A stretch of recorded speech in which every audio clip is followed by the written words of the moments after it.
Well, good morning, world. We are here at zMAX Dragway for day 3 of Hot Rod Magazine Drag Week, powered by Dodge and brought to you by Gear Vendors Overdrives. We have made the drive, the unplanned short drive from Darlington Dragway, a much shorter route than planned, up here to Charlotte, North Carolina, or more specifically Concord, North Carolina, to zMAX Dragway. A little while ago, we welcomed our racers into the pits. We welcomed our racers and fans that are coming into the grandstands. And now we welcome you to the broadcast of day 3 of this event. My name is Brian Loans. That's David Freiberger. We are the two chuckleheads that you've been watching all week long, and we'll continue to watch for the rest of the week as Hot Rod Magazine Drag Week continues to wind its way around the southeastern part of the United States.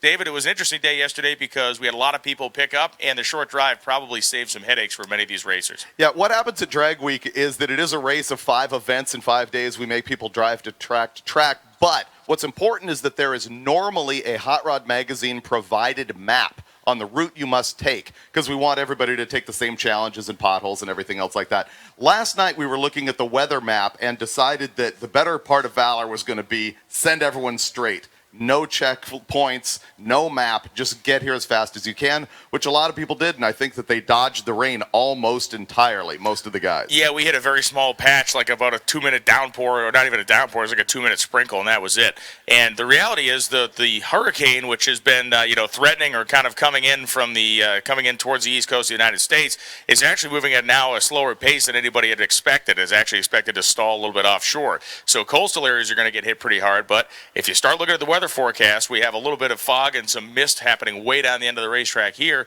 We're in pretty good shape for the next couple of days, and there's a better than average chance that this thing's going to get run in its entirety. Yeah, it looks like actually the whole rest of the week could get run in its entirety, which is really awesome. The only rain out we've had thus far is on day 1. It rained on the Street Machine Eliminator category, so their race will be shortened to 4 days, but everybody else, we're hoping for a full 5. So again, we're here at zMAX Dragway, and it is one of the most impressive drag racing facilities on earth, directly across the street from the historic and very well-known Charlotte Motor Speedway that's been a staple NASCAR track for decades and decades.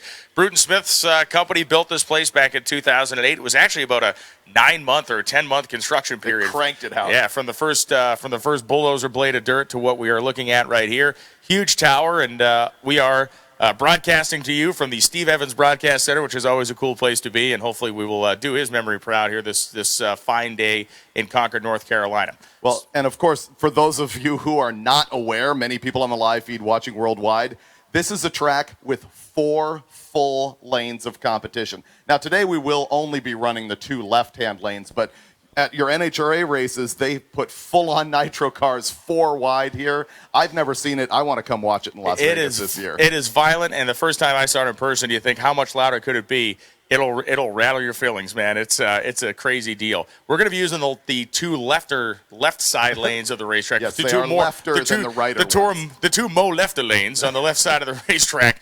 The right-hand lanes will be unused today for us. And the reality is, maybe someday we can run cars 4 wide here or do that, but it's a whole different kettle of fish. You got to think of it this way. If you're going to run 4 lanes, you need to have 2 starters. You need to have more water box people, yada, yada, yada. You're doubling everything that you do. When we come here for the NHRA race, that's fine because we have 1.5 million people we travel with the circus on, but we run a pretty tight ship here at Drag Week, and it would kind of overextend us to try to run both sides of the racetrack at this point. So let's talk Hot Rod Drag Week attrition. Yeah. On day 1, I think you guessed that we would lose 27 cars, and I said something like 38. Yeah. And I think I was a little bit closer to correct. Today, it is not as bad as I thought it would be. As far as what we know right now, we started with 373 cars, and 47 have dropped out. But that's only the cars that we know of that have dropped out at the end of competition yesterday. We don't know what might have happened on the road yesterday. Sure. Actually, I do know a couple of anecdotes about guys who've started to fall apart.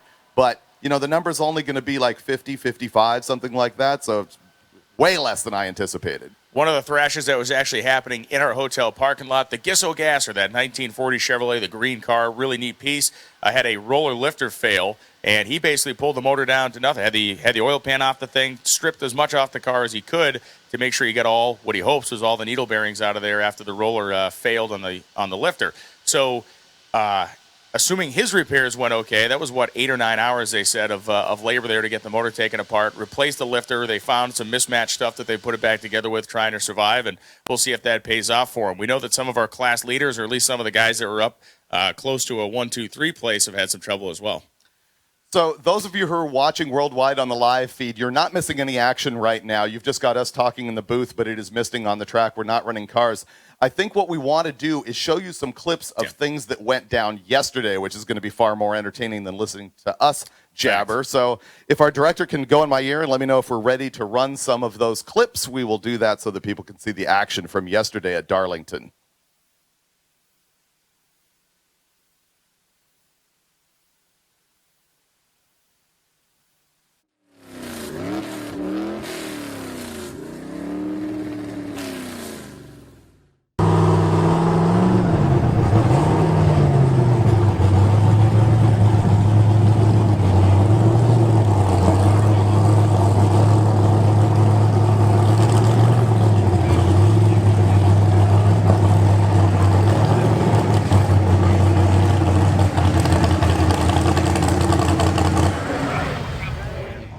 So for Drag Week in 2018, Johnny Lindberg and myself have teamed up with Noonan. We have a 521 cubic inch billet H2O water jacketed Hemi with basically all of Johnny Lindberg's top alcohol funny car componentry on it, including the clutch, the Lenco transmission, the screw blower, the fuel system, the magneto. Everything about this thing was used last weekend at the US Nationals on Johnny Lindberg's top alcohol funny car. So we're trying to get sorted through it all, but with all of the experience with Holly EFI and Noonan and Johnny Lindberg, I think we're going to be having some fun. So we literally fired this car, this new combination, in its street kind of trim in the shop before we left Indianapolis yesterday for a very, very brief few minutes. So when we got down here, we got some great support from Doug Flynn with Holly, and we're really just trying to get the fuel curve correct and the timing, and we've kind of got a bit of a hybrid system going on with the Holly EFI talking to an MSD unit. So there's a lot of stuff going on there. I think one of the other issues that we're going to work toward fixing is where the O2 sensor is in relation to the end of the exhaust collector. So we're going to put some mufflers in this thing, which we need to do anyway because it's really loud, and hopefully that'll help dial in the O2 sensors and get a better reading for the fuel map and everything that Holly are trying to help me with. Yeah, so going down the road, Johnny actually came up with a pretty good idea over a few beers one night. We actually took the burst panel off the front of the intake manifold and we bolted a throttle body in that place. So going down the road, the thing will run on the regular Holly EFI system without the supercharger on there. The blower won't be turning over. So literally all we have to do after we race the car is bolt on this throttle body adapter and change the throttle cable over to the new 105mm Holly throttle body and drive down the road on E85.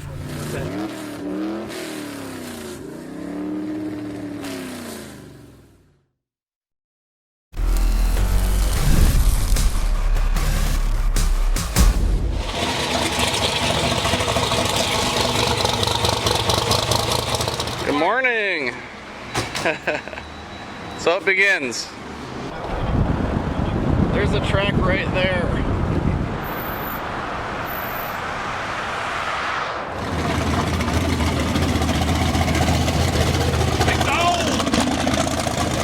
Way on the mic, and everything that we're doing is on the live feed. So if you're Dragway 2018 is just about to start. We got a little bit of a fog delay here at Atlanta Dragway for the first competition day of Dragway 2018. We have 375 cars in the lanes, ready to race. I believe that's a new record. It's going to be a crazy week of racing, and I hope you join us for the entire journey. Check out hotrod.com for the live feed they got going on while you're waiting for our YouTube videos. And let's get right to it.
angle. Oh, look at that. There's a motor in the, it's running. Yeah. Nice. For some oil pressure. That's gotta feel good. Oil pressure's not showing right now. Oh no. And I think it's just the gauge. Okay, that would be good.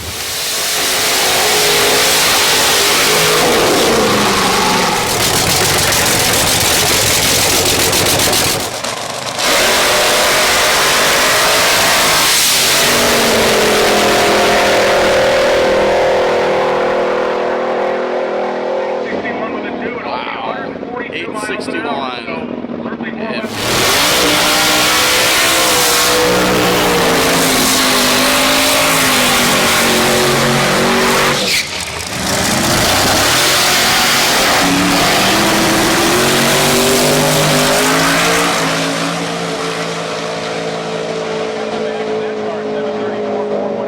Goldstone 713 with a 6190.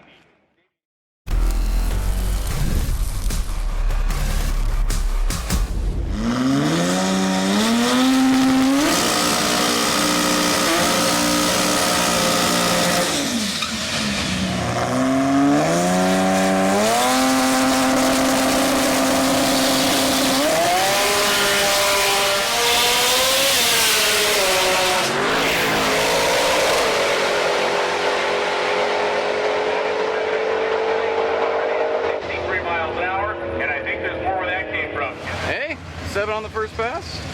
Yeah. I know it's not the number you want, but Yeah, I know. I don't know what went wrong there. We're still waiting for Jay to pull the logs to figure out.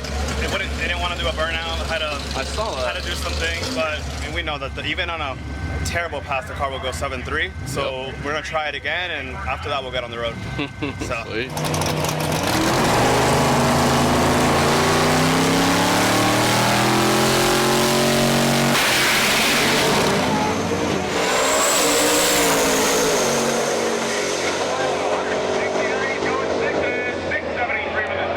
673, 210 by Tom Bailey.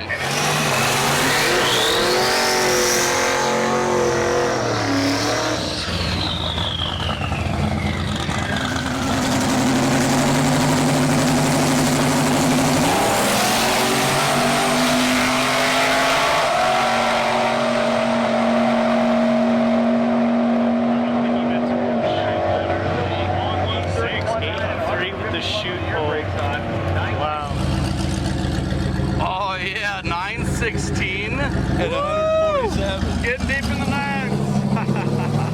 Too soon, Junior. Isn't that great? Did it feel a little different? I felt it hit. How was that back? You still ran at 831. Are you kidding me? Yeah, isn't that great? Oh my gosh. Should have been one and done. What was the 8? 526? 526, 133, pulling the parachute. That's great.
Sounded like it wouldn't. They'll probably come back to another.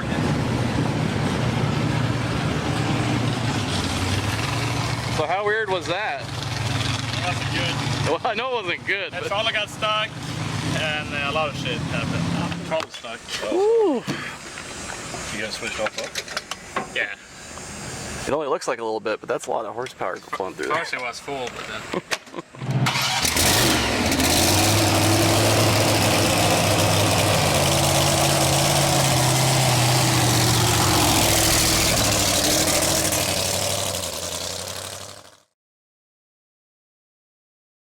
Lane, Jason Deuscher, and he is going to pick that right lane because he really favors that wall.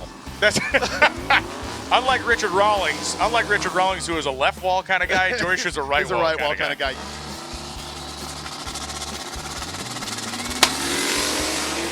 Deuscher off the starting line, and here comes the Mustang dancing around past 330 feet. Now watch that thing make the big move at the top end. The Ford goes 776 with a 3, 181, and look at Deuscher, 851 with a 2 at 165. I guarantee you that he is packing that thing up and heading down the road. So we're here with Jason Deuscher and his 1984 Mercury Marquis wagon. Last year's street race small block power adder champion. And first day on the road, first checkpoint. First checkpoint. We found him having a couple issues. Very rare, but yes, we have an issue today. We pull in, take our pictures, I coast forward, we talk a few minutes, run to the restroom, come back, car won't start, no fuel pressure. And John walks over there, Mr. John, the king over here. The guy working on the car while you're sitting here talking. Says the first thing out of his mouth, check fuel pressure. It said 0, so obviously the car won't start. So we start tracing back, relay, fuse, check the fuse first, relay, and then the wiring to the pump. And then we just took all the apart to make sure we had power to the pump, which we did. The pump works, so there's a wire issue somewhere. But fuel is traveling up the wire, up the connector, to the fuse and to the relay. So when we unplug the relay, fuel just come out of it. I was a little worried that the connector was the problem while it was traveling fuel. He thought, no, it'd probably be a ground issue. So what's odd about that is about 2 weeks ago, I was at the track, I filled the car up, and I saw fuel dripping from the connector from the ground wire. So, you know, electricity and fuel, they go great. Didn't really register. I thought because the car was over full, it might have just seeped some out, no big deal. And here I am paying for it right now. If I'd have checked it then, we probably would have figured out. Hopefully, put it all back together and I'm good to go. I just want to make the week. Anything outside of that is a bonus.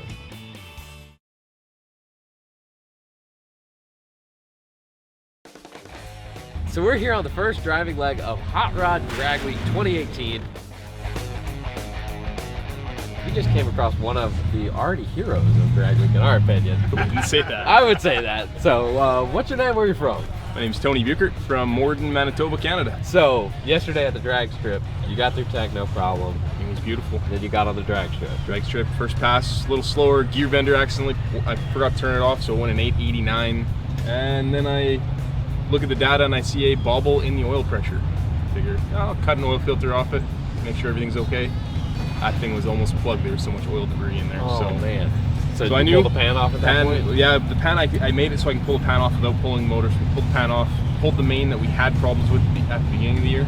Exact same main, toast. All right, so when you found the wasted main, what was going through your mind? Oh, we started digging for cranks. We started just going through all of our options, and we met Mark from Australia there, and with the Valiant. Okay. And we actually shared the same hotel, and he was bragging about the 3 LSs he had in the back of his truck.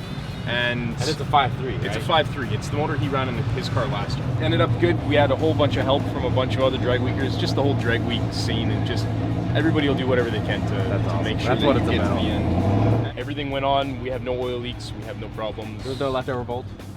Maybe 1 or 2, but... You made it more efficient. Yeah, exactly. It's one washer. Yeah, all right. I think you're the only person swapping engines so far this year. It's not really a record that we love watching that happen. It's painful for you, but it's great for us to watch.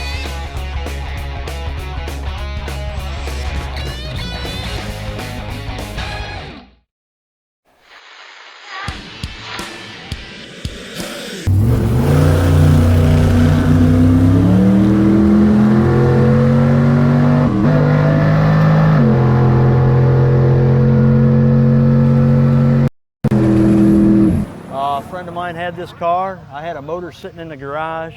Was looking for a good candidate for the motor, and I was able to get this, and we kind of put it together, did a few things to it to spruce it up and make it look a little nicer, but Still got the old paint from the early 70s.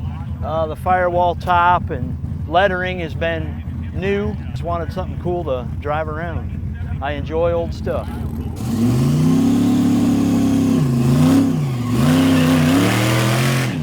2-bolt block with splayed caps, just a good rotating assembly, AFR heads and a little field blower, and kind of a homemade fuel injection system on the top. Hi, I'm Jamie Farmer from Queensland, Australia. We're working on Emergency Plan B here, which we've named the car the beer holder.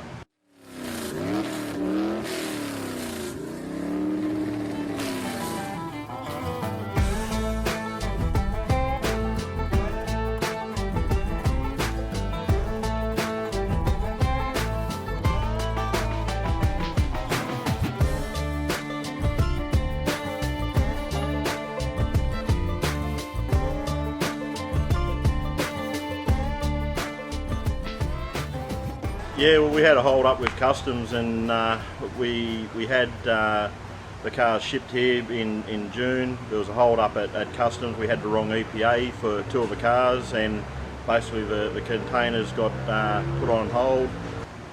So it put us in a position where we're here now. We need to do something for Drag Week. We've got to make the best out of a bad situation. So we've come along and put the word out on social media. The guys from MS3 Pro, this is their backyard. They put the word out, and Critter, Michael, he came to the party. He runs Atlanta Dragway. He said, come get my car. He said, if you want to buy it, buy it. If you want to use it, do what you want. Just let us know, no problem. It's just been an unbelievable experience dealing with some of these guys. It's an 85 Fox body. It's a 4i car. It's got a very basic 302 Windsor in it. It's got a little plate kit, C4, 3200 converter. Just runs on pump fuel, and it's got 373 diff gears in it. He was using it for a hard tyre grudge racing, which was, it's a true street tyre, it's a hard tyre. So he was running 12 O's on that. He's got sandbags in the back, and he was running 12 O's by hitting the gas around 200 feet. We're going to take it back to Australia, and we're going to, a part of Enemies Everywhere, doing stuff for the American market. We're going to do the Coyote conversion on it with twin turbo and a lot of our products. The guys here at Atlanta involved with the drag strip here, they've been unbelievable. One of the guys, Jason, he gave us a set of Pro Bracket radials to put on the car. So at Drag Week now, we're pretty confident we're going to be hitting this thing straight out of the gate. So we want to run in the 11s, hopefully beat Critter's record.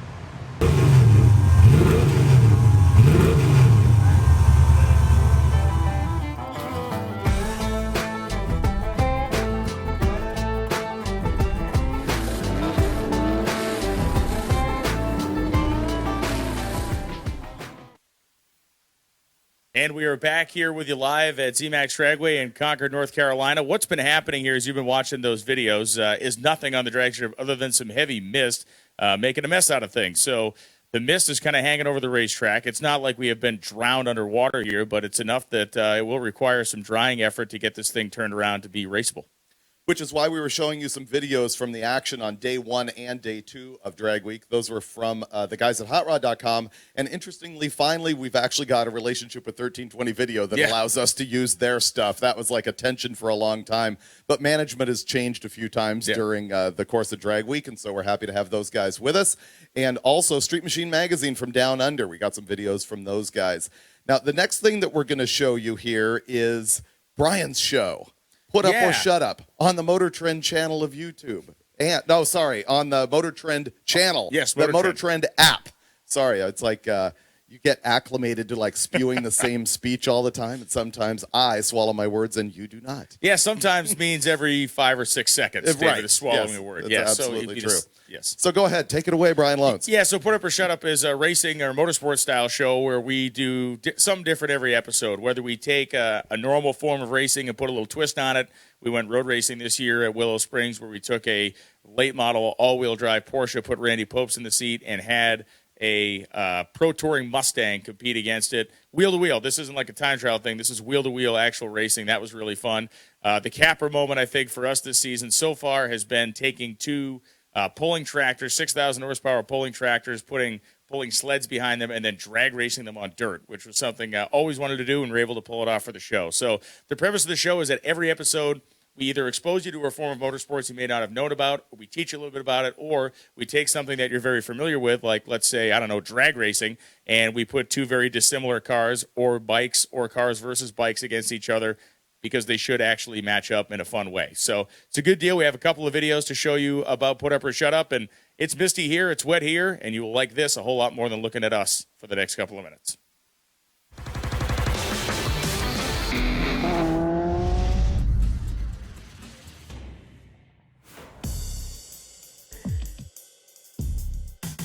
All right, so this is it. I've gotten to ride in both of the cars. We've gotten to meet the drivers a little bit, and it's go time. This is the first of 3 heats. We hope to be 3 heats, and fresh set of tires for Randy.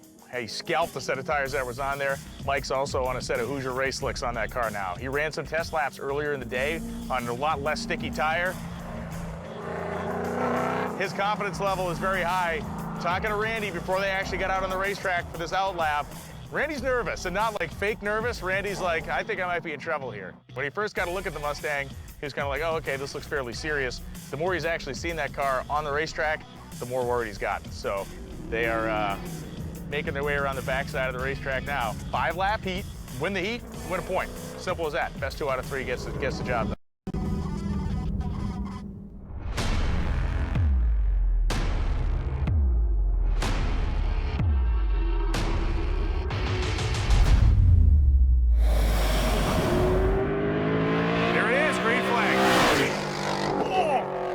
Tried to drive straight away from him. He had about 2 cars on him, and then Randy started to reel him in. This is going to be fantastic. They're coming right through the first couple of turns. Oh, Randy drove into that turn way deeper. And Philip's going to be chomping on his fingernails right now, watching his pride and joy out there. So Randy's, again, they're going to trade position, it looks like, a little bit on each of these laps. Randy's out in front now. This is not a 1-lap shootout. It's a 5-lap deal. The back stretch is going to be very interesting to watch, too. Here they go. Mike's going to eat him up. Mike was way faster through that stretch, but had to lift. He had no opportunity to pass.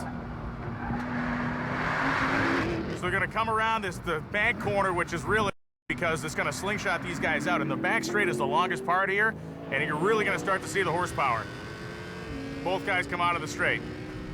Wait, wow, Randy actually put a couple of car lengths on Mike there. When we actually see what happens when they get into a more technical section of the racetrack, can Mike actually make up some room? Because right now, Randy's taking him to school. The Mustang's so loud, we can hear every iota of pedal movement that Mike gives it. You can hear him working the throttle real judiciously coming out of these corners. The one problem Randy had when we were making some hot laps earlier, and these were on the older tires, is that the car started to push a lot. Now, he's got fresh rubber on there for this session. The more those tires get worked in, the car could loosen up on him. Okay, Mike has closed the gap pretty well here. He is within a car length or 2. I'm wondering now if Mike was playing a little bit. Wow, he is right behind him. Okay, now we got an automobile race going on. Mike is on and off the throttle trying to hang with Randy, and this got real exciting all of a sudden.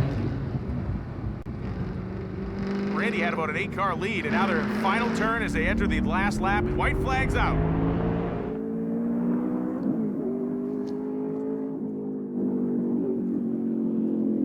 If Mike's going to get aggressive, now's the time to do it, as he is rapidly running out of real estate to try to finish the job here. If Mike has a fighting chance of getting around Randy, it's right here. This is the section of the racetrack where he's been able to get aggressive, but Randy's been able to hold the line and not let him by. And once again, you hear Mike having to get out of the throttle. He's carrying the speed. He just can't get around Randy. It is astounding to me that the Porsche is driving away on the straights. That's the one big shocker coming out of this. I thought for sure the Mustang, when they got to the straight portions of the racetrack, would be the one to watch. 2 turns left to go. Now they're going to come into the chicane here, zipping through that. And now they're going to try to close it up. First heat comes to the end right now. So Randy has taken the first 5-lap heat in the event. They're going to go back to the pits. We're going to catch up with the drivers and get their impressions. I'm not sure if Randy was having fun out there or driving for his life. We're about to find out.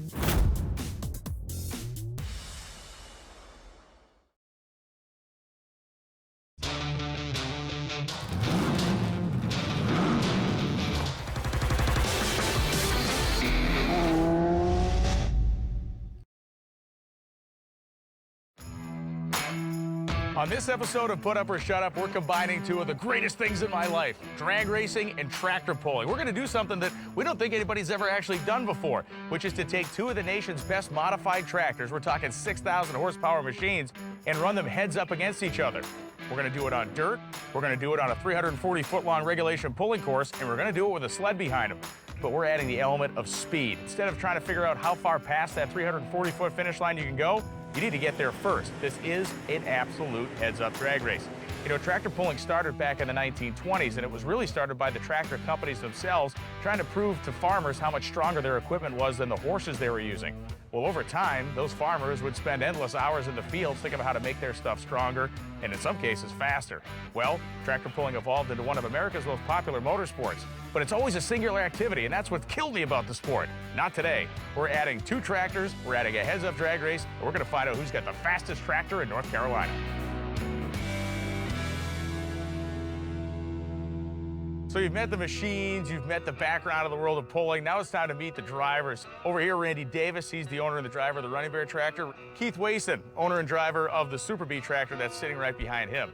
Fellas, we're going pulling today, but not in a way you've probably ever done in your career. You will have a sled behind you. We will be on a pulling course, but the object is not to go the distance, because you're gonna go the distance. It is gonna be a heads-up style drag race on a flag start. First man to the end wins. Thoughts? Wow, it's pretty different than what we used to, but I think it'll be pretty fun. You're a puller, not necessarily a drag racer, but reality is there's a lot of fine tuning, and getting the balance of this thing right is probably gonna be the key to victory, right? Well, the biggest thing, you gotta be able to read the track, the dirt, and get your weight straight on the front end. You don't want your front end to come up too high. So, Randy, do you make any setup changes? We'd lighten the front end a little bit more so it'll pick the front end quicker in the hole. You're not gonna have as much weight coming on the sled, so therefore down at the other end, you don't have to weight it for the other end. Probably could change tire pressure a little bit. You know, the tractors visually look pretty similar. You got a pair of Hemis on the front of them. Any advantage, disadvantage you feel like you have? I don't think it's any advantage, disadvantage. You know, you're going into drag racing style, so you gotta get that launch, you gotta get that hole shot out of the hole, and track conditions and weight and driver. Absolutely. Driver. There's always a plot twist on this show. We're going drag racing. This is the ultimate drag race, put up or shut up style.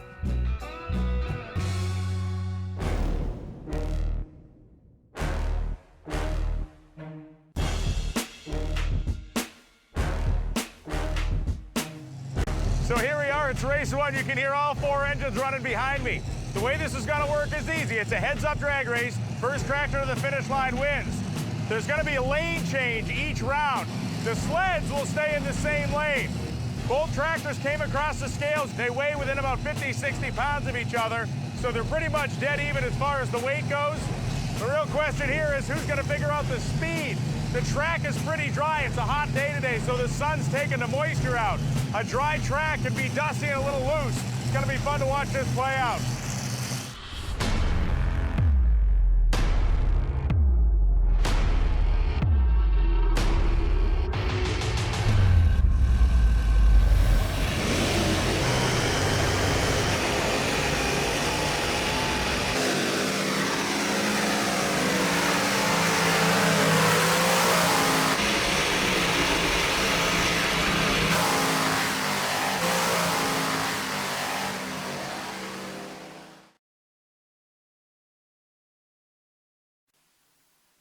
And we're back. We are back here in the booth, and thank you for hanging out, checking a little bit of the stuff out that we do on Put Up or Shut Up. Yeah, perhaps you recognized this guy in those clips. This thing is actually, I don't know if it's our brainstorm. I think it originally started out as just a drag racing side-by-side show, and as the show got developed, you were talking about more and more things. I wanted to see kind of unexpected races on Put Up or Shut Up, and that's how the thing came together. That's kind of the cool freedom that we've got to do our shows that are on the Motor Trend channel, Motor Trend app, because it's just us sort of scheming it. You know, me and Finnegan just pull roadkill out of our ear and make it happen, and same thing happens with me and Steve Dulcich on the Roadkill Garage show. And I've actually got like some engine masters playing in the background there, and that comes completely out of my brain about what kind of tests that I want to do. And so that's all on the Motor Trend app. You can download it, check it out. And this week you can be watching the live feed for free on the Motor Trend app. Other than that, it is a subscription service, but it's got a lot of shows. You pay way more for crappy stuff in your life than you will pay for this. It's like $4 or $5 a month, And there is stuff that you can watch all month long. It's not just like there's 2 shows that come out and you got to wait for everything else. There's a constant stream of content that comes out on a weekly basis, effectively. All different types of stuff, whether you love off-road trucks, whether you love engine building, real technical stuff, or you can catch up on a lot of content that you may have missed in the past on TV and stuff like that as well. So great value. I know we sound like used car salesmen here, but the reality is this. Like, there's a lot of great original programming on there, stuff that's going to keep you entertained, and that is not crap. It is all really good. And if you gave up beer for, say, 15 minutes, it would cover the costs of Motor Trend on demand every week. I refuse to do that, but I have given up other things for 15 minutes. That's good. Medication, underwear, things like that. Well, mostly the underwear. So MotorTrendOnDemand.com is the website, and Motor Trend is the app. You got a whole bunch of stuff. Actually, the shows we didn't even mention are all the automotive content from the Velocity Network, which, by the way, they're playing some roadkills there now, too, and Hot Rod Garage is playing it's really cool. on Velocity Network. And it's really interesting to see guys walk up to me, recognize me out in public and stuff, and you can tell if it's a Velocity guy or if it's a watching online guy, basically on the age. You're either a cable TV guy or you're a watching online guy. It's pretty fun. So our staging lanes are stacked up here. The track staff is keeping an eye on the racetrack, as I think we're moving ahead here in good ways. We got people in the water box. Not sure exactly when we're going to kick off, but the good news is we didn't really get soaked very hard or really at all. It was just mist.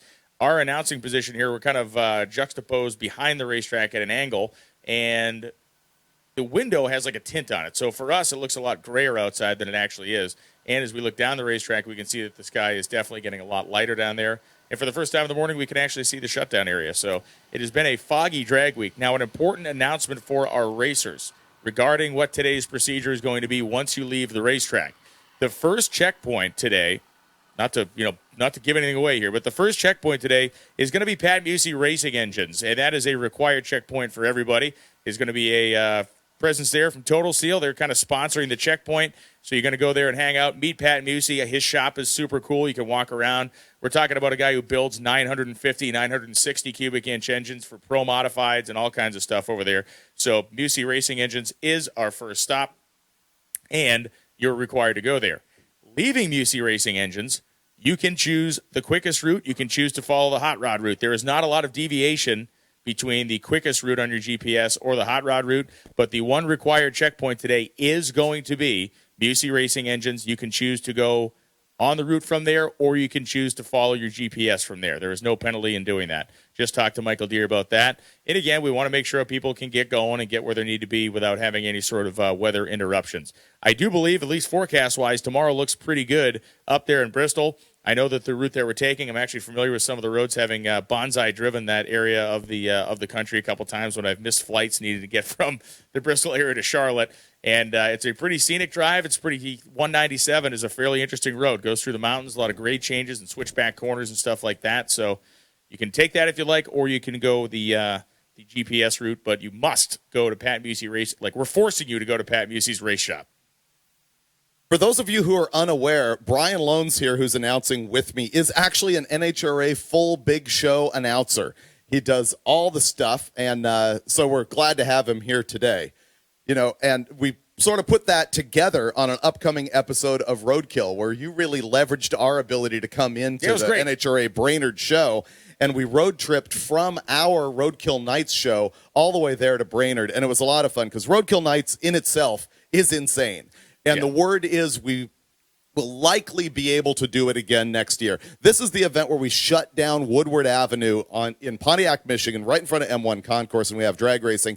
And a surprising number of drag week cars that are here today actually participated at that event as well, and they were shocked about what it's like to actually race on the street instead of on a prepped track. It is pretty sketchy. It's a lot of fun.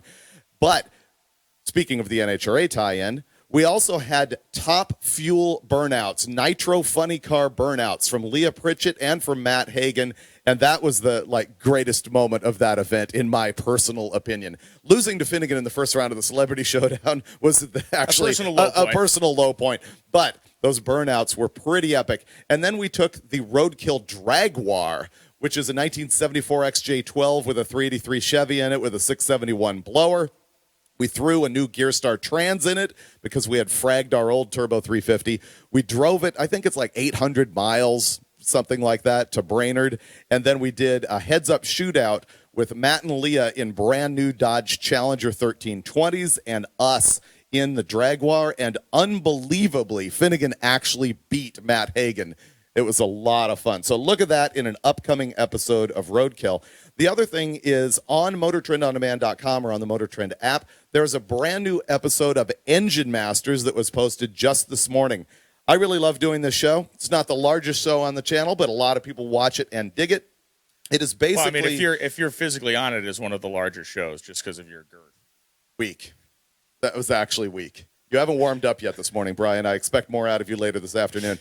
So Engine Masters is me just coming up with stuff that I want to test on the dyno. A/B tests, all sorts of things. I do it with Steve Dulcich and Steve Brule at Westech. We just hang engines on the dyno, find stuff out, such as today's episode is multi-point EFI versus a carburetor. Which one do you think makes more power at the same air-fuel ratio? Brian Lones, take a guess.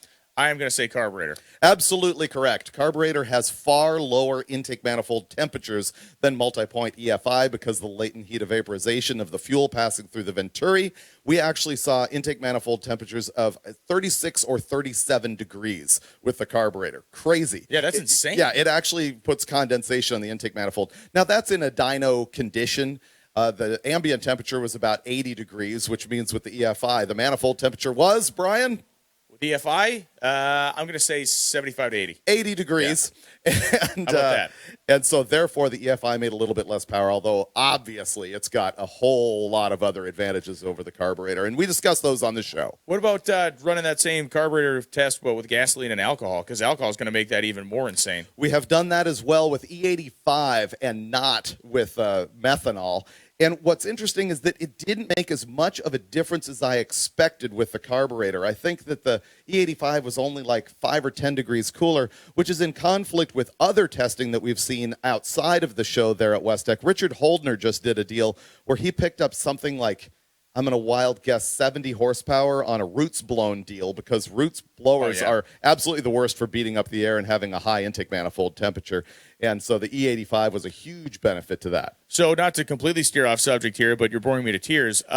One of the things that we need, and if it's boring me, I can only imagine what's doing to the audience. No, we're talking about blowers. We have to talk about one of the cars that everybody is hotly anticipating seeing here, which is here, and that is, of course, the Johnny Lindbergh, Richie Crampton blown alcohol experience that they're on this week. The car is making exhibition runs. They were not in Darlington yesterday. They took the time to go to Noonan Race Engineering, the company that supplied them that water jacketed block that they've been running this car with, to work on the thing, get it all sorted out. So if you're not familiar with the project, it is a 1957 Chevrolet station wagon that ran Drag Week last year with a twin-turbo LS engine. That was with Richie Crampton and Rodson Torby.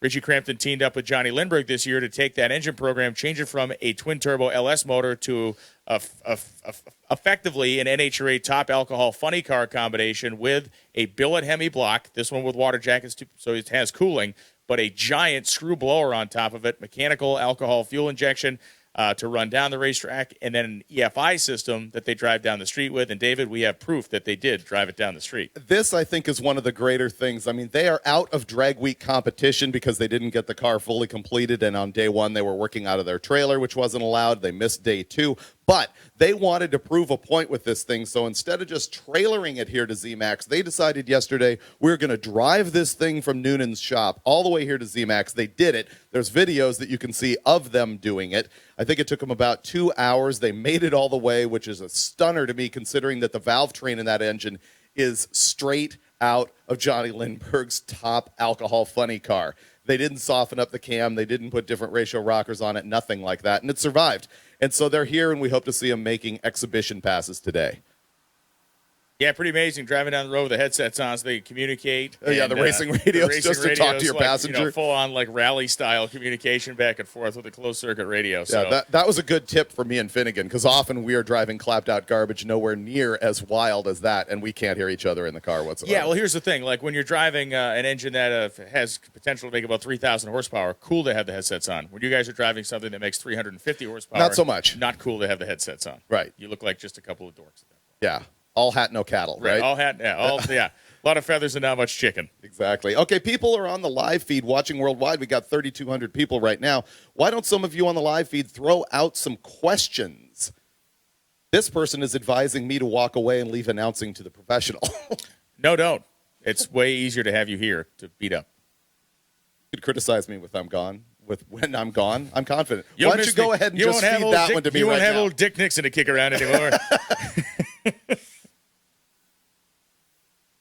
Freiberger doesn't have anything fast, says the guy on the live feed. The internet is always so supportive. Have you noticed that? Oh yeah, it's a warm embrace every day. I will agree. I don't have anything as fast as it should be or could be.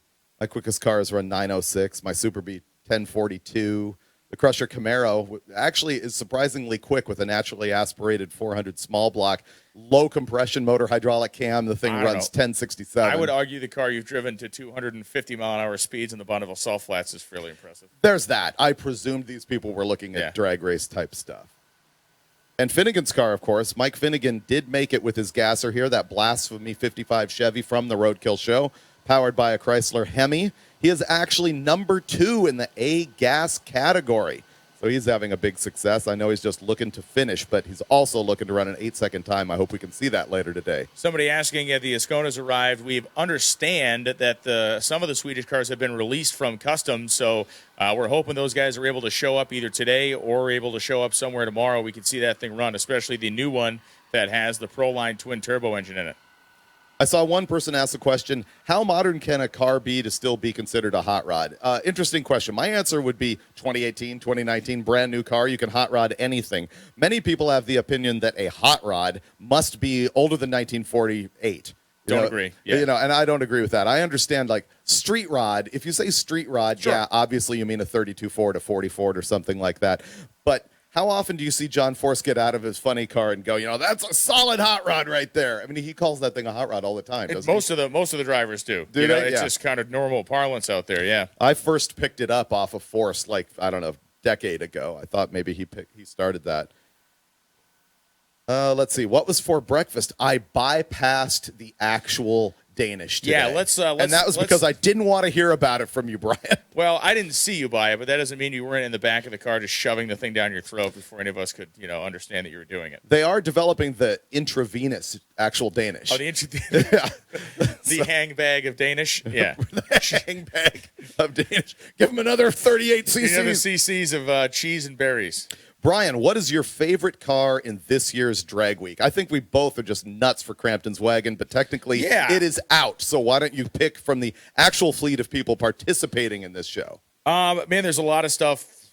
There's no one answer. There never is. There There's really so many isn't. things that are cool for different reasons. Pat Miker's Chevelle is always up there because of the fact that it's just a big, violent car with the Pro-Charged engine, the Lenco, doing it a different way than pretty much anybody else out here. There's no real wrong way to do it. Although I'll tell you that there's a 1980s box-style Suburban that ran 1150 yesterday. Right. That was pretty great, too. That is great. And oftentimes that stuff captures my attention. Exactly. The big cars are what gets most of the internet attention, but there is a lot of personal achievements here that are mind-blowing, and one of them I can think of is Joel Nystrom's Hot Rod. Yes. With the 8 Stromberg early Hemi in it. This looks like your typical, car show guy who's parking the thing and drinking PBR and wearing the right cuffed shoes or the right cuffed pants and all of that other kind of deal.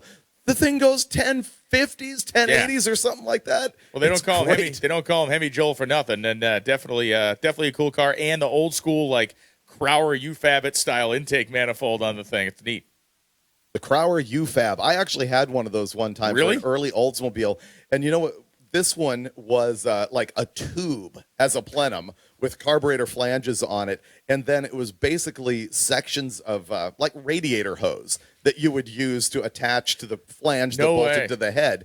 And so therefore, it was like the world's first adjustable runner length intake manifold. You could run the thing as long as you wanted. It was cool. That was the big thing too. When we look back, and of course, this week being powered by Dodge, it's appropriate to talk about the Ram Chargers a little bit in drag racing, but their famous High and Mighty car that they ran, that was, many people consider that the first tunnel ram, and that's how they did it. They did it with rubber hose. You can look at that car and see the plenum of that thing, 4 feet above the roof line. You can see it 6 inches above the roof line, and Tom Hoover, those guys were crazy, fantastic car. Also the first car to go with a really, really tall ride height, hence the term High and Mighty. Brian, what was the name of the High and Mighty prior to the High and Mighty?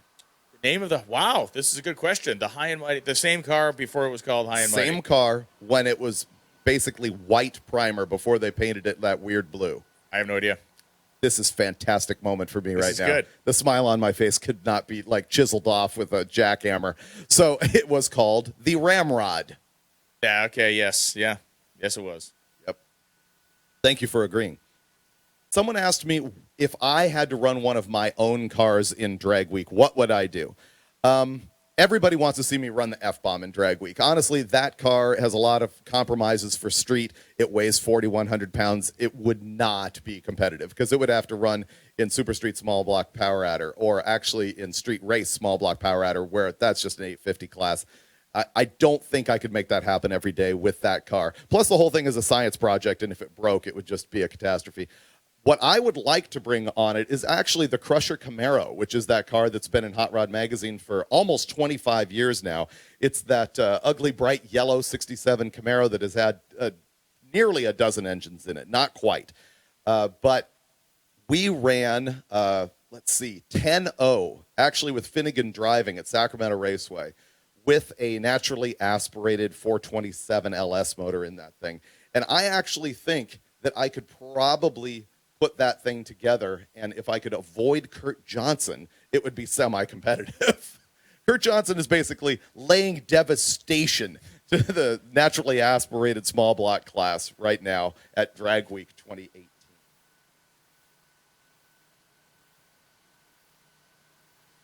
Favorite Aussie car. How was the Hot Rod Jeep? That thing long went down the road. Your Jeep deal that you and Finnegan took into the desert and were like dodging bullets and beer bottles in? That was horrid. I think perhaps this guy's asking about the Jeep that's been running here earlier this week, which is probably marginally better executed than that absolute trash that we drove on the Roadkill episode. You know what's strange to me? People start bringing up to me cars that we did on Roadkill like 6 or 7 years ago, and I'm like, what? And it's because they're watching them on Velocity. They're showing some of the older episodes there. Ryan Lone's dream car to run Drag Weekend. To go completely off the rails with it, it would be probably twin turbo big block 1980s Buick LeSabre estate station wagon with a Lenko in it. All right then. Next question. With a big tire on the back of it. That would be fun. Do you remember very first Drag Week? Steve Morris brought out something very similar to that. Yeah, I think he still has that car. People are calling for more buffoonery. Ryan, would you like to leave the room so I can handle that? Yes. I will leave this to the professionals. Thoughts on Cletus McFarland's world record? So that is the Corvette gutted down similar to the one that we did on the Roadkill show. And the reason I know that is everybody sees the Roadkill show vet cart and goes, you stole that idea from Cletus McFarland. Except we made that show 10 years ago. Except for we made that joke 10 years ago. Exactly. No, I think that car is really cool. I've been watching it. I wanted to see it here at Drag Week, but they weren't signed up. Didn't want to make the long drive to risk it and get in. However, everybody who showed up at Drag Week this year got in because there's a limit of 400 cars. But on race day, there's usually at least 80 guys, whose eyes were bigger than their stomach when they signed up and realized that they possibly could not make it to Drag Week. And so therefore, the people who just show up to try and get in do get in.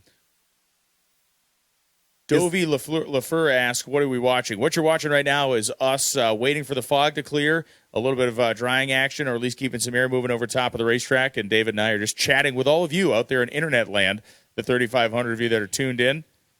We are kibitzing with you this morning as we wait for the track to come around in our favor, as we've really had to do every morning because of the fog that has settled in under all these racetracks. For those of you in the pits, we're just reading through questions people are giving us on the live stream. It's amazing how many countries are represented here. We saw Singapore, Thailand, all over the world. This is actually a good story. So Sim ABC XYZ asked about the Cheat Thrills Dart, and there's actually an epilogue to that story that this guy would enjoy the answer to. Okay, Cheap Thrills Dart is a car that I built in the pages of Hot Rod Magazine circa end of 94, early 95. A lot of people remember it because basically it was Roadkill before Roadkill was Roadkill. It was the first time that Hot Rod Magazine had truly butchered something together ever since roughly 1951 when Wally Parks did a story with a buddy of his and they built a circle track Jalopy 33 Ford. And we haven't done junkyard stuff or hadn't to that point. And so this is a 68 Dodge Dart. I got it out of the junkyard. I bought a big old Chrysler, pulled the 440 out of it, put it in the car. Long story short, Out of Imperial. Imperial, exactly. I had like $1,800 in the car, and I forget it ran 1280 or something like that. Not that impressive by today's standards, but it was just mind-blowing to people. And of course, the big deal was that the engine was located too far forward, and so the transmount didn't line up, and so I held the transmission in with hose clamps, which will forever, they'll put that on my grave. Right. And so that's what the Cheap Thrills Dart is all about, for background for some of you. Now, I ended up getting rid of that car to a guy who was like a tattoo artist in Hollywood, and he paid me for it in quarters. It was the strangest thing. Whoa. The guy came over with bags of quarters. I think I sold it for $800. And it disappeared. It was around Hollywood for a long time, and then it vanished. And then 4 or 5 years ago, it came up in Phoenix. And the car still existed there, and I verified it was my old car, but the guy had wrecked it. He'd like smashed it into something. The whole front clip was destroyed. And he said that, I could go ahead and have that car back for only $8,000. So that was the negative option on that deal. So that car does exist. I suppose it's semi-historic, but there is no one in their right mind who would ever pay that kind of money for it. We'd like to thank Dodge, and we would like to thank Gear Vendors for being the major supporters here of Drag Week, along with our great vendors, Excess Power Batteries. GC Cooling, been out here all week long, offering discounts up to 15% for racers. They are the official cooling fan of Drag Week. Holly and NOS providing nitrous for our nitrous racers. Doug Flynn providing expertise on EFI tuning. Precision Turbo, the official turbocharger of Drag Week. They've been here every day. They have a trailer full of parts and been helping racers keep their stuff together. And finally, Rocket Brand Racing Fuel, the official race fuel of Drag Week and a longest-standing sponsor of the event. Jack Day is also on hand with fuel system and fuel advice for our competitors. One of the questions that popped up here was specific to Drag Week. What happened to Brian Havlick's 55 Chevy? This is one of the coolest stories I was following on Instagram. He completely built this 55 Chevy from scratch. Back half car, full roll cage, everything. Serious pro street car. And I think they threw it together in about 2 weeks with paint and everything. And they didn't quite get it done, so they put it on the trailer with a whole bunch of parts and dragged the thing to the first day, the tech day of Drag Week, and had a bunch of people dogpile it and help them. And they actually got it finished, got in tech line, ran the first day. Apparently last night on the road, he had an issue with, I think the Hot Rod Magazine guys told me the wheel studs broke, and he lost a wheel, and unfortunately, he's out. I love to see that kind of passion. It is a bummer that he didn't make it, but counting on seeing that car at future Drag Weeks. 2 questions I saw roll by. Liv Scafidi, who is a great up-and-coming photographer and journalist, asked if I have ever announced events in Canada, and the answer is yes. I've announced races at Napierville, at Toronto Motorsports Park, at Grand Bend, and out in Edmonton when I was working for the iTray years ago. But could they understand what you were saying? When I did the deal in Napierville is in the French-speaking part of, it's in Quebec province, so people speak the France up there. So it was me and a French guy doing the race. And one of the giveaways for this deal was a new set of Goodyear slicks. So I'd be like, whoa, winner gets a set of Goodyear slicks. And the other guy would go, la, la, la, la, in France, and he'd say, slick Goodyear. Slick Goodyear.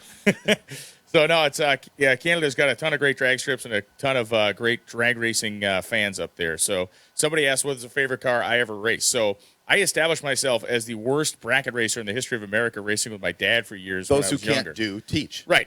And so I raced my way right into the announcing booth. But my favorite car I ever raced was when I was a senior in high school. Me and 3 of my friends got together, each threw in $400, and we put together what amounted to basically a bracket race car. It was a 3rd-gen Camaro with a 4-bolt 350 that we pulled out of a pickup truck, a Edelbrock Torker intake manifold, Torker camshaft, Holley carburetor, a long tail shaft turbo 350 transmission to take the 700 R4 out of the thing, and a 373 geared rear end. Gutted the interior. Had my dad tow it to the racetrack for us, and we left it in the pits, which you could do, and you still can. We left it in the pits the entire season at New England Dragway. We go up on Wednesday nights, Friday nights, Saturday, and Sunday and just drive the crap out of this thing. And it ran mid to low 13s if you had a tailwind and cool air. We had a set of McCreary Circle Track slicks mounted on the thing that we got for free, and it was a blast. It was like the most fun we've ever had with a car, and it was just because we were just screwing around with it, trying to make it go a little bit faster. It's how I learned about jetting carburetors and stuff like that, just by messing with the thing. So So that sounds like the earliest version of these racing country clubs that happen now. If you could just leave your car at the track and show up at racing time, that's virtually M1 Concourse. Yeah, that's what they do there. They sell you a garage for $250,000 and you leave your car there and you go road race. I've never seen a drag strip that actually allows that. Is that because you were special or they let everybody do it? Most drag strips allow their season-long points racers to pit their stuff, leave their stuff in the pit. So they'll have to move it around. Like in Epping, you can leave your stuff there all year. When the national event comes to town, you have to move it, get it out of the way, and then you can leave the stuff there for months at a time. I've seen that like at Famoso. They have a bunch of garages where that's similar. I've pictured you just basically leaving the thing in the pits with the keys in it, walking away. Basically what it was. We'd take the battery out of it and just bring the battery back and forth with it, and it would just sit there with some crap-ass car cover we put on it. Right. And, it was great. It was great fun. That is pretty great. More questions from the live feed. Are we going to run 4 wide here at zMAX? No, we're not. If we can get that track dry, we will be running the left side of the track. They're advising us that this is as boring as watching a track dry. No, it is. And actually worse because we're talking about it. Brett Williams, the answer is yes. Or why is Streetcar Eliminator the only class that changes to a bracket race yet? Why? Because the intention is to have basically a sportsman-style class where you don't need to have the all-out quickest thing to win the deal. It's evolving into something that's much quicker than it's ever been. This year, our bump spot is 1081. We've never had a 32-car field in Street Machine Eliminator with all 10-second cars, and unless something really weird and catastrophic happens, it looks like that's the way that it's going to go. You know, if we are actually boring you out of your mind right now, you can go to MotorTrendOnDemand.com, watch the new episode of Engine Masters. It's EFI versus Carburetor. I think it's roughly 17 minutes long, might be a little bit longer than that, but you could probably watch that and come on back and look here. But I would encourage you to check out MotorTrendOnDemand.com or download the MotorTrend app. Or if you don't want to watch that, you can always watch the newest episode of Put Up or Shut Up, where we race nitromethane-powered top fuel motorcycles on dirt. So those bikes that you ran, they were not asphalt bikes. So that's the beauty of it. One was, and one was specifically built for the dirt. So Got it. One of the bikes is a really famous former asphalt bike that is still among the top 30 of the fastest motorcycles in the history of drag racing. It's a bike called Fire and Ice, ridden by a guy named Ron Webb for many years. The engine came from a guy named Elmer Trett, who was kind of like the Babe Ruth of nitro-powered motorcycle drag racing. He got killed at the U.S. Nationals in the 90s, fell off the top of a bike at 250 some miles an hour. So that bike, the Fire and Ice bike, is unchanged from the time it ran in the 90s. It's a supercharged nitromethane burning inline 4-cylinder engine. All they did was put a giant truck tire on the back of it, a bogger that they take and cut every other lug off of. That's just the practice. The other bike was actually built to be a dirt injected nitro-burning Harley-Davidson for dirt drag racing. They run a bar-style tire on that, which is effectively a Mickey Thompson drag slick that they use the case of, and they meld these giant, thick, just horizontal bars on it. So it works like a paddle wheel on the back of a paddle boat. And these things take dirt and throw it at least 150 feet. We got some great drone shots of the bikes coming off the starting line, and they throw a rooster tail of rocks and dirt and broken glass and hypodermic needles and whatever else is in the ground hundreds of feet behind them. It's amazing. So, Brian, I don't know if you noticed a certain electricity in the air that sort of has been generated. Look, we've got your showrunner, Mikey P. What? And we've got our creative director, Levi Rugg. They're here gravy. on site. So some of our friends from our video department have flown out And here they're both to watch wearing- the track dry today. It's awesome. Yeah, they're both I told wearing you not yellow to come. vests. They both have yellow vests on. Yeah, that's right. So you'll be able to great. use them as a target later on. There's Lonnie with news. He says, check your text. Lonnie didn't text me. Lonnie didn't send me a text. He only sent it to David. That's right. I'm the more important guy here. It says, looks like about 15 minutes to start. That's There we go. fantastic news.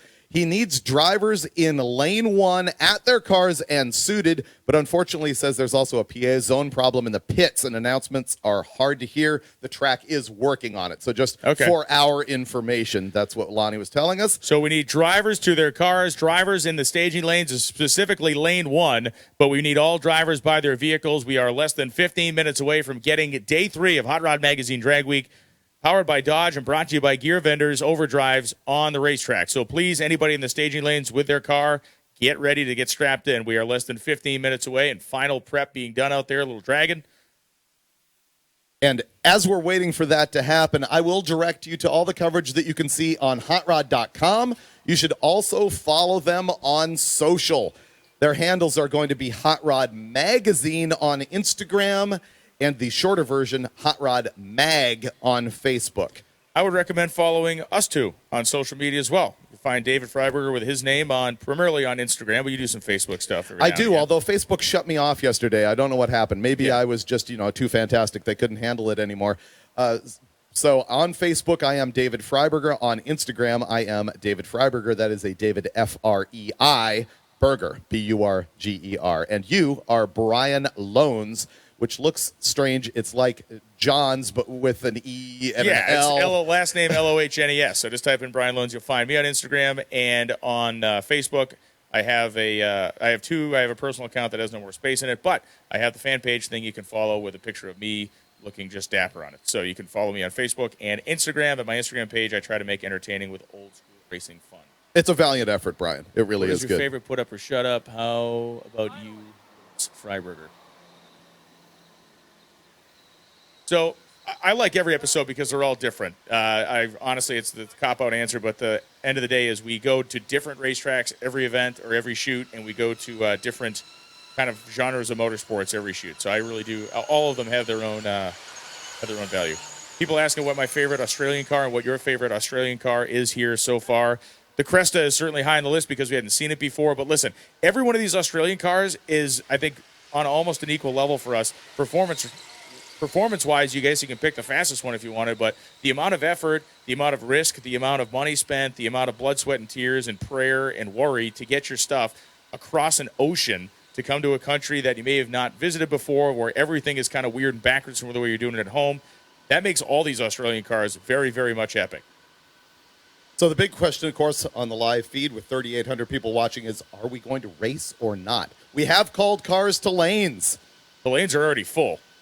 Staging lanes are absolutely rock solid, jam full. If you're in lane one, you need to be in your car. You need to be strapped in with a helmet on as we are approaching about T-minus 10 minutes to get this thing going.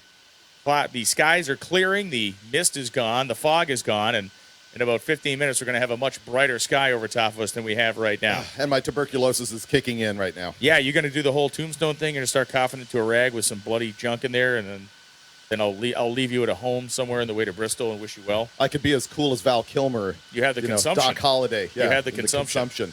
You could call me a lunger. What are you going to do, lunger? Say when. Say when. I'll be your huckleberry. Brian, where's Bacon? There, Bacon guy is comfortably resting in my bag. Oh, look, I just received a text from Lonnie. I wonder what it says. Delayed reaction. Apparently, there's a PA zone problem. Yes, apparently there is. That text came to you about in the same amount of time as your general reaction time on the Christmas tree. Speaking of which... Oh, yeah, it begins today, my friend. Speaking of which, this is going to be a throwdown. We will not get in the way of any actual racer going down the track, but Brian and I are driving around in this brand new fancy Dodge Red Eye Challenger. That's the new model that is the wide body. It's got 797 horsepower, and my prediction is that we are going to race that car. Today. We've got to do it. And the thing that's going to happen is you're going to see me go out there lightning fast, whereas Brian has been to the Richard Rawlings School of Driving in the brand new Hellcat. So that's what's going to go down. Thank you for your confidence. Thank you for claiming that I'm going to crash someone else's car, something I've never done in my life before. It'll be great for your social. God, that guy is awesome in so many negative ways. What we're referring to here is we had a celebrity shootout at Roadkill Nights on Woodward here a month ago. And Richard Rawlings actually did hit the wall in a brand new car trying to do an epic burnout. And I say that now, I will absolutely shame myself when it in fact happens to me later today. It is not beyond the realm of possibility. Listen, the only reason that happened was because the guy left the starting line, blazed the tires, and figured he was going to do an eighth-mile burnout, and he did a 300-foot burnout. And then, actually, the most impressive part of the burnout was how he spun the tires while driving up the concrete barriers. Yes, that was actually pretty good. The vertical element of the burnout was actually pretty cool. Hey, if you're going to do it, have flair.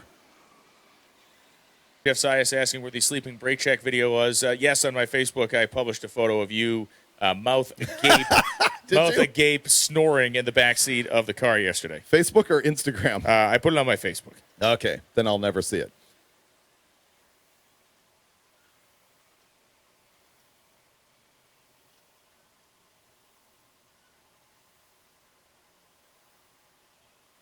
When we do get back into action today, you are going to see some amazing stuff. I counted up earlier today that, what did I say? That we've got 43 or 47 cars that run in the 8s or quicker. More than 3 dozen 8-second street legal cars here.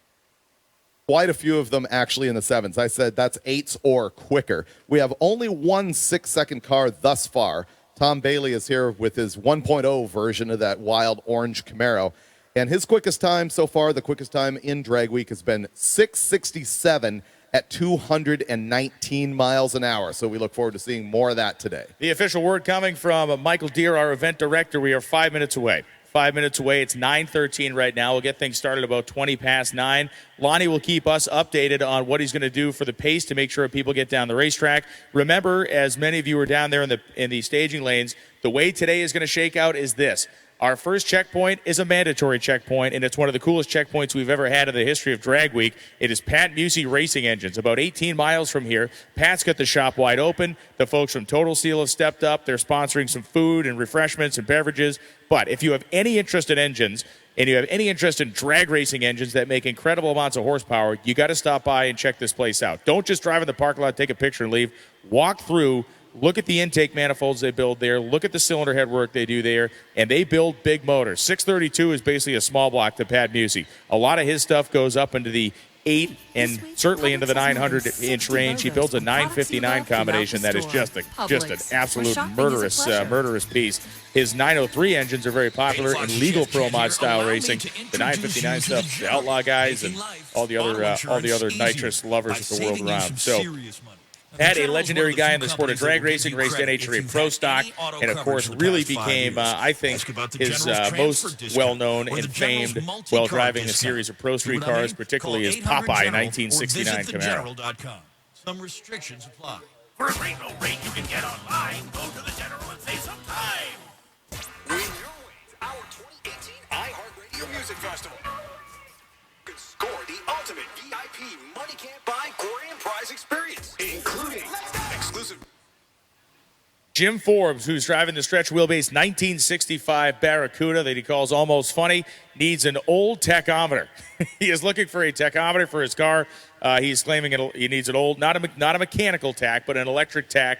He is located between B8 and B9. So you're down there in the pits, B8 and B9, you can't miss the thing. It is the stretch nose, alder wheelbase 1965 Barracuda. The man needs a tachometer. Please help him.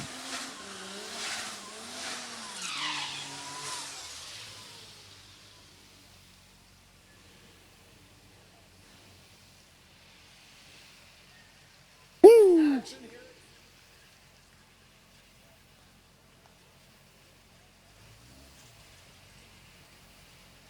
And Charles Martin, the 1968 Charger, Martin running in the street race big block naturally aspirated category. The Barra powered Cresta making the second day in a row, the first pass of the day. And that car goes ripping down the racetrack to a 926.6 at 147 miles an hour. So that's 200s better than yesterday. And 13.075 at 112 miles an hour for Charles Martin in the 1968 Charger. Advancing on, it is Darren Pape and Travis Martin coming up in the 2001 Chevy Camaro. Pape's car is beautiful, really, really clean 67 Nova. Clearly ran that thing through the car wash after the Monday drive through the range, because it was way too clean to be unwashed.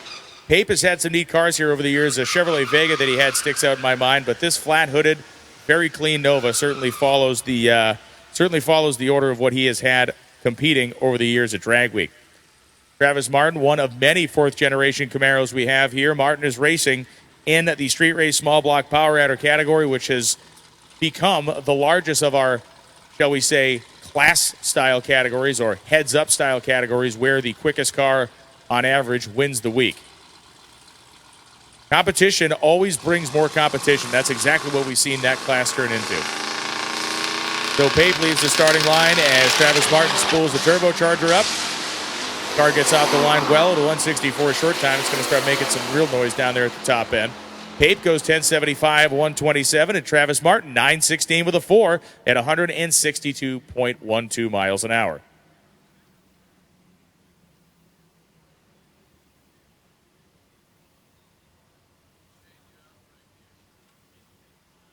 Oh, he drove it. Wow. Oh, that's fantastic. Okay, great. No, that's great to hear. Another thing we got to fix, too, is Mark Arblaster from Australia driving that Valiant. I was under the impression it had a Gen 3 Hemi. It is an LS motor with a turbo on it. So it's a turbocharged LS-powered machine, and that car has been running deep into the nines.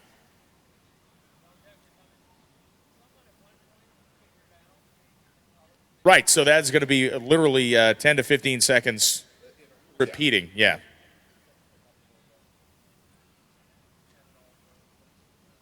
So waiting on the next pair to come around the end of the staging lanes here. Buick Grand National on one side of the racetrack and the Camaro on the other. The Camaro running street race Big Block NA. The Camaro, one of the cars that stuck around a while yesterday. That's Chris Sills. He was one of the last guys to run down the racetrack in the afternoon. And Tyler Dupree, the 1984 Buick Grand National. Something hanging real low under Dupree's car, maybe a trans blanket or something. Did you have any? Well, no, I guess your magazine experience came in after the Grand Nationals hit the scene, right? You never did any sort of Grand National stuff.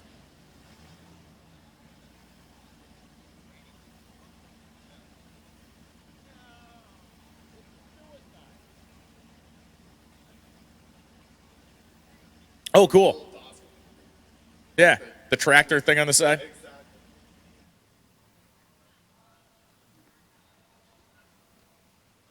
Wow. Wow. This is a deal breaker. I want to suffer in this thing, sir. So Dupree in the Grand National that does still sport V6 power has run apparently a brief bit of a holdout here. Not sure if there's some related issue at the top end or something, but we'll wait and see here momentarily.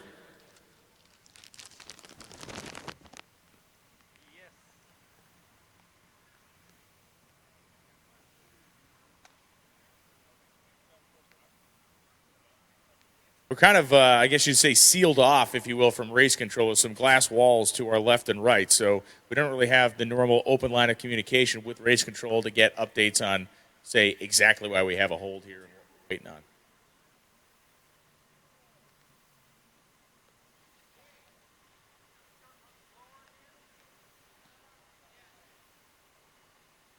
So a note for our racers, you need to turn out into the pits at the top end of the racetrack. Do not come all the way back up the return road on the left side because of the fact that our staging lanes are full of cars. There's nowhere for you to go and nowhere for you to get there. So when you pull off the racetrack, pull all the way off into the pits and do not come up the return road that runs along the left-hand side, which actually is a chase road. We never use that at the national events as a return road either. But hey, Darren Pape was coming back up. He didn't know any better. We didn't tell him at the top end, so it's all good. We got that squared away. Okay, apparently some mist happening on the end of the racetrack, or maybe on this end of the racetrack. We're in our nice little hermetically sealed glass box here, so accuracy on that is limited. Should be quick though. The sky is a lot lighter than they were this morning. That's a fact. When we first got here, it was dark, dark, dark.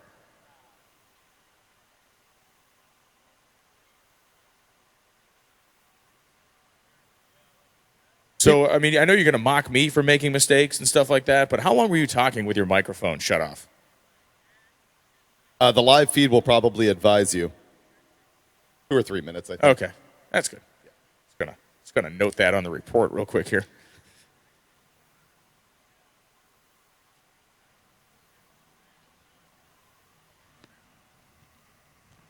Grand Nationals. Oh man, yeah. Now I can actually see raindrops falling down. That's not good. That is not effective.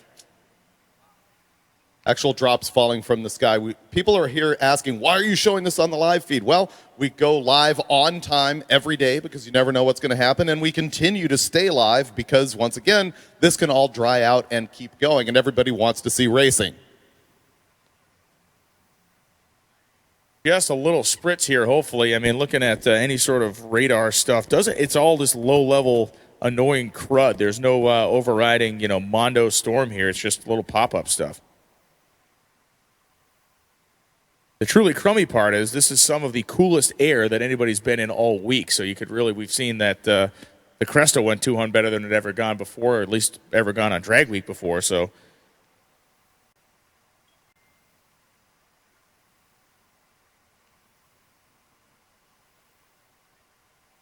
this track has had, even though its history is fairly short, about 10 years, it's certainly made its mark for performance.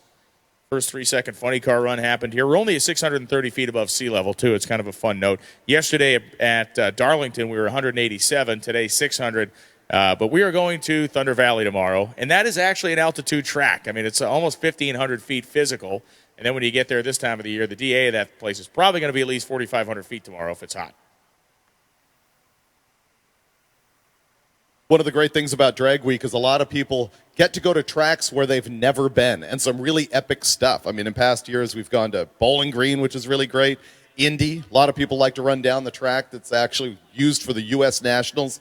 And I think this week, it's all new tracks that Drag Week has never been to. So even if you're a multiple Drag Weeker, you're getting new experiences throughout the week.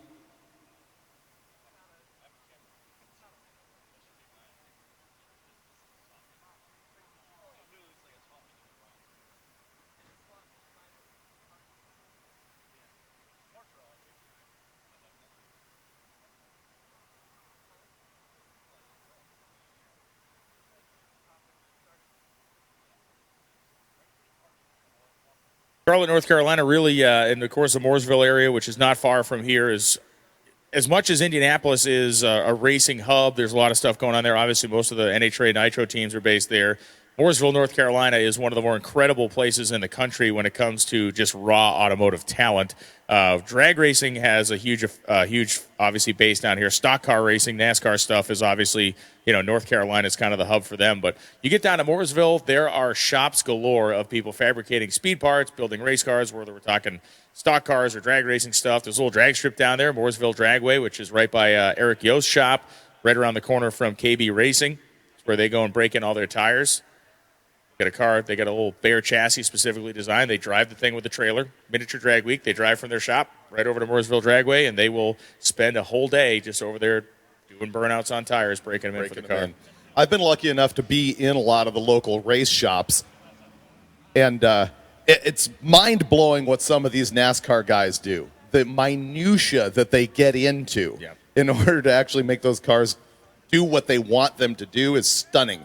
They actually do pinpoint digital data logs of the entire shape of the body, which are hand-formed, and they're looking for variances of like 80 thousandths of an inch to affect the aerodynamics on those cars. Another thing that blew me away was the engine dynos that actually have climate control so that they can simulate the expected conditions at various races. So they can see how the engine performs in temperature, and they actually make changes to the engines based upon that. Kind of mind-blowing. One of the legacy things that's going to be changing for mandatory by the 2019 season over there in NASCAR is the use of composite bodies. So the bodies they allowed the composites in and I believe began encouraging their use in 17, and by the 2019 season it will be mandatory that there is a composite body. So I don't know what that means for the guys that form that sheet metal and build those things, but it probably doesn't mean good news. Maybe they can learn how to, lay glass, lay carbon fiber, an entirely different skill set. Did you know that Lana Scher, our friend who formerly worked for me at Roadkill and Hot Rod Magazine, she worked laying carbon fiber for a few years. That's in cool. Motorcycle shop. I did not know that. Yeah.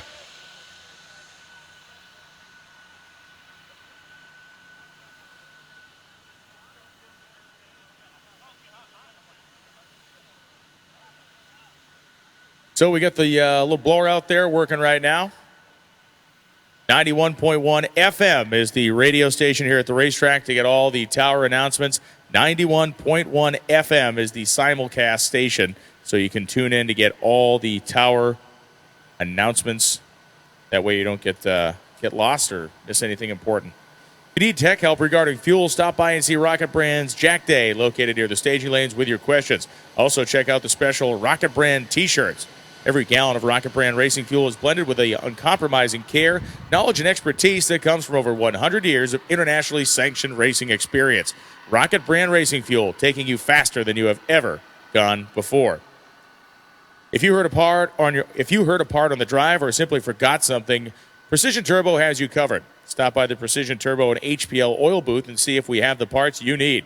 We carry a wide selection of HPL oil, turbocharger parts and accessories, spark plug wires, and more. We have experienced staff on hand to provide tech support and answer questions. All Precision Turbo and HPL oil products are proudly made in the USA. XS Power Batteries is proud to support Hot Rod Magazine Drag Week. We'd like to thank all the competitors, staff, and vendors that have welcomed us along the trip.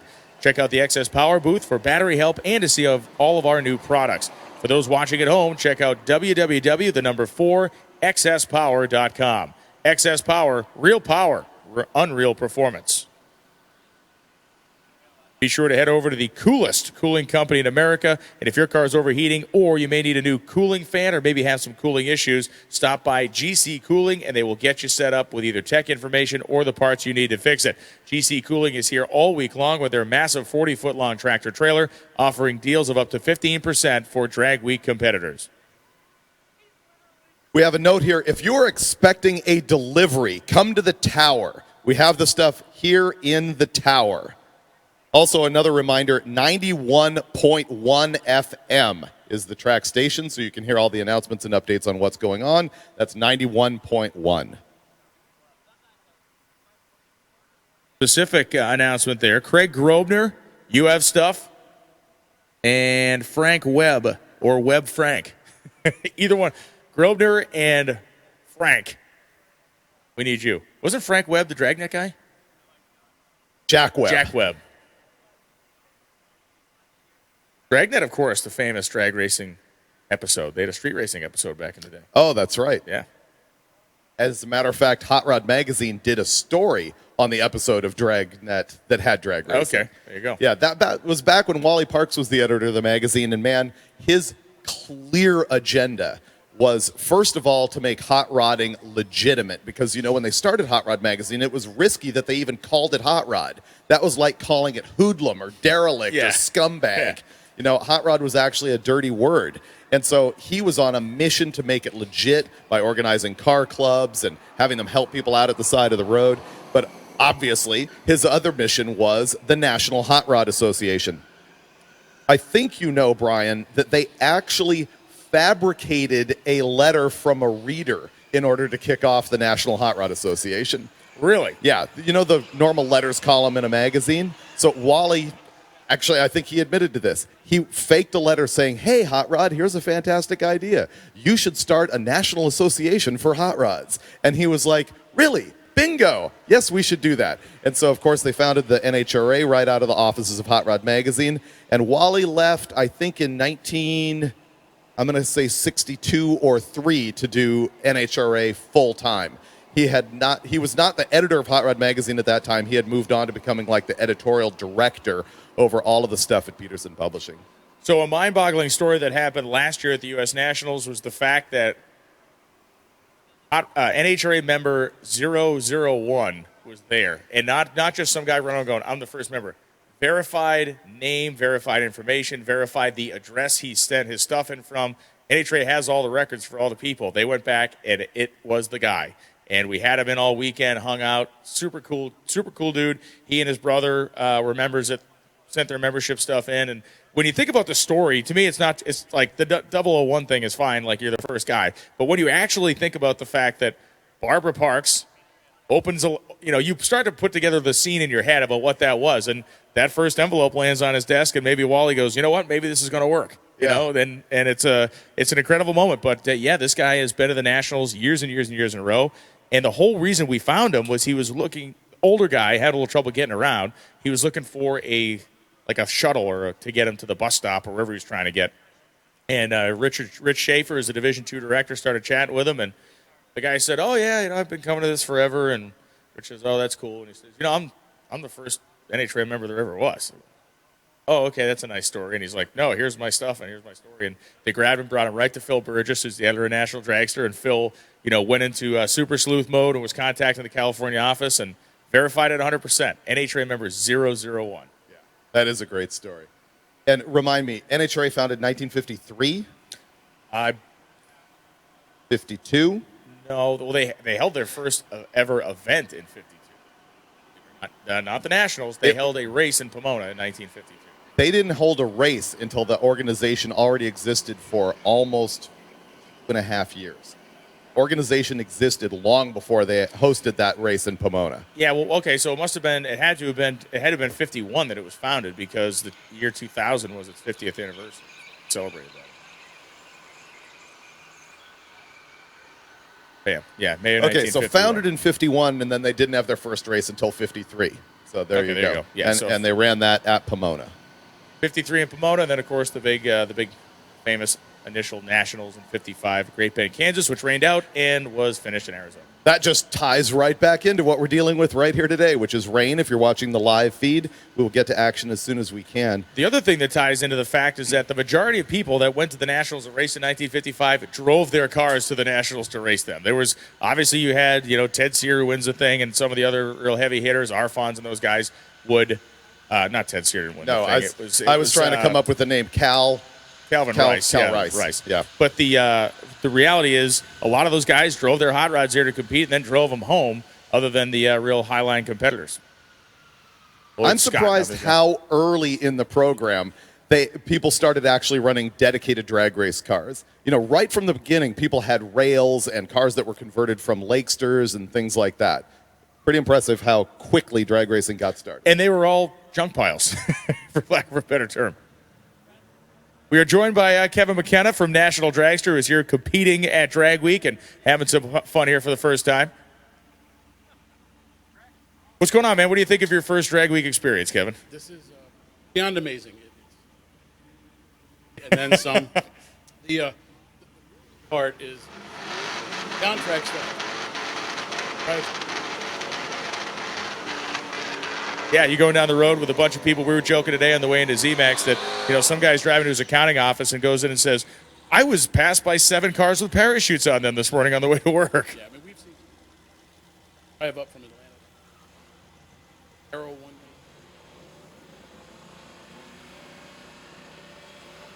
Fun at it. And Well, thankfully, we are back on the racetrack right now. We will see Kevin racing his Mustang in a little while, sir. Thank you very much. As Chris Sills and Tyler Dupree head down the racetrack. Dupree is in the Grand National, streaking by the Camaro at the top end. And Dupree goes 10.54.5, 135. Sills in the Camaro, 12.83 with a 7 at 111.17.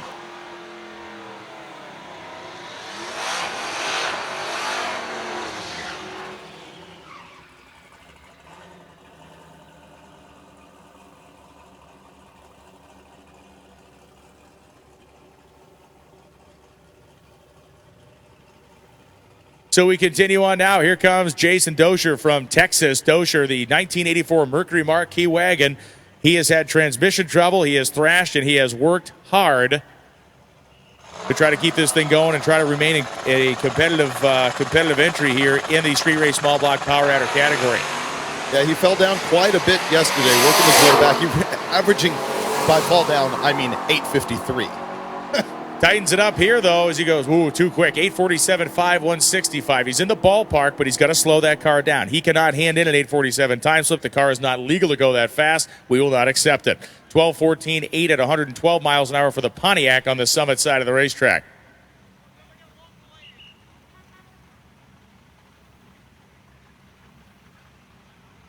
In the left-hand lane here, you're looking at this red 1967 Chevy Nova with the awesome stacks coming out of the hood, obviously converted to EFI. That is a naturally aspirated big-inch small block. Amazing how fast this thing is naturally aspirated. And a very, very pretty car. Too slow, says the license plate, but we're about to see that this car is anything but that as Josh Norris gets ready to attack the racetrack. Aaron Schaefer in the 4th generation Camaro will be on the zMAX side of the course. He also trying to run right around that 8. Look at the wheel stand for Norris. Yeah, buddy. That thing dead hooks the radial tire, climbs up the ring gear, and in beautiful fashion heads down the Summit side of the racetrack. How about a 966.2 at 136 miles an hour? all of it. As Aaron Schaefer goes 9:32.7 at 1:47.55. David, I'm not sure if you heard it, but Kevin McKenna told us that Pat's got a motor on the dyno, and he'll make dyno rips with it for anybody who wants to hear. Oh, cool. People will dig that a lot. I hope it's a really, really big inch one. It will be Lon Tibb and Richard Abbott coming up right now. Abbott, the 1930 Dodge Coupe with a W2-headed 360 cubic inch small block Mopar engine. The car out of Ontario, Canada, lined up next to Lon Tibb, the 1990 Pontiac Firebird, or 1999, I should say, Pontiac Firebird Firehawk. Tibb is running in Super Street small block power adder. And that hot rod is running in the hot rod class. He's number 3 right now. He's been averaging 10 O's. We'd love to see it go in the 9s right now. Abbott is struggling a little down low as the car tried to swap ends on him. He wrestled with it and goes 10.042, 132.35. That thing's a rocket ship. 868 with a 7 at 158 miles an hour for Lon Tibb. Thanks again to the staff here at zMAX Dragway for their quick response and appropriate levels of equipment to get this track turned around for us. We had a little switch there earlier, but we're backing it hot and heavy. Happy birthday to Greg Weigert, who rolls up in a 1968 Pontiac Firebird today. Corey Pant, the 1974 Plymouth Duster, and that lime green coloration on the zMAX side. You're about to see a shootout of naturally aspirated cars. A big block in the left-hand lane, small block in the Duster in the right-hand side. That's Corey Pant. Something David does after climbing 3 or 4 stair steps. Greg Weigert heading down the summit side of the racetrack now, 105 in the 8th mile. The Pontiac will get down to the end first, going 10:26.7 at 130. Pant goes 10:85 at 123. John Dodson in the thick of things. Struggling yesterday to get the number. This is another one of those cars that has to run an 8.50 in order to get the top of his class. He bumped down a couple spots yesterday. How many passes did he make? 5? Man, he was he was out there kind of just buckshotting the thing. He was fast, he was slow, he was trying to find his spot in the center. As Ed Hohenberg, 2004 Ford SVT Cobra, rolling up on the right-hand or zMAX side of the drag strip. So Dodson in the Malibu is currently 4th in class, and he's trying to work his way up. He's running an 8.53 average, and number 3rd in class is running 8.52 with an 8 average. Whoa, Dodson's car got up on the tire and broke him loose just past 60 feet, turned due left. He's going to pedal and try to make something out of the run, and Dodson goes 9.22.3 at 160. Ed Hohenberg takes the SVT Cobra convertible through the traps at 13.94.3 at 108 miles an hour. Here comes the Slayer in the left-hand lane. Kurt Johnson in that black Fox body Mustang, entering a small block naturally aspirated class for the first time. He usually runs big block stuff, and he's dominated the big block class. As a matter of fact, he's won Drag Week 7 times, more than anyone else, and he is laying waste to the small block NA class. Like Godzilla through a Japanese village. He is unstoppable. There is no Mothra to show up and even challenge him at this point. 2 different ways to really skin the cat here in terms of the small block or Fox body style Mustang. Carger running a boosted LS engine in the 1979 Mustang.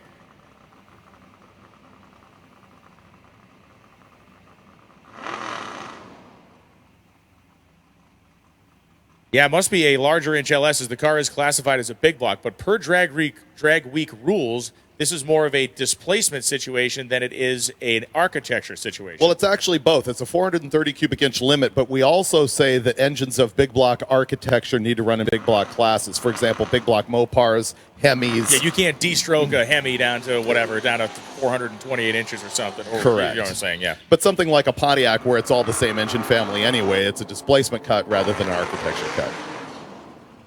So Johnson's car completes the burnout inches toward the starting line. Traction seems to be pretty good this morning. We've seen some nice big wheel stands there, mostly small tire cars running yet. We've not seen any or many of our large tired, slick tire competitors to this point.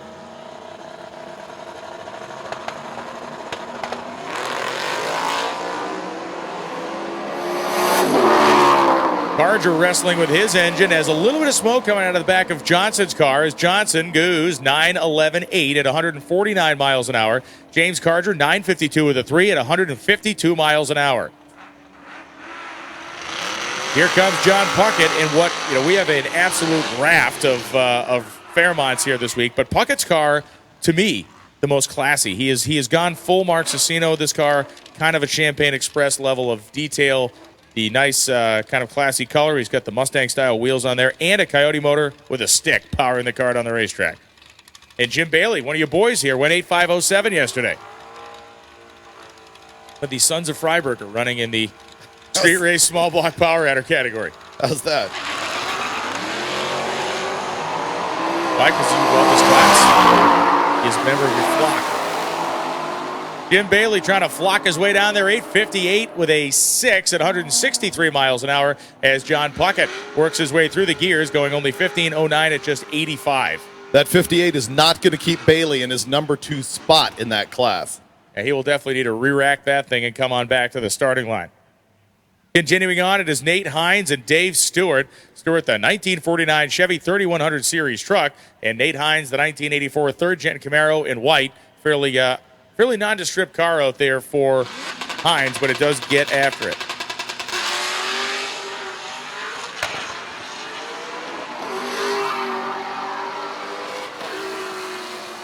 In the left-hand lane, he goes 691 to the 8th mile, and in the quarter, 1074 to 129 miles an hour. The right-hand lane, David Stewart in that truck runs 1552 at 85 miles an hour. Now, the next pair coming to lanes on the right-hand side, Andrew Starr in this 56 Bel Air with Hillborn injection. That thing's looking good. And on the left-hand side, Steve Golightly's got the 86 Camaro.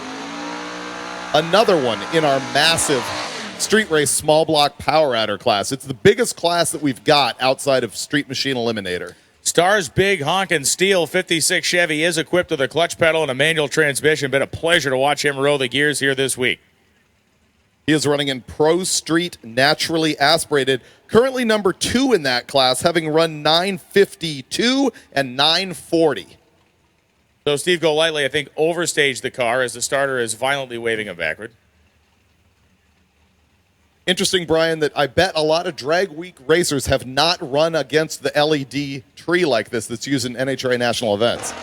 Isn't that what that is? That is an LED tree, absolutely. So trouble for Golightly. Andrew Starr bobbing and weaving and heaving and bouncing his way down the zMAX side of the racetrack as Starr stops the clocks, 9:39.7 at 149 miles an hour. Nicely done there. Golightly is doing just as his name implies at 15:37.6 at 69 miles an hour. So the 56 runs his best pass of the week. So everybody knows what we're doing here is time trials. These are not side-by-side races. The guys are trying to get the quickest ET that they can. At the end of the week, we take 5 races, add up their AT, divide it by the number of days we raced, and that is what is used to determine class winners.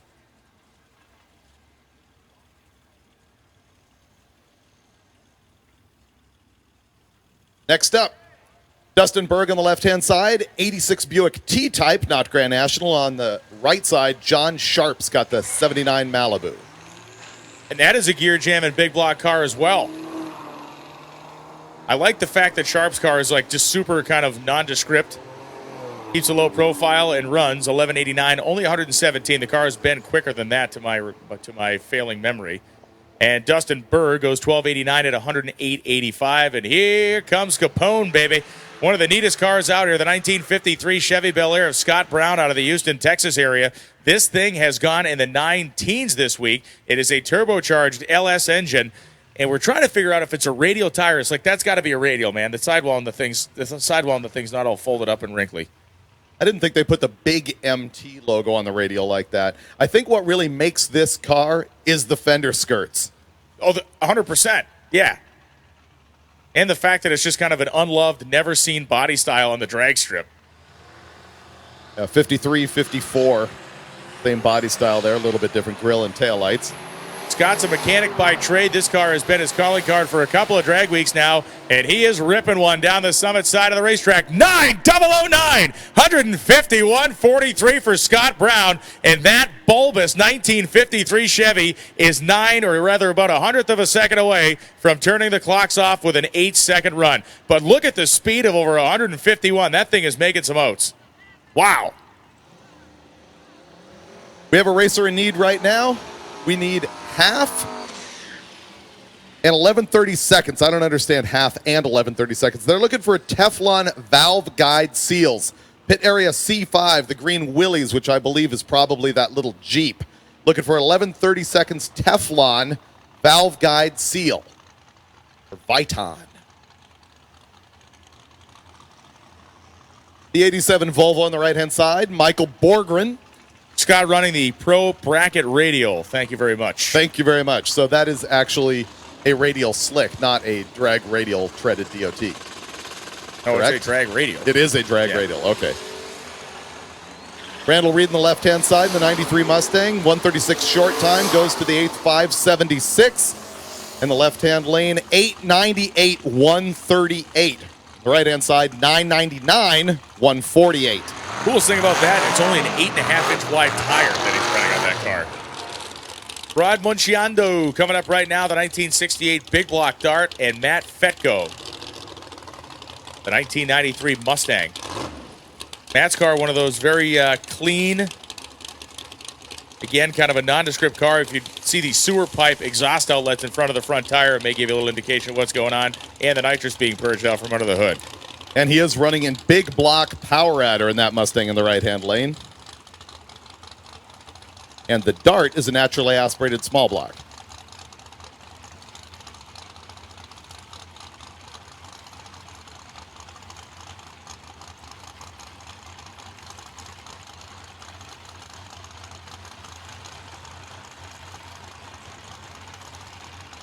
So Mustang second to go in. Giano picked the front tires of that little Dart up in the air. Not by much, but it did it. And you heard the engine RPM come up immediately for Matt as that thing smoked the tires on the hit. Rod appears to be slowing at the top end of the racetrack. Not so much. 1174.7 at 114. Mile an hour may be down a little.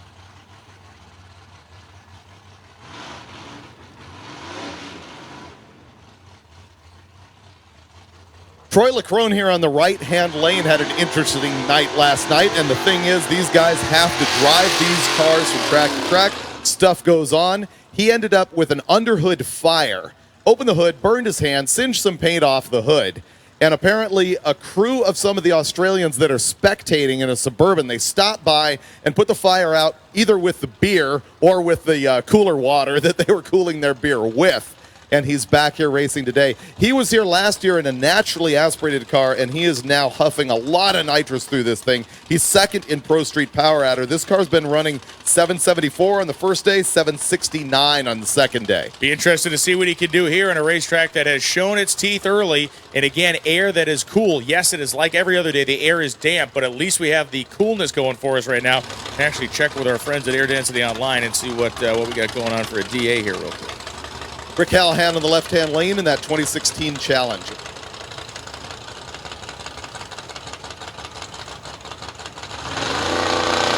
Callahan in the Hellcat.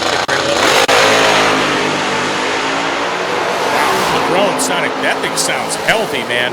5:06 to the 8th mile. Leckrone goes 792 with an 870 miles an hour.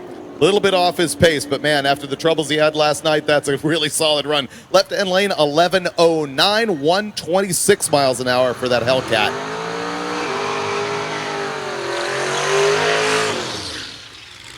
Now we're looking at Hunter Corcoran in the left-hand lane in that 69 Nova, and Clark Rosenstengel on the right-hand side with the 2010 Chevy Camaro. Clark having been at Drag Week a number of times and actually won his class a couple years ago. And that thing has also run in land speed racing, has it not, at Wilmington? Yeah, done a bunch of standing mile stuff with it, and he gets his use out of it. Clark Rosenstengel has been sevens this week in this car. He is leading his class. We're going to try to put the screws to it here. Goes down to 540 at 140. Going to make a big pull in the back half here. 821.5, 174. ET off by a couple of tenths, or more than a couple of tenths. The speed at 174 was there. 148 short time, an indication that maybe the thing was just spinning the tire a little out of the hole. 1344 for Cochran in the Nova. Well, that number is lower than Clark wanted because it's, he ran 798 on the first day. It's still enough to keep him on top of Super Street small block Power Adder. Now, here's another treat in the right-hand lane. Frank Saponaro in the 67 Nova wagon. Does this look like a 7-second car to you in the grandstands? Not so much. But it most definitely is. It is a beautifully turned out car. Frank, by trade, is an electrician, a perfectionist, and an incredibly talented mechanic and fabricator. We're going to see what he can lay down here. He's going to fabricate himself some wheel spin there. He pedaled the run early. The wagon didn't lift the nose like we're used to seeing a little bit there, and still goes 777.7 at 190 miles an hour. Holy smoke. And that thing, being a station wagon, being the shape that it is, that thing is making huge power. That is a very drag-friendly style shape. That is enough. Let's see. Yes, Frank is at the top of Super Street Big Block Power Adder, and that number is good enough to leave him there. He's holding on to his win. Giovanni Castillo is here in the right-hand lane in this 95 Toyota Supra. It is powered by a turbocharged 2J motor. Left-hand line, Sheldon Root in the 62, not Nova, but Pontiac Acadian. And he is running in the modified Power Adder class. Modified meaning that he's got an altered rear suspension, but he is on a small tire. Actually, both of these cars are in that same class. Right now, the DA at this racetrack is 2,421 feet. What is density altitude? Density altitude is effectively the height of the altitude that the engine thinks it's running in. Well, this place is only 600 feet above sea level. The quality of the air dictates what the density altitude is, and right now every engine on the property thinks it's running 2,421 feet above sea level. The higher that number gets, the harder it gets to make horsepower.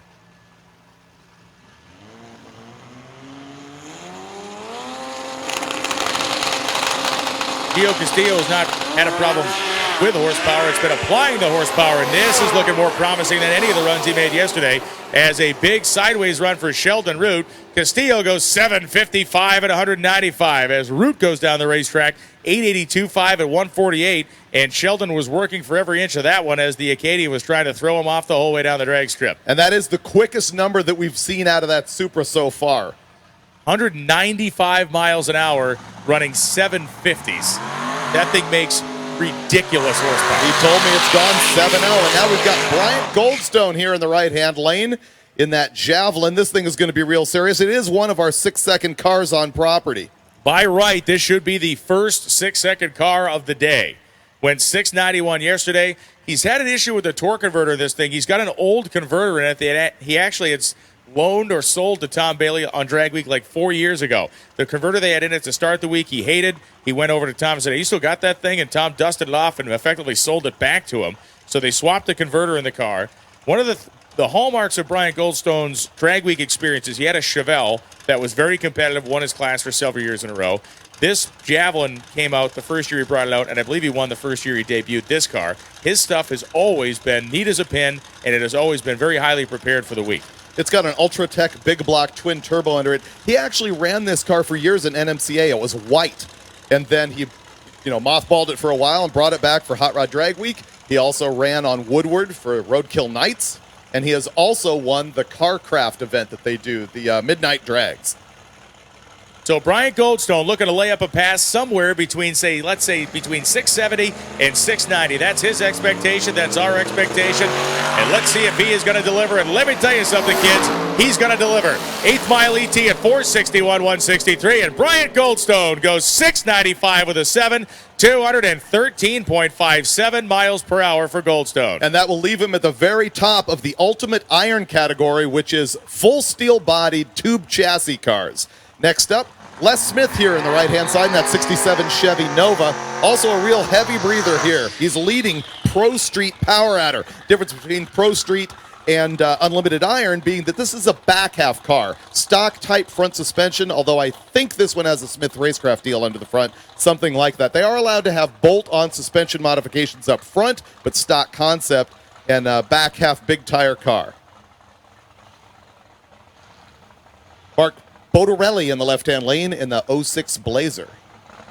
Bodarelli better not blink because he's going to lose Les Smith right quick here. Bodarelli's truck runs in the 14s, maybe the high 13s, but Les Smith's car a whole bunch quicker than that. Bodarelli's Nova back on its haunches through the 8th mile at 150 miles an hour. He goes 748 with a 4 at 190 with a parachute out on that in the long shutdown area here at zMAX Dragway. Mark Bodarelli goes 15-12 with a 7 at 90 in the Trailblazer. One of my favorites here in the left-hand lane, Jared Scott's got that 62 Ford Ranchero, originally built by Dennis Taylor. This thing has an all-aluminum Hemi in it with an 871 supercharger and fuel injection and a stick. This guy is leading our A gas class just ahead of my friend Mike Finnegan in the Blasphemy 55 Chevy that has essentially the same drivetrain. These guys are having a shootout to see who actually has the lighter car. The old school style Hillborn 4-port injector on top of the engine with the Hillborn forward-facing scoop. So cool. Right-hand lane, Matt Latier in the 67 Firebird.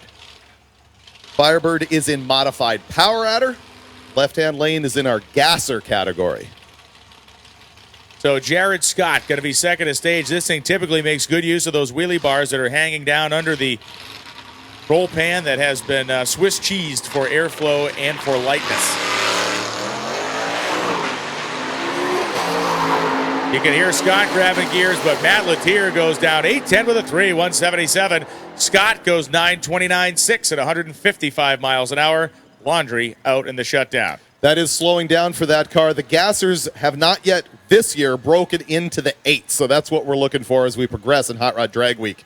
You can keep an eye on all of the results at hotrod.com. You can get all of the numbers that these guys are running all week long. Left-hand lane, Nathan Walters in the 88 Mustang. And David Armentrout coming up here. Armentrout driving the Nova. He has, it looks like we got a little smoke emanating from the hood there as Latier has not made the turnout. There was some smoke coming out from underneath that car when it was in the shutdown area. Our safety people kind of walking over there to inspect what's going on. But Latier has not made the turnout. He has come to a stop. So we're going to see exactly what's going on there. Those of you watching on our live streaming video provided by Dodge and Gear Vendors are seeing our safety folks respond. I initially thought he might have got on the brakes down there, and maybe it was just some smoke perhaps rolling off the front tires, but no major incident as the car is being just pushed off and around the corner. This should only hang us up for a second. You know, if you're in the grandstands, you can download the Motor Trend app for free and watch all of this live. And the advantage to that, you might be thinking, I'm sitting here in the grandstands. Why would I do that? Well, you can get close-up camera work both from the starting line and also on the details of incidents like this at the top end. And you get to hear us both live over the PA and then shooting at you out of your phone. I would turn the audio off on the phone if you were doing that. A weird dual brilliance type of situation. Just keep hitting it from all sides.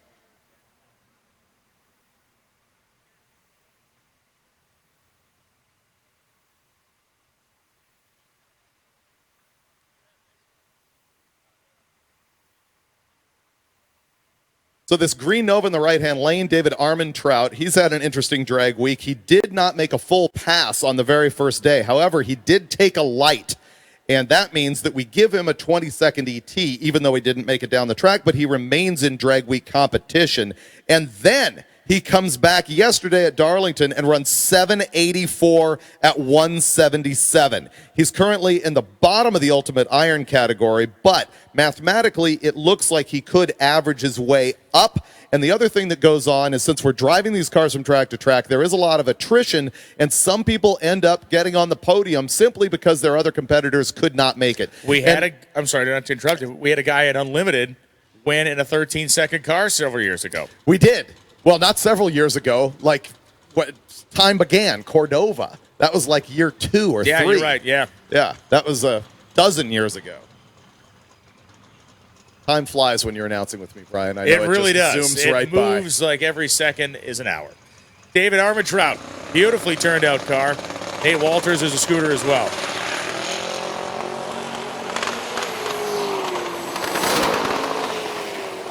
Shooting ducks down there at the top end of the racetrack. Sound like Walter's car clipping perhaps the rev limiter or something. Goes 910 with a 4, 153. And look at Armentrout. 899.4 at 163 miles an hour on the zMAX side. Great shot there. The turbocharger whirling away in the nose of... Actually, it might be that's a ProCharger, I think. Yes, it is. That is a ProCharge entry. That is Mr. Grosvenor out of Minnesota. It can be confusing on the ProCharger when you see it centered right up front. Those are guys that are powering it directly off the snout of the crankshaft, which is pretty popular. But, Brian, I thought you very astutely pointed out the other day the disadvantage of that is you can't pull the belt off while you're driving on the street, change your tune-up, and not wear out the blower. Dennis Taylor coming around the corner, man. We'll talk about this guy here in a second. He has had an adventuresome week. We're about halfway through it.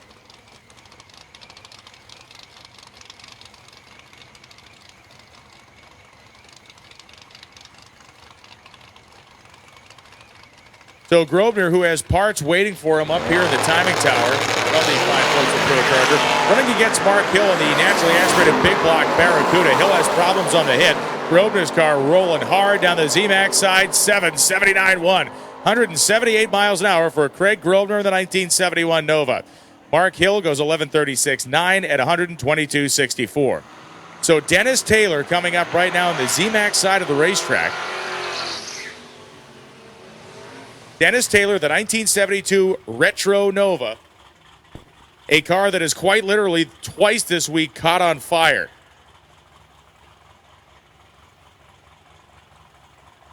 They have both been top-end fires. They have both been similar fires. One happened to him during the test session on Sunday. The other happened yesterday. Pay very close attention to this thing as he gets to the top end of the racetrack. I'm hoping, of course, against hope, that he's figured out why that was happening.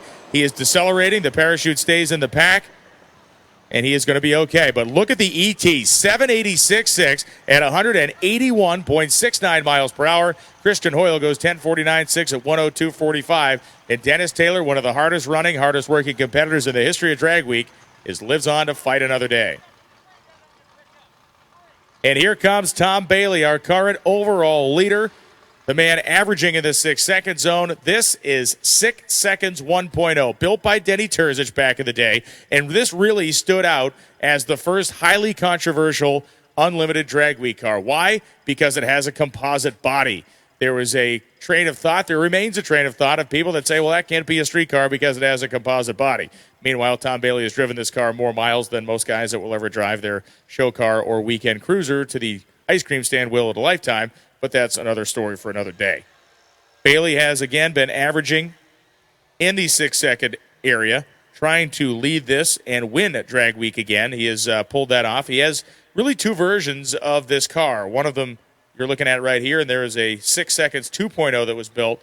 That car, the intention was to compete and to average in the 5s over the course of the week, a feat that no one has completed yet. Not to say they never will, but it has certainly not been done as of yet. Bailey didn't think that car was in fighting shape for this week, so he has got good old 1.0 out of the mothballs, and he is competing with it. You will see this car appearing on an upcoming episode of Put Up or Shut Up as well, as we matched Tom Bailey against a wheelie bar-free Pro Street motorcycle. Ron McGuire on the other side of the racetrack. McGuire, a 1969 Dart. Ron is running in the street race small block naturally aspirated category in the precision turbocharged Steve Morris built 615 cubic inch big block that makes more than 2,000 horsepower, completes a burnout on the right hand of the drag strip. Bailey out of Michigan. Orange pickup truck, lane 3. Get to your vehicle immediately or you will miss your shot. Orange pickup truck, staging lane number 3. Get to your vehicle immediately or risk the consequences of Lonnie Grimm. So Ron McGuire, big, heavily raked 1969 Dart there. Got the full stank bug stance going on. Bailey's car, the wheelie bar adjustment being made by Steve Morris. Serves as co-pilot and crew chief on this car, as he has many times. If you are on the live feed, spread the word. Tom Bailey, our current leader, is about to run. The tail of the tape on this car, meaning his performance will be noticeable very early on. We'll kind of understand if he is on a 6-second pass, really within the first 100 feet of the run. If the car shakes the tires in any way and he has to pedal it, we can pretty much write it off. If he is clean through the first 330 feet, buckle up. This is going to be quick. Here we go. Clean, mean, and let's watch it happen here. 8th mile at 4:41.72. Bailey 6:65. 219.61 miles an hour for Tom Bailey. A 1:12 short time. They gave it the business right out of the gate, and he took full advantage of a very well-prepared racetrack here at zMAX. 4:40 at 172 to the 8th, David. Yep, quickest run so far this week in Drag Week. Now, that is a little bit slower than we have seen some earlier cars in prior years, but let's say this, running it is always a different situation. We've been through a ton of rain this week, so it's hard to compare car to car. Really, year to year, there's varying conditions that affect the cars, And you cannot take anything away from the accomplishment of anybody who finishes Hot Rod Drag Week, and I expect that car to do exactly that. Absolute fact. And Bailey is a fine driver in that thing. He's very comfortable in the car and did a nice job right down the groove, right down the racetrack. Tom Franks coming up, the 1979 Ford Futura that he calls Fastura. And Mark Fisher, the 1933 Ford pickup truck. Fisher running in Hot Rod and Franks running in the virtually impossible to win street race small block power adder category. Down the course they go. The pickup truck goes 10.099, 131, and Tom Franks goes 854 at 165.19. You know, Hot Rod becomes a very interesting class. The leaders actually swapped position yesterday, with Fisher going down with that truck right there, having run in a 994. Tim Hall, his competitor, running 983 and a 10.0 the earlier day. So it's going to be very interesting to watch as the leaders change place there in that Hot Rod class. More than just performance, Magnuson Superchargers are your total power package. No one gives you more power, more performance, more excitement than Magnuson. See the complete line of Magnuson Performance products online at MagnusonSuperchargers.com. Take the guesswork out of building great performance. Get proven performance with the best-selling, most complete line of bolt-on superchargers anywhere. Get your big performance delivered. Visit MagnusonSuperchargers.com now. Magnuson, made in the USA. This plum crazy AAR CUDA here on the left-hand side is Randy Heinzelman, Super Street Big Block naturally aspirated car. In the right-hand lane, we've got Matthew Tracy in the 72 El Camino. And the El Camino is running in street race small block naturally aspirated. So right here you got two NA cars, big block on the left, small block on the right. The big block car gets out first with a 1:42 short time. He goes to the 8th at 6:10. And for the plum crazy car, 9:53, 142 miles an hour. The right-hand side, that El Camino meanders to a 13:95, 102. To take a quick stroll back down the memory lane of Hot Rod Magazine, my favorite El Camino project of all time was when, I don't know if you were involved, I know Canan put that 500-inch Cadillac motor in the 80s El Camino and raced it at Terminal Island with concrete bags strapped to the tailgate. That actually went down on the year that I was not there. Oh, no, it happened when I was a staffer, or when I was no longer a staffer. I was editing other magazines when Rob pulled that off. It was a good story. Lanes for Session 1 close in 10 minutes. The lanes for our fast classes in Session 1 close in 10 minutes. We'll look to Lonnie Grimm for the actual shutdown time on that, and then we will go into our Street Machine Eliminator, and later in the afternoon we have an all-run category for those cars that did not make it in the first section. So, Dan Seitz here in the right-hand lane in that 88 Ford Mustang. He is leading his class currently, modified power adder. He gets off the line with a 129 short time, goes to the 8, 497 and out the back door. Wow. 756, 187 miles an hour. That is going to be his quickest run of the week so far. Yeah, that thing had been a low 760 car all week long, and now he goes a 756, 187. As we have another pair of cars in the water box, but we have a guest with us up here in the announcing deck, joined by Wayne Jessel. And Wayne, a guy obviously in the world of valve train manufacturing. Do events like this make you chew your fingernails to the bone knowing your stuff's going down the highways and byways? Boy, this is crazy. I can't believe it. I've been following on Facebook, watching everybody driving in the pouring rain and then come out here and running the 6s and 7s. And unbelievable. This is really cool. First time I've actually experienced it in person, so pretty neat deal. How far is your shop from here? Well, the actual valve train shop is up in New Jersey, but I'm based out down here because I do a lot of the NASCAR things. But I do work on the land speed truck down here over in New Jersey. Very, very cool. As Randy Bellahar takes his Pontiac-powered Firebird down the racetrack, 922-0, 153. And Raymond Lammons goes 1232-2 in the Willys pickup.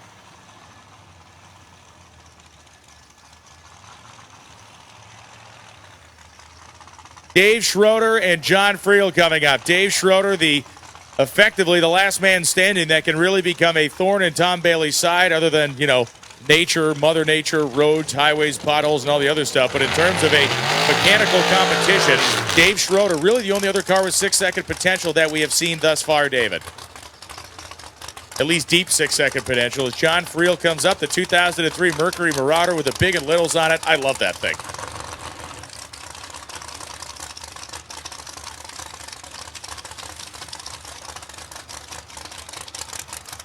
Brian Goldstone's car, of course, running in the 6s, the upper reaches of the 6s. Schroeder's car does have the guts to get down in that mid 6-second range. Of course, last year's winner on big nitrous. You see Steve Morris out there working with him. Personal belief here, there is enough racetrack for them to get really aggressive with this car, and they're going to need to get that thing down into the mid 6-second zone. And they did. 109 short time for Schroeder. Quickest of the week so far. 166 in the 8th mile. Here it comes. 679 with a 1. 210 miles an hour for David Schroeder, and he is hanging there by the skin of his teeth. He's hanging on the kind of the bumper of Bailey's Camaro. He's not there to overtake him average-wise, but if there is any slip-up in Bailey's program, Schroeder has put himself in a position to pounce. And that is his best run of the week right there. And those guys, it was interesting. I was talking to them just earlier this week after their win. I'm like, so are you okay just finishing this year? And they're like, well, after you've won one time, the stakes get a little bit hotter. You know what happens. Winning is drugs, man. Like Jerry Savoie, great NHRA Pro Stock motorcycle racer, champion a couple seasons back. He told his wife, I want to do this. I just want to win one. Just let me do this as long as I win. Not a championship, a race. And that was 20-some years ago, and he's been a national champion and stuff. And it's probably like Dave and John. They said, if we win this thing, maybe we'll do something. No. You win it, you want to go back twice as hard the next year. Manor and Schwartz coming now, a 70 Chevelle and a 1972 Nova. Schwartz's Nova is a really nice, clean, turned-out car. Just needs the Grumpy's toy lettering on the side and can throw back to Grumpy Jenkins' retro look from back in about 1968. He raced the Nova at the Nationals in 68. Mark Manor in the 1970 Chevelle is going to get passed by the boosted Nova at the top end. 9:42, 1:43, and Schwartz took the long way home. Manor goes 11:77.9. Mark Wathen and Steve Salvati. Salvati, great shot in the live feed there of the aluminum steering wheel that he has in the 1994-ish Ranger. 88. The 88 Ranger. Oh, Salvati's in the Mustang over there of the 94 model year. Staging lanes are almost closed for our class competitors. And again, big thanks to Lonnie Grimm, who is kind of the brains of the operation down there, the Wizard of Oz when it comes to the staging lanes management, which dictates the flow of the race and dictates everybody's ability to get down the racetrack. Also, thank you very much to Keith Turk, who's down there wandering the pits, making sure everybody is fair and square, and also managing the impound department. We put any car that runs quicker than 850 goes in impound to make sure it's only being worked on by the driver and anyone who is a passenger. The Ranger goes down, and the ET says 1404 at 100 miles an hour. So we have a hang-up with Steven Salvati's car in the right-hand lane. This will be the first track where these guys have staged on this LED tree that I mentioned earlier. And what's interesting about them is that the staging lights are not amber. They're blue, and instead of being two separate bulbs, it is the top half of a circle followed by the bottom half of a circle. So it is a little bit different. And they will see the same tree when we get up to Bristol tomorrow, as it is obviously another facility as part of the Bruton Smith family of tracks. Family of tracks, yes. There is the David Freiberger family of junk, and there is the Bruton Smith family of tracks.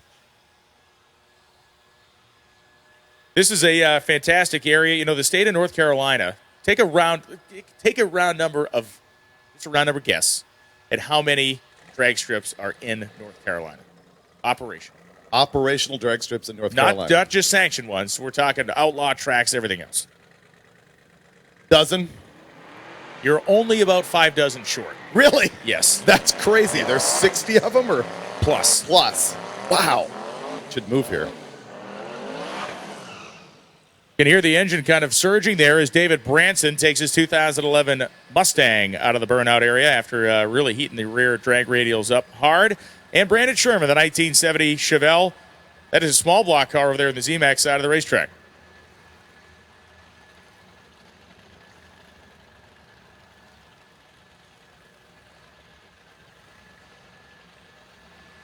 Yeah, when we look at drag racing in the Carolinas, it is, and granted we're talking tons of just kind of outlaw 8th mile style drag strips, but it is incredible the amount of racing that happens in this part of the world. David Branson was first off, Brandon Sherman was first off the start line. Branson with what is in theory the quicker car, blows by the Chevelle at the top end. 10.62.8 at 155. Brandon Sherman goes 13.68.4 at 98 miles an hour. Kevin Douglas, the 1978 Malibu. Pure anger, this thing. I don't know why. Something about this car really speaks to me. I think it's the whole kind of tire to wheel opening ratio on the back of it. It is basically more full than Freiburger after any of the various dinners we've eaten this week. It's been pretty gruesome. Yeah. I can't deny it. I've never seen a man actually put creme brulee on top of bananas Foster's before, but you did it. And pour a beer on top of that. Right. Good on you, sir. Oh, Kevin Douglas, you can see the thing shooting fire out of the exhaust as he goes past the 8th mile. Oh, that thing's even better now. It shoots fire. 9.007, 156. As Greg Pecoraro goes 11.32.1 at 128 in the Wagzilla Cadillac. So that Malibu has run in the 860s and 870s earlier in drag week, and so it'll be interesting to see if he comes back in our final session trying to improve his number. He is 4th in class, and you never know what can happen if somebody else falls out. The shooting of the fire was probably a little bit of a late shifting situation or something. Might have run into the rev limiter. Jeff Oppenheim coming up in his El Camino. LS power here. This thing's flying. Single-digit, 9-second car. Yeah, catching on fire can be actually a good luck charm for drag week. Right. This thing caught on fire a couple years ago. They made it happen anyway, rebuilt it to the side of the road, and he won our Spirit of Drag Week award, which is like the sportsmanship and cool guy and suffering award. And this is an important part because at this time of the week is when things start to form up, when things are going on. Spirit of Drag Week award winners, it comes from you, the Drag Week competitors. So if you're down there in the pits, you see Keith Turk, you see Lonnie, start telling them some of the stories you're hearing on the road of people doing selfless things, of people helping other racers, or of people gutting through. Spirit of Drag Week is an award that we really love because it's a very organic, natural award that comes from the competitors. And the way we learn about it and the way we hear about it is when you guys tell Lonnie and you tell Keith what's going on out there, and then we can get the deep dive into all those great stories. Jeff Oppenheim and Dan Morin. Whoa, Oppenheim blows the tires off that thing early. He tried to pull a wheel stand, but instead just bottomed out the shocks and started spinning the tires. Dan Morin goes 8.82.5 at 154 as Jeff Oppenheim goes 10.61.2 at 140 miles an hour. And the sweet sounds of an FE Ford Big Block about to fill the air as Scott Miller heats the tires on the back of his 1968 Mercury Cougar. Racers in the pits. The lanes for round 1 are closed. Session 1, lanes are closed. We'll have another opportunity later in the afternoon after we run Street Machine Eliminator. This big ol' FE-powered Cougar is naturally aspirated. I wholly approve of the tunnel ram sticking through the hood, especially when it performs like this thing is about to. You're going to see this thing run in the deep 9s. Yeah, the speed this thing runs is really impressive, way up over 140 miles an hour, and again, pushing a lot of steel that is not aerodynamic through the air. 145.64, 923. Salvetti in the right-hand lane, and the Mustang goes 10.51, 141 miles an hour. Somewhere, Jay Brown is smiling. Not at anything you've ever said, obviously. Oh, absolutely, no. He wants to punch you in the face at all times, but he likes that engine. Jay Brown being a Drag Week originator, one of the first guys, and a many-time participant winner, and an FE expert. Yes. And a guy who regularly target practices with pictures of David's face. Absolutely, yes. I refer to the FE as, a dinosaur, and, bombs get lobbed my way. FE, effing extinct. That unmarked, things like that. Man, that unmarked van has been across the street from the house for 4 days. I wonder what's going on in there. Jack Miller and Alan Roberts, as Alan Roberts waiting on the starting line. What's going on out there is you see it's a red light starts, and Roberts leaves very late. Now, I'll tell you about that in a second. Jack Miller goes 12.57.6 at 108 miles an hour, and Alan Roberts is going to slowly ride down the summit side. Why you are seeing red lights is because we're using a system called auto start out here, which means that when one competitor stages, there is either 7 or 10 seconds for the other competitor to stage before the red light comes on. This is a way to prevent people from burning each other down in the starting line during competitive drag races. Because we don't really have any sort of that situation going on, you're seeing those red lights come up when that racer does not stage in the allotted 7 to 10 seconds. The good news is you still get a time slip after that red light comes on. You don't get cheated out of the run in terms of data. So the red lights are meaningless at this event until we get into the Street Machine Eliminator 32-car bracket race. So if you're confused as to why you're seeing those red lights, that's why. It's the auto start system that we're using to manage the starting line. The way it works is when the 2 cars pre-stage, the starter flips the switch at that moment. So the way the starter, does his job, looks over the cars as they come up. But as soon as he sees 2 pre-stage bulbs on, he throws the switch, and then auto start takes care of the rest. And of course, here at Drag Week, red light doesn't matter. Slow reaction time doesn't matter. All they need is the ET. It's basically time trials. Troy Leckrone is back. This is once again that car that caught on fire last night. He didn't like the run that he made earlier in the day. He packed the thing up, got right back in line. He comes back with a 1:20 short time. He goes to the 8th, 5:0, 1:39, and there you go, 788, 171 miles an hour for Leckrone. That is pretty great. And the left-hand side, Dave Barry runs his Nova at 10:22, 1:31. Nicely done. Nicely done for Leckrone. Weight off the shoulders there as he is going to be able to cruise down the road with a representative elapsed time. Now, next pair heating the tires is going to be the Pontiac Trans Am of Justin Griswold and the Pontiac GTO here on the zMAX side of the racetrack. That is Bobby Admire driving that 2005 GTO. Admire has been running a string of runs in the 1040 so far this week, his quickest being a 10.400.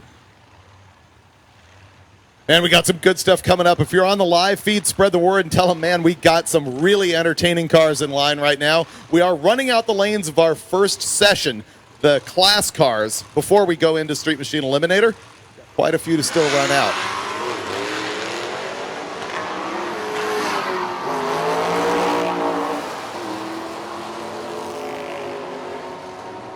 The GTO is right on pace, 10:35, 131 miles an hour, and Griswold in the left-hand lane goes 11:10, 127. Bobby Admire just ran a half a tenth faster than he's run all week. 40 was his best. He just ran a 35, and here comes Pat Miker.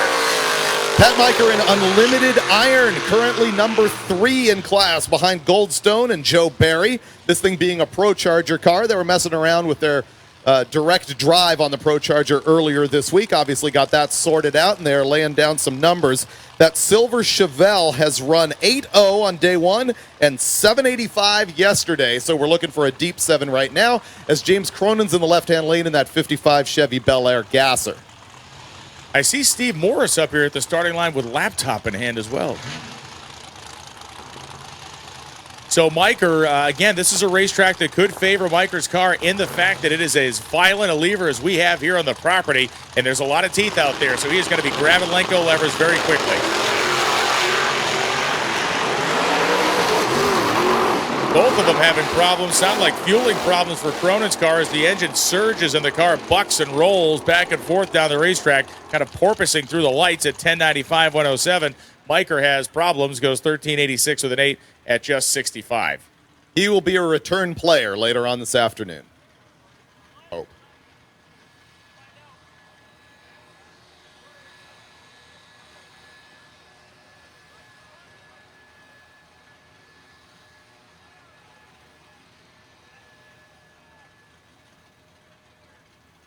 You can see Jason Tabscott coming up to the line, that 70 Camaro, the silver car. He's currently the leader in street race small block naturally aspirated. This car has been good for 920s, 2 days in a row. People on the live feed are looking deep inside his car right there. Got the yellow tape on the steering wheel that says, keep this upright for going in a straight line. Just as a tech tip for you, this means going straight. You know who it was? I don't know if it was Connie Coletta or Garlitz or one of the guys had mounted a ramming sight on top of their a little ramming sight on top of the injector hat of their front engine top fuel car back in the day. Joe Barry just a couple of pairs back. We might see a 6-second run out of Joe Barry if he can get the full hook and full horsepower applied there.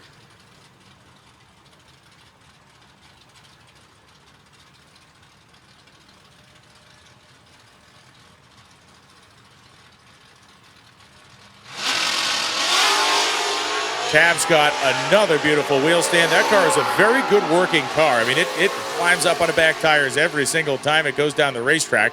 as Tapscott goes 925.8 at 145 miles an hour. Another car that, as you say, they could just be Xeroxing the time slips because it basically does that every single time. Rinse, lather, and repeat.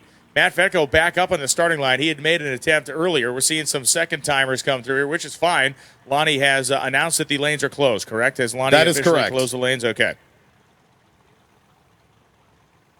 Clark Rosenstengel backing up, allowing Fetko's car to be moved off the starter line. John Ferroni working on his car out in front of the timing tower, right directly in front of our window here.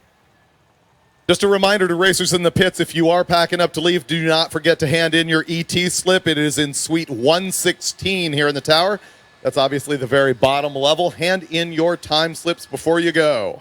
It was the Brits. You were reporting the Brits saved Lacrone's car, not the Aussies. Now, you could have not done a worse job of that. Me? The Brits, well, you've mistaken British people for Australian people. I don't think that is a cultural mistake that one needs to make. Not my fault. I didn't actually meet the guys. I was going from a tip on my phone. Announcer man, speak with forked tongue. Clark Rosenstengel and John Coleman. Coleman, the 2003 Ford Mustang, and Clark Rosenstengel, the 2010 Chevy Camaro. The difference would be, of course, the Aussies would have put it out with cold beer. The Brits put the fire out with warm beer. I was going to go there, but you had announcer shamed me so much that I wasn't going to pull that out. Announcer shamed you. Okay, so Rosenstengel back up. He did not achieve. He ran a low 8-second pass last time. He is looking to go hot and heavy into the 7s. 798 on day one. Clark Rosenstengel powers through 795 with a 174 miles an hour. I think that is a time slip that he will take to the bank and take on to the next racetrack. That will be his quickest run of the week. In the left-hand lane, John Coleman went 959 170 in the Mustang. And next up, you're going to watch Joe Barry, a 6-second capable car out of Colorado. A whole lot of square steel, big block Chevy powered 1956 Chevy here. A great shot in the live feed. You can look just next to the parking lights on both sides of the grill, and you can see the inlets to those turbos. I believe they're 88s, and if they're not 88s, they're maybe a little bit bigger than that. But either way, a couple of man-sized turbos, force-feeding the big block Chevy engine. We've talked about this car in length because it deserves to be talked about in length. It has great history, not just at this event, but at endurance-style drag races and even NMCA and MRA, or rather NMCA and streetcar-style racing events for decades. He has had this car since he was a young man. It has evolved to what you see today as his wife, Michelle, backs him up toward the starting line. And you can see the number on that car is 1B, which would indicate he was the very first guy to register this year, which means he had lightning reflexes because we sell out 400 spots in 7 minutes. The biggest challenge in Drag Week is not so much the drive, not so much the racing, it's actually getting registered. One of the best stories of the 2017 version of Drag Week was the fact that he won his category last year. He won Ultimate Iron last year. Joe, as a stalwart supporter of the event, has gutted through some tough years at Drag Week, but last year wasn't one of them. It was the big payoff that we all really kind of wanted for him for years. He got that event or that week-long win, and it was certainly a guy who was putting his dues to earn it. So Barry is fully staged. Frank Perkins is all in. Perkins a little valiant. Barry spools the turbos. And he's going to give her the mustard out there. As Barry goes through the 8th mile at 471, 153, 724, 1 with a speed of 198 miles an hour. A little bit less aggressive on the 60-foot with a 118. Remember, when we saw the Camaro of Tom Bailey go down, he was about 112. So Barry made sure to get the car launched off the starting line, goes 724 at just a touch under 200 miles an hour. 153 in the 8th is a fairly, in my mind, impressive speed for that. And the fact that it picked up 45 numbers on the back half means that thing has got some real mustard under the hood. Is mustard a new one? I may have missed that shtick last year. Maybe you've developed that. Is that some of your new material? It's a new thing. Yeah, no one's ever said it before. I've never heard it before. Give it the mustard? You don't talk about sports. They say, fastball, you put a little mustard on it, like speed it up. Oh, really? Yeah. I've never watched a ball sport in my life. Troy Clark in the left-hand lane with that 30 Model A. He's running an unlimited because he's got turbos in that hot rod. He goes 862 at 164 miles an hour. Dave Hoover in the right-hand side, 11-12-120. Notice how I skillfully cut Brian off before he was able to lob the obvious joke on that question. No, that's fine. That's what it was. Just placed a Claymore mine in the ground in front of you that you will step on at some point. No doubt. I may, in fact, like shoot myself in the foot, or drop the pin out of the grenade and stuff it in my own pocket. John Brumley out of Texas, the Marshmallow Racing 1998 Chevy Camaro, Turbo LS program in here, and Michelle Heath, the 1971 Duster. So Heath in the plum crazy purple Duster, a whole bunch of tire hiding under the back of that as Doc McIntyre comes around the corner. Brumley backing the car up. Sean, a pretty inspirational story here is a guy who had an accident while cutting down, I think, a tree limb at his house.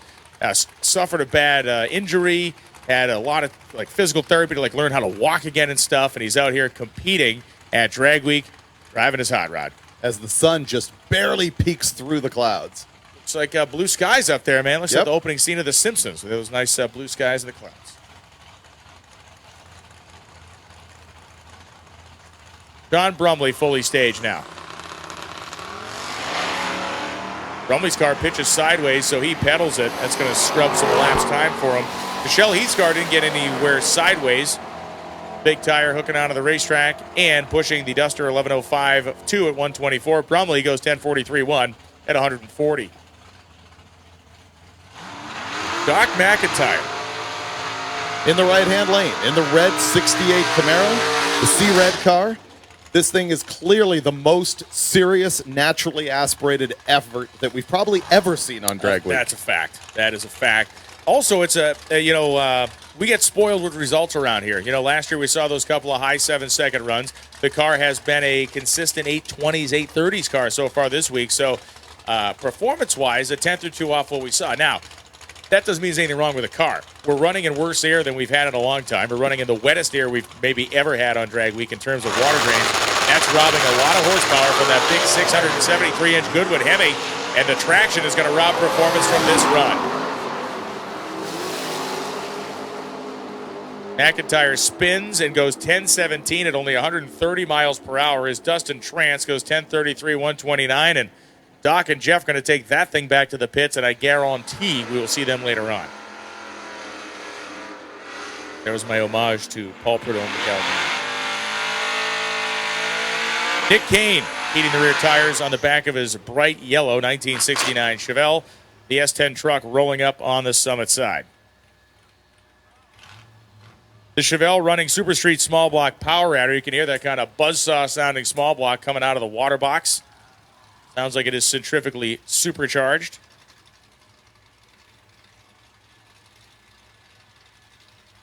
Great to see Wayne Jessel here. Great to see Wayne Jessel enjoying himself. Wayne, a great history in the sport of drag racing as well as land speed racing.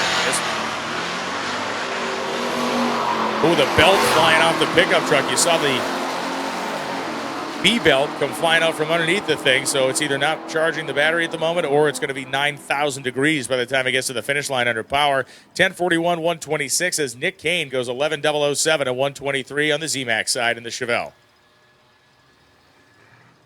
Next up, we're looking at Alex Taylor here, very popular online personality. She's in the Bad Marrow. She's been running 850s with this car. Yeah, and another one of those great kind of car-person connections. She drove this car to high school for years, and as she has grown in the sport of drag racing, so has the car. It has gotten consistently quicker. It is now twin turbocharged. It has all the right parts and pieces in it. Her dad, Dennis Taylor, we saw him go near 190 miles an hour just a few minutes ago in his Nova. So Alex is also not someone to just sit back and let Dad do the work. She's very hands-on with the car, works with her dad at the hot rod shop when she's home from college doing some CNC stuff. And like you said, great personality and certainly a great ambassador for Drag Week and the sport of drag racing to her generation. Speaking of online personalities, a lot of people on the live feed are asking if Finnegan has run yet. No, we have not seen him. No. So we'll see if he makes it in this session. Looks like maybe not.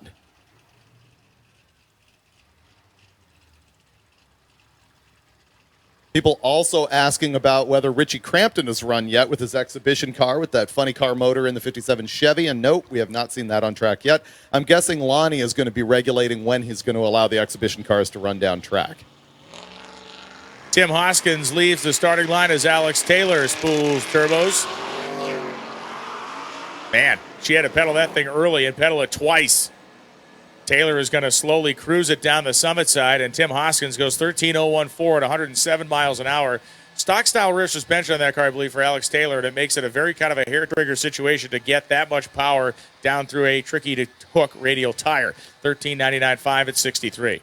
She is actually in that street race category that does require a stock concept rear suspension under that thing. And that's kind of how we segment the classes at Drag Week, is based on engine displacement, whether it's a power adder or not, and then what the suspension modifications are on the thing.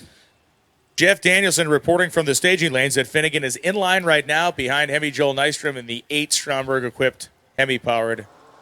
Fantastic. So we've got Finnegan coming up. Right now, we've got Arby on the line with his 70 Chrysler Valiant that we were formerly announcing had a Gen 3 Hemi in it. That is incorrect. It does have an LS motor. If he would leave the line, that would be absolutely fantastic. There he goes. Keith Fenstad on the left-hand side in that 78 Fairmont goes 975. Well, our Blaster gets there in 1161.109. Clearly not what that car is capable of. Coasting. No, that's been a low 9-second jobber for the majority of the week. Randy Seward, boy, oh boy, what a great story. We recapped this a little bit over the course of the week, but Seward recently on an 8,000-mile trip in this car, racing at dozens of drag strips from coast to coast and north and south, and he just runs 860s. That's what he does. Equally cool is this guy on the left-hand side with not a 69 Chevelle, but in fact a Pontiac Beaumont out of Canada, where they're from, and they did drive this thing down. He's got a big block in it and a 5-speed, and I believe this is his high school car. So it's extremely cool to see him down here participating in Hot Rod Drag Week. I'm kind of digging the steel wheels on the thing, too. They're heavy as all get out, but they look cool. It says stock rocks on the rear bumper. People looking at that on the live feed, which once again you can see if you will download the Motor Trend app. I need to buy more rocks. I don't have any. Clearly, you stock. do not have any stones. I agree. We'll see, my friend. We'll see when the red eye hits the racetrack. I will not be seeing. Shall see. Seward took 4 seconds to spool the turbos, which is fine. Meanwhile, the Beaumont goes 1177, and Randy Stewart goes 861 with an 8 at 161.65.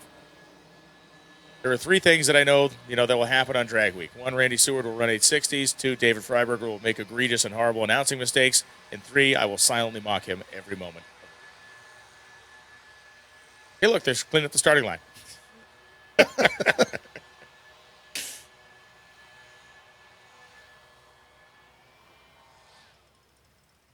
Thanks to the zMAX staff for having the gates open and have everything ready to rock and roll. A shot there on our live stream showing John Ferroni working on his very fast and very cool Aussie Valiant Charger. Hey, if you're a drag weeker, you know Gear Vendors Overdrives are the product by which racers can launch a 3,000 horsepower car and yet drive 1,200 miles on the street in overdrive reliably. Drag Week is brought to you each and every year by Gear Vendors Overdrives because they know that the typical drag weeker is knowledgeable about building and racing classic muscle cars, and what they use for a transmission is watched worldwide by the Drag Week audience. Whether you're a clutch car or an automatic, Gear Vendors are the highest rated power handling overdrives you can buy. New to this year, come by the Gear Vendors trailer and see the Holley MSD Gear Vendors controller, which gives you great protection to the use of overdrive in street and strip applications. David, no 2 ways around it. We have seen Gear Vendors used at this event in increasing numbers over the years. Their effectiveness cannot be denied. Their strength cannot be denied either. We really appreciate Dodge sponsoring this thing and making it happen, but it's so much more of a commitment for a little company like Gear Vendors to put all of their faith in all these drag week racers and supporting their business all year long. So we really appreciate that whole family over there that runs Gear Vendors, which is an accessory overdrive that you can put on the back of virtually any transmission or transfer case. Ross Dudley and Steve Phillips head down the racetrack. Phillips in the white 3rd-gen Formula Firebird, and Ross Dudley in the A12 hood-equipped 68 Plymouth Roadrunner. 1166.5 at 116 miles an hour as Steve Phillips goes 1337.9 at 104. I mean, come on, man. You're the hood guy. You're the weird option guy. Like, you got to give me a little credit on the A12 thing, right? A12 liftoff hood. Not really. Okay. Moving on. Tim Hall and Jake Bauer coming up. Power of the 1966 Chevelle Super Sport.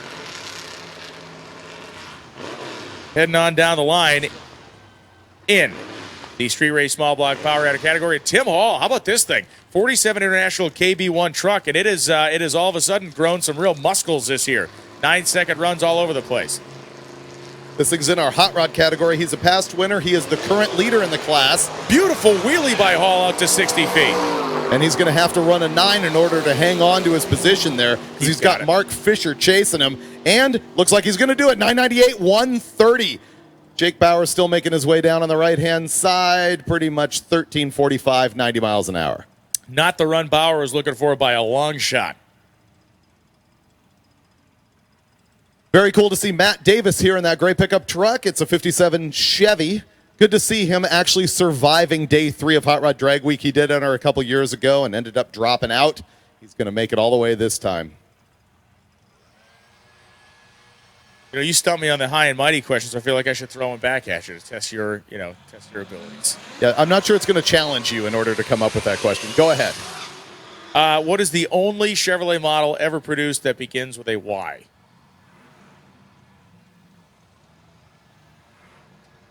Yeoman. That is correct. Thank you. The Yeoman station wagon. James Rowlett, 85 Ford Mustang. Boost of Burden, I believe the name of this car. The Boost of Burden? Look, that's what it says. That's pretty great. Yeah.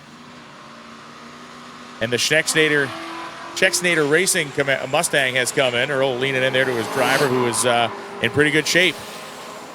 James Rowlett running away from Matt Davis in the truck, as Rowlett goes 856.7, 159 miles an hour, and Matt Davis goes 1164.4 at 113.23. You know, we've been announcing that that's Earl Schexnader's car the entire week. Robert Robinson is actually the driver of that thing, so let's also been saying throw that. him some credit. No, not we. You. Oh. There's a lot of big difference in that. Twin turbo, Boss style, big block Ford engine, and a car they call Orange Crush. Note the orange Kubota sticker at the top of the windshield, too. That's pretty good. Which, if you've happened to miss it, this thing is powered by a Boss 429 style engine. Carl Copia, the 1962 Nova in blue on the zMAX side. Robinson has made a plethora of 7-second, 180-plus mile-an-hour runs in this thing. Would be a great thing for this car to finish the week after again, a car that has been in many cases snake bit, whether on track or on-road performance. They come from the low country down there, Bayou country. Again, one of the great parts of this event is the fact that it draws people not only from all over America, but all over the world, and common bond being the love of going fast, making horsepower, and seeing cool stuff on the drag strip. And to make the driver happy in the right-hand lane, he's going to want to see a 10-second time slip. He did run 11.0 first day, but clearly not good enough. He's capable of a 10.82. We can see if he speeds it up right now.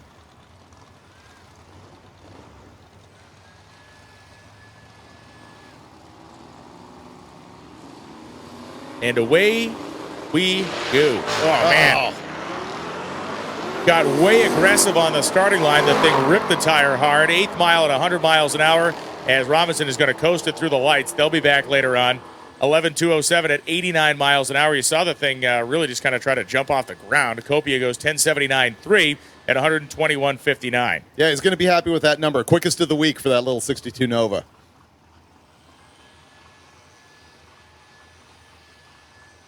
There is an incredible amount of technology. You know, drag race suspension technology has advanced leaps and bounds. And one of the things we were talking about yesterday, the left-hand lane of the track at Darlington is Menser Motorsports. And Mark Menser is a leading kind of shock guy. He has done a lot to develop shock absorbers and stuff for drag racing. But one of the only reasons you can get a radial tire to work on some of these super high horsepower cars is because of all the advancements that have been made.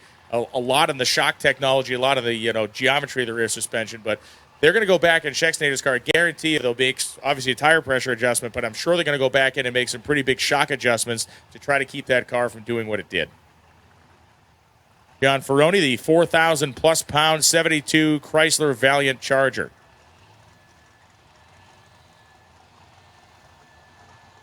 With all the advancements in making horsepower, it's really shifted suspension as being the key player in the car for who can or can't get the car down the track. It's incredible what kind of horsepower people can make these days, even at a junkyard trash. I mean, the other day we ran a stock 6-liter short block and made 1,500 horsepower with it.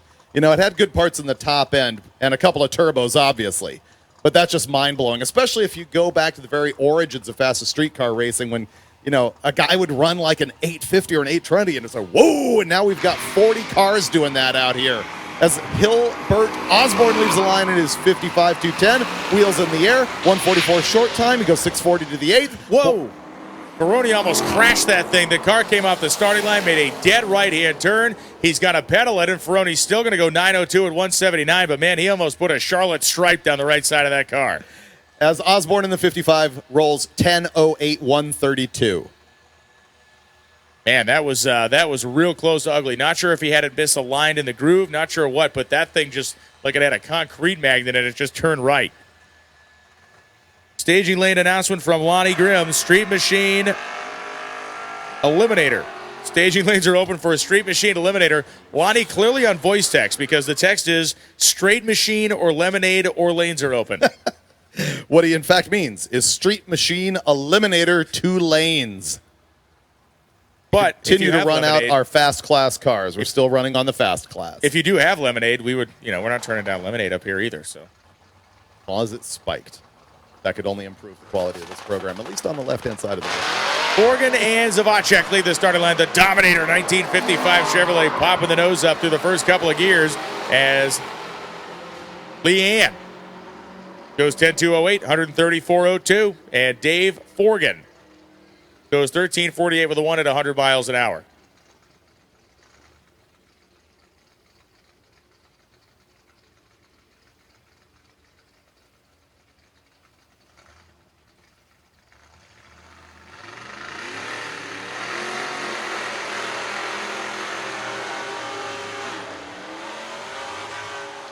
Brian and I were just talking in the lanes or in the tower here about how we saw that pass guy actually deep staged, and it was giving us an alert here in the tower. Deep staging is probably not the smartest thing to do here at Drag Week. You want to go as shallow as you possibly can in order to get a little bit of a run at the track. This is all about ET. It's not about side-by-side competition. It's not about reaction time. A lot of people think that that's kind of bogus and not that cool. The reason we set it up that way is so that this can be handled by amateurs. You don't have to be a killer driver in order to win Drag Week. It's really a challenge of your car's speed, mechanical acumen, and survival.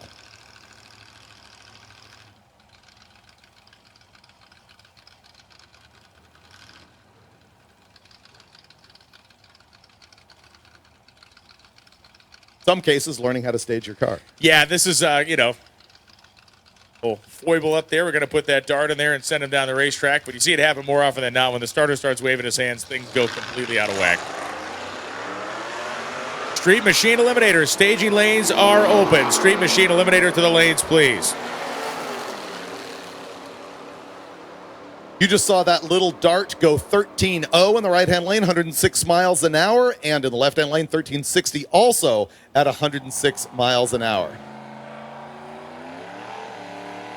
Hilarious on the live feed. There's somebody apparently in Russia going, who is this Mike Finnegan guy? Is he like the king of the United States? Yes. Why do people keep asking about him? First we catch Squirrel, then we get Finnegan. Ryan Van Dusen coming up now. Randall Burns, a 1969 Firebird. This is the turbocharged inline-6 sprint-style overhead cam engine. Perhaps he's figured out how to use the clutch pedal rather than the brake pedal on this pass. He's looking to run 14s in his turbo. Inline-6, I don't think that is going to happen on this pass. Meanwhile, Ryan Van Dusen in the LTD goes 10.22, 136, and 15.41, 93 miles an hour for the turbocharged overhead cam Pontiac 6-cylinder. It's effectively exactly where he was yesterday. He went a 15, I think a 42 or a 51 or something yesterday, but he's running within a tenth of what he did yesterday. Dan Hirsch and Daryl Yost. Yost, the 1969 Chevelle, who has had some adventuresome runs this week. He's had just really the first 60 feet of the racetrack has not been too friendly to Daryl. Dan Hirsch, a very quick 1965 Mustang. Hirsch's car is one of the more unassuming 8-second cars we have seen on Drag Week.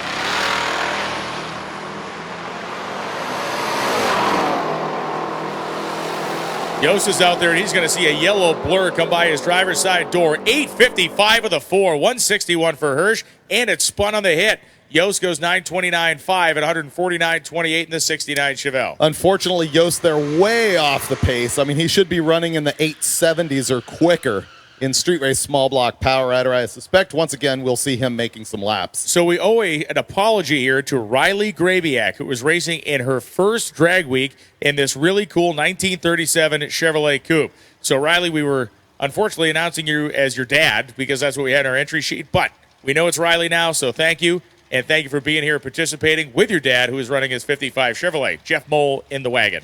This wagon is going to be fun to watch. At first you think, oh, this is just a guy who entered drag week just to have a little bit of fun. But I'm thinking this thing is hopped up. Even though it does cut a very lazy 2.3 60-foot time, it has hustled down the track, I believe, in the mid-13s. And actually, the answer is 12:55, 116 out of the wagon. That's a win. Meanwhile, Riley in the left-hand lane in the gasser class, 11:54, 115 miles an hour. Chris Hyatt coming up now, the LS Power 1970 Chevelle, and the beautiful red Camaro rolling up on the summit side. Of Glenn Bridger.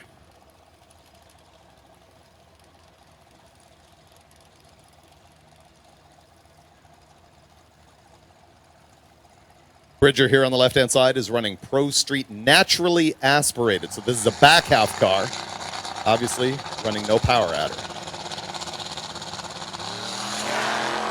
Street Machine Eliminator lanes are open. Street Machine Eliminator competitors, load them up for your first hit of the day.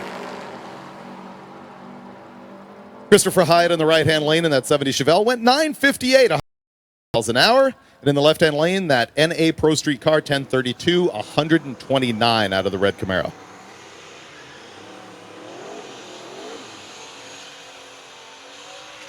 More Fairmont action here. This one with the vintage Ford 10-hole wheels on it. Joe Barstow, the 80 Ford Fairmont. Aha, he calls it the Unfairmont. Not bad. I see what he did there. Yeah. Out of Ohio, and Mary Coaster, the 1987 Monte Carlo SS. Really beautiful car. One of the, visually, just the thing's killer. Has the very stock appearing paint job on it and all. Has a nice stance to it.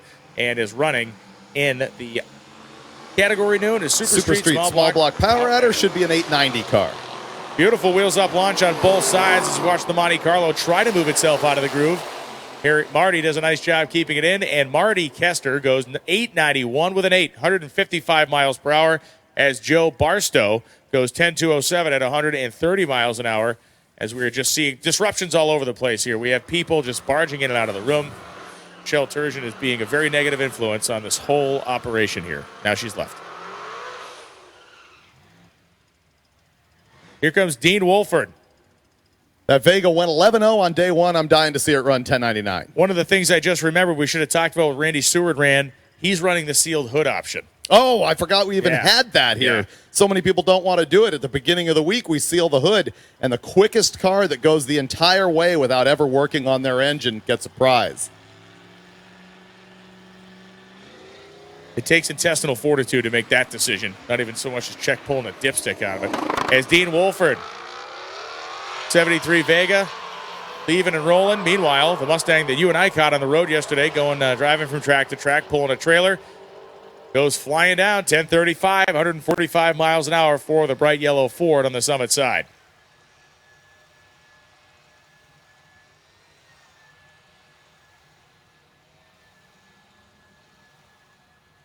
Matt Kedding's got this 57 Chevy truck here on the left-hand lane.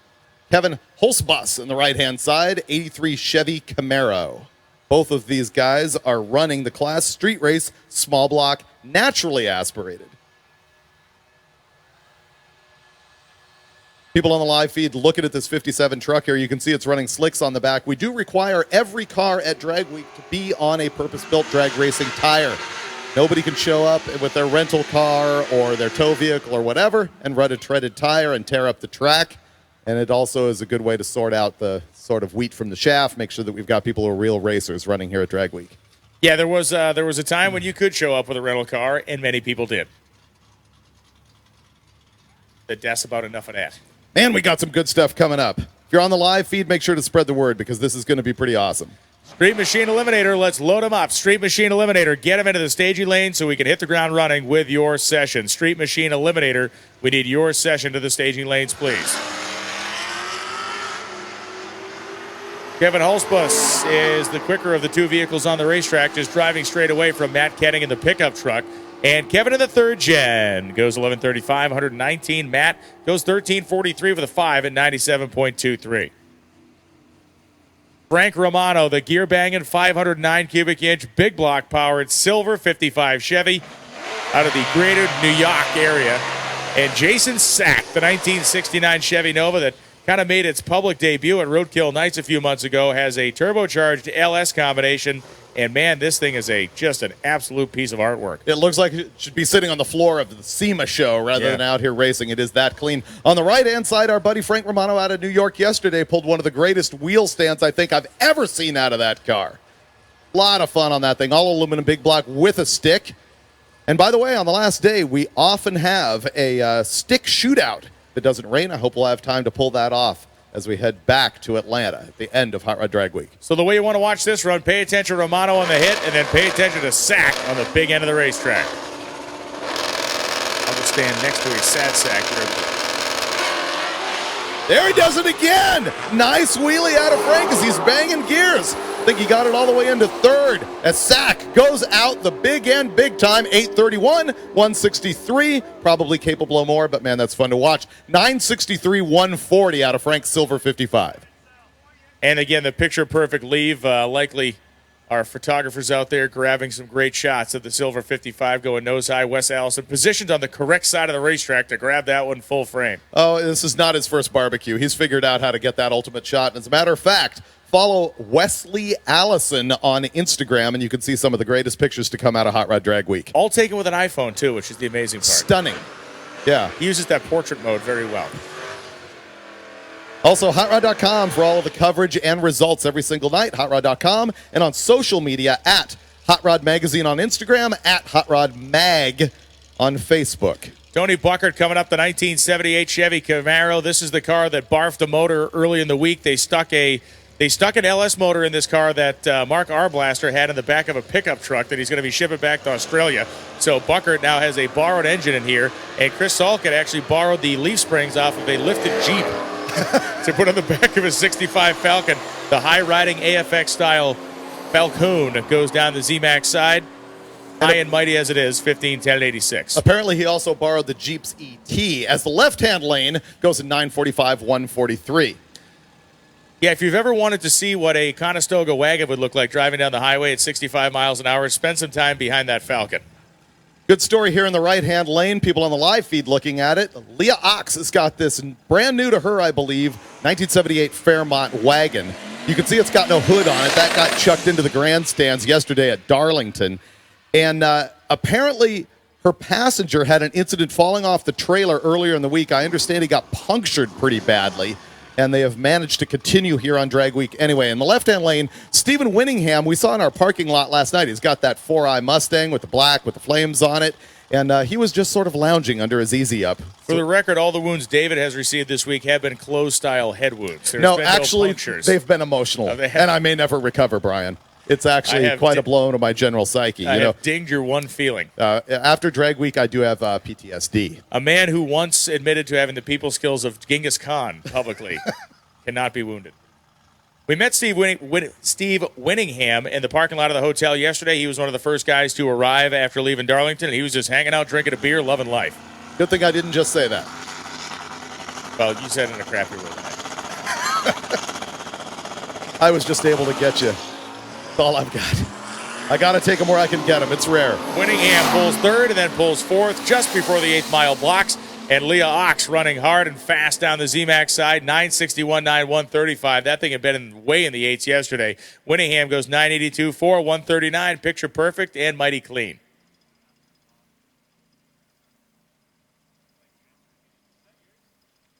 And by way in the 8s, you mean 8-0, which is what that wagon ran yesterday. I'd like to see it do it again. That's pretty amazing and awesome. Great population density of 8-second cars here at Drag Week. It looks like we're just Hanging back with a couple of cars here before we go into our Street Machine Eliminator program. Pretty awesome here. Rick Johnson of Gear Vendors has provided us with a list, quite literally a list of all the registered competitors that are running his product. And it is a single-spaced page-and-a-half list. That is Fantastic. amazing. Now let's look at some of the top runners here. Actually, Mark Arblaster, who's got that LS-powered Australian Valiant. He's got one of those in there. Scott Abbott, who's been here so many times. Bailey's got one, of course, in his car. Joe and Paul Castiglione, who are doing very well this week, they have them. John Ferroni has one. Dale Gebhardt in that 1970 Duster. A couple of the Gasser cars as well. I mean, it's a long list. We'll try and pull out of it Goldstone, what we Heinzelman. can as we see the cars coming around. Very cool. Doc McIntyre. So we have a replay for those of you watching our live streaming video coverage, and if you're not watching it, you should be. We got a replay of Leah Ox yesterday sending the hood into the stands. So you're going to watch Oaks' car get right down to about 1,000 feet, and then just like somebody pulling the wrapper off a baked potato, off she goes, just completely out of the frame. Not only a height, but a new distance national record as well on the hood launch. That was pretty good. I'm glad no one was in those grandstands there. That is good technique that we're going to have to pick up for our roadkill show, clearly. So in the realm of hood launches becoming a bad scene, years ago we're driving down the road, David and I doing our normal deal, harassing the innocent along the route. We find two drivers that are pulled over, or a car that's pulled over. Happened to be Gary Putnam and Mark Cicino were pulled over. Gary had a problem with his car, and they had the hood up or off the car, looked at it. Then they offered us bacon. We took a photo, and you and I got in our car to drive away. We had interrupted their progress. They pulled out behind us. So as we're driving down this two-lane country road and God knows where. With bacon, the same scenario that just happened to Leah Oaks happened to Gary. The hood launches off the car into the air, and then a semi-truck comes up over the crest of the hill. Thankfully, the hood landed off in the grass, and we looked at each other and said, we probably shouldn't stop. No, that might have been our fault just a little bit. A little bit of a distraction. Because, you know, when Brian shows up, people actually want to get away as fast as possible. It's easy to overlook hood pins and things like that. Yeah, it was weird when I said, hey, guys, and they just were speeding away, waving. You were the last guy to get picked for the basketball team, like when people were choosing off in grammar school, right? Didn't play basketball. I was a soccer and baseball player. Went to England in 1994 playing soccer with a youth team, actually. All right, fun facts to know and tell from the past life of Brian Loans, ladies and gentlemen, the voice of drag racing. Yeah, we got our ass kicked north, south, east, and west on that trip. It was really great. Yeah, because the English aren't that good at that sport. They just reveled in annihilating us on a daily basis.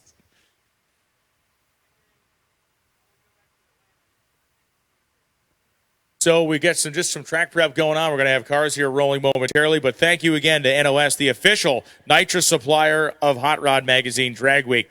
The NOS Holly Drag Week connection goes deep and long. And this weekend, it is Doug Flynn that's hanging out with us. So this week, it's Doug Flynn distributing free nitrous to our nitrous competitors, as well as giving advice and or some tech support to competitors running Holly EFI. Doug's a great dude and a former Drag Week racer and competitor himself. He knows the grind, he knows the schedule, and he knows how to help you make your stuff work better or work correctly. Hot Rod Magazine is proud to welcome back Rocket Brand Racing Fuel as the official fuel of Drag Week and the longest continuous sponsor of the event. In addition to providing a prize to the overall winner of Drag Week, Rocket Brand will again provide a trophy and a free drum of Rocket Brand Racing Fuel to the competitor who best exemplifies the spirit of Drag Week. Every gallon of Rocket Brand fuel is blended with the uncompromising care, knowledge, and expertise that comes from over 100 years of internationally sanctioned racing experience. Rocket Brand Racing Fuel, taking you faster than you've ever gone before. Woos at Rocket Brand Racing Fuel when he's talking about other companies that are competing with him stuff. He calls them the bathtub companies. Guys mixing gasoline in their bathtub at home and selling it to you as race fuel.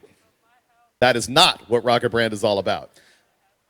More than just performance, Magnuson Superchargers are your total power package. No one gives you more power, more performance, more excitement than Magnuson. See the complete line of Magnuson Performance products online at MagnusonSuperchargers.com. Take the guesswork out of building great performance. Get proven performance with the best-selling, most complete lineup of bolt-on superchargers anywhere. Get your big performance delivered. Visit MagnusonSuperchargers.com now.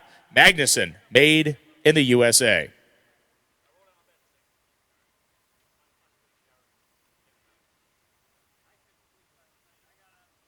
So for those of you that just happen to be rolling out of bed or rolling in for the bar or whatever you're doing, tuning in to Hot Rod Magazine Drag Week coverage on Wednesday here at the humongously awesome zMAX Dragway in Concord, North Carolina, a couple of updates. We have not seen Mike Finnegan run.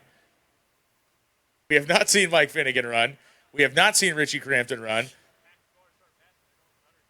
We have seen... We're getting selfie action going on through the glass here in the booth. Oh, Brian's licking the glass. He's very familiar with that. Oh, he left some really hideous prints on the glass here. This is actually good vintage right here. Good vintage? Yeah, I've licked a lot of glass in my life. That one's pretty good. This is a high silicone content. Tasty. Very tasty. Yeah, we'll have to rename this from the Steve Evans booth to the Brian Loans lip print Not booth. using Windex here. There's a higher quality product and a more toxic tasting product than Windex on that glass. They're going to need battery acid to get your marks off of it, however. My throat is closing up, actually. I may... Okay, people on the live feed are asking, what is the best food you've seen at a track? As on the live feed, we roll into some Dodge commercials, which is far more entertaining than us talking about track food. Go.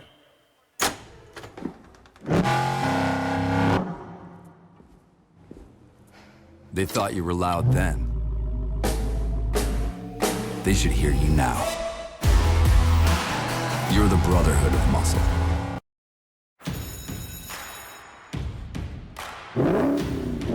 They thought it was just a phase. You knew it was just the beginning.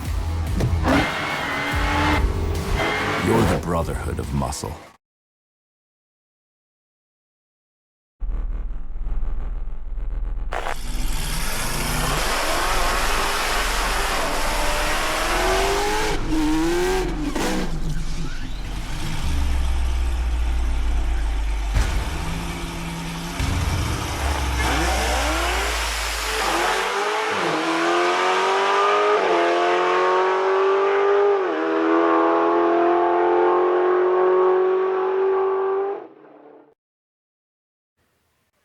People on the live feed, we're just talking about track food, and it's fantastic. And I mentioned that In-N-Out had a stand in the earliest days of Irwindale Drag Strip. And what's curious is that this is the 70th anniversary of In-N-Out Burger, also the 70th anniversary of Hot Rod Magazine, and there will be an event in Pomona.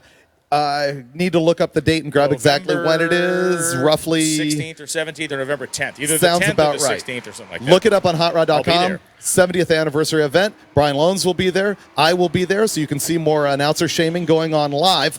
And I'm plan on racing one of my cars. And there's a lot of heroes that are coming out to do that. And it's at Pomona. The average guy does not get a lot of opportunities to run their car down the Pomona drag strip. Yeah, basically zero. Basically zero. Dave Kerwin and Denise Kunith coming up right now. Pomona is the oldest continuously operating drag strip of the country at this point. Yeah, it was running actually even before NHRA had an event there in '53. The Bean Bandits actually did some stuff there. So David Kerwin driving the Starsky and Hutch car has a problem as that thing shot some soot out of the exhaust, ran into the rev limiter, it looked like. Denise Kunith in the Pontiac, very nice running and clean running car, goes 13.807 at 94.78 miles per hour down the end of the track. Kerwin 13.047 at 109. And here comes, we talking about stuff that has a high kind of look to it. How about that little beam axle, little drop axle in the front of the Fairlane? Brian, you do have a kind of a high kind of look about you as well, and wide. I live a substance-free life, David. Unless we're talking about alcohol, in which case there's a lot of substance in my life. And cookies. Why is it always the cookies? Gary Salkeld coming up in that 64 Fairlane. Yellow tinted glass, a win. Very clean Camaro on the other side. A 69 model year car launches off. Gary's car sounds like it's a 4-speed. Definitely a 4-speed for Gary. That is Tim Anthony on the right-hand side in the 69 Chevy Camaro that went 1244 at 110. And the left-hand side, that Gasser, 1365, 106. So I thought we were going to be in daily driver cars at this point, but we're not. They were just touching up the racetrack. We are still in our class style of race cars, so that means we need our daily driver competitors into the lanes. The lanes are closed for class competitors. Daily driver competitors, load them up. Luke Strasser and Matt Bryson now. Bryson's car is great. 1980 Ford Mustang, clean as a whistle, and nicely packaged as well. Got the Drag Week license plate on it as well. Not like a promotional Drag Week plate, but an actual legal license plate that says Drag Week 16. There's a handful of those there, custom plates that say Drag Week on them. And that Mustang in the left-hand lane is running bonafide, naturally aspirated, the class with only 3 cars. He happens to be in the lead. And he has been running 894 naturally aspirated yesterday, and today 902 151. And the 4Runner, if anybody wants to take a lunch break, now would be the time. Yeah, the first 2 chapters of War and Peace can be completed before this guy gets to the finish line. Luke Strasser, ladies and gentlemen, 20.07 seconds at a highway-friendly 67 miles per hour. The battle to the bottom. There's always that one fun, slow car. But you know what? That is like plan C for that guy. He had a race car that he was going to bring out, and then another one, and it fell through. And I appreciate that he showed up anyway. He is here, and being here is winning. Like Keith always says, the first thing you got to do is get off the sofa. We saw Riley Grabiak before. Now we will see Jay Grabiak. In the 55 gasser on the right-hand side, and Rich Guido on the left with his turbocharged all Pontiac-powered stick car. Apparently he was having a little bit of electrical problems last night, and he was in the parking lot at midnight, with his finger on the trans brake button, trying to figure out how to spool the turbo, banging and farting and making a whole bunch of noise. And I got advice that said, those were not gunshots that you heard. That was, in fact, Guido working on his GTO.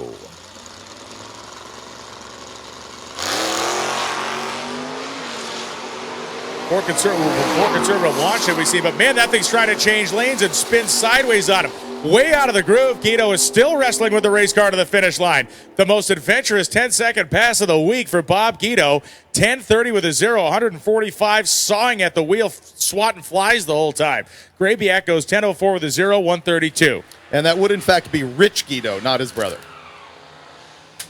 Oh, Bones is throwing Doritos at me in the booth. That's a guaranteed way to get to shut me up, and I think you know it as we watch on the live feed with a sticker that does say, Loans, making announcing great again.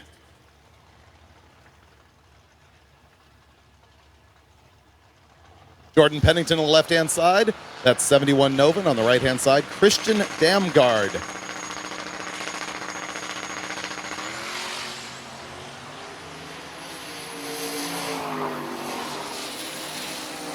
Jordan Pennington having no problems whatsoever, going 9:09 at 151 of the 4-door as Damgard smoking his way to the finish line in the LS-powered Malibu. Damgard all the way over from Denmark, blew this car up just shortly before Drag Week, was able to stick another engine together. So Damgard, with a large amount of smoke out of the back of the car, goes 11:59 at 104.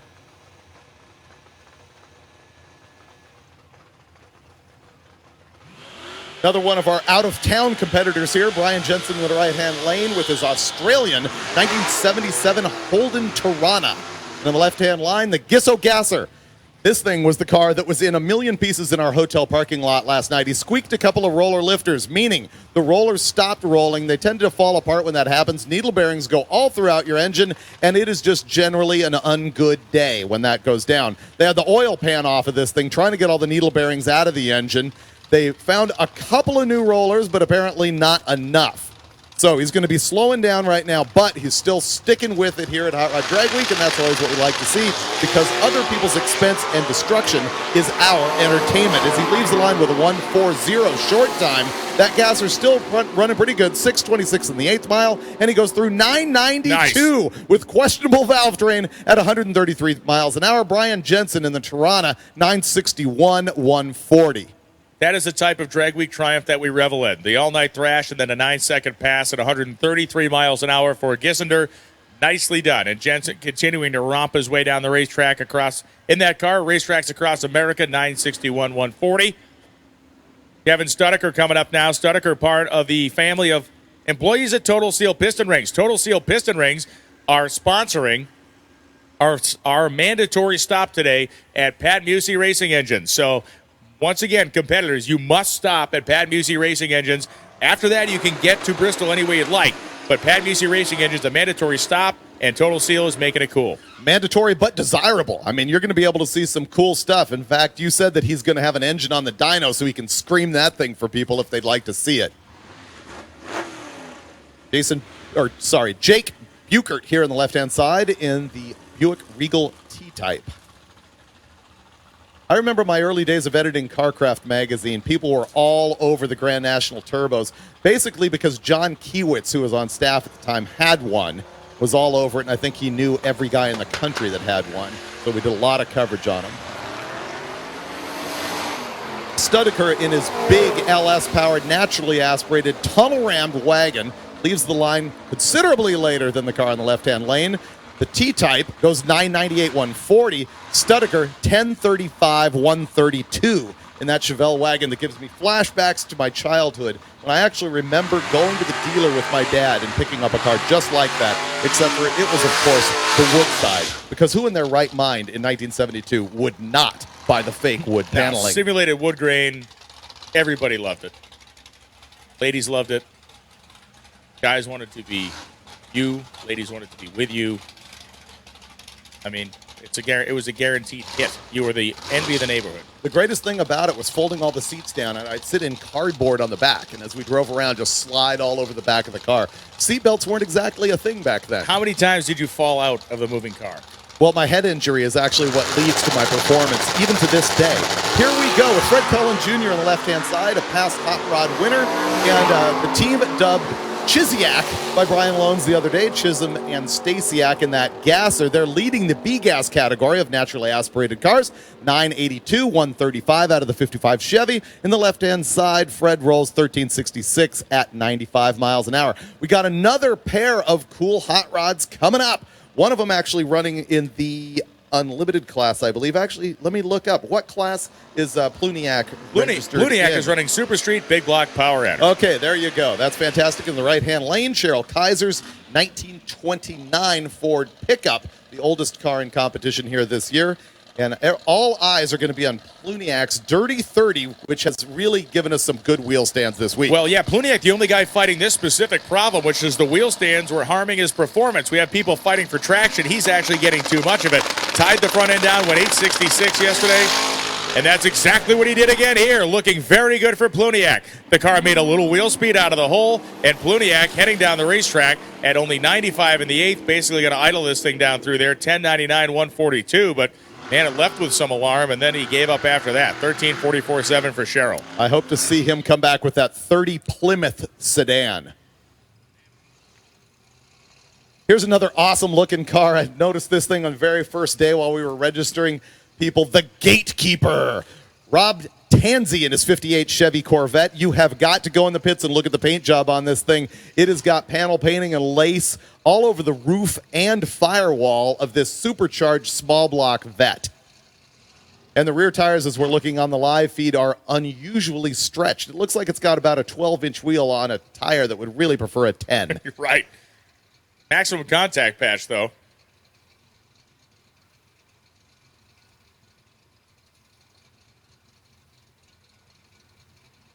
And the class cars continue to roll out the end of the staging lanes.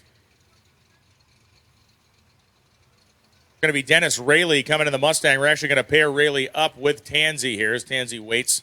One of the funny things about drag week cars is that they don't really mind idling at the starting line because you're driving them 1,000 miles. In a typical drag race situation, guys get super annoyed if they have to wait for anything at the starting line with an idling car because obviously they're designed to run on the ragged edge and they're designed to run for just as long as you need them to. Well, if you're going to go in drag week and you have a car that you don't want to have idle for 30 seconds on the starting line of a drag strip, don't show up. Yeah, it happens.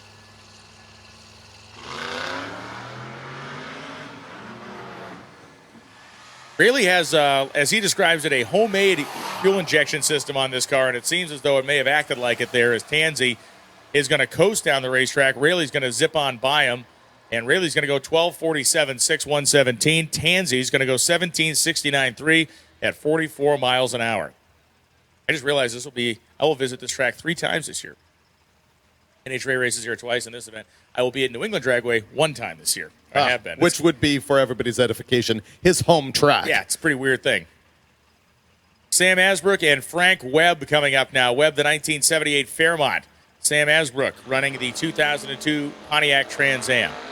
like to quickly remind everybody that on Friday morning on the live feed, we will be announcing the 2019 Hot Rod Drag Week schedule. It's the first time that we have ever done that we've had our poop in a group enough to actually know next year's tracks during the prior year's Drag Week, so you're going to want to stay tuned for that. And thank you very much to our Intrepid Events team for making that happen.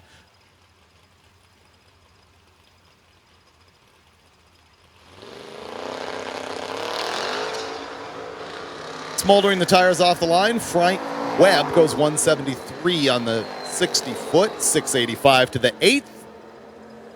He makes it down with a 10:44.3 at 137 in the left-hand lane, whereas the 2002 Trans Am runs 13:01, 112.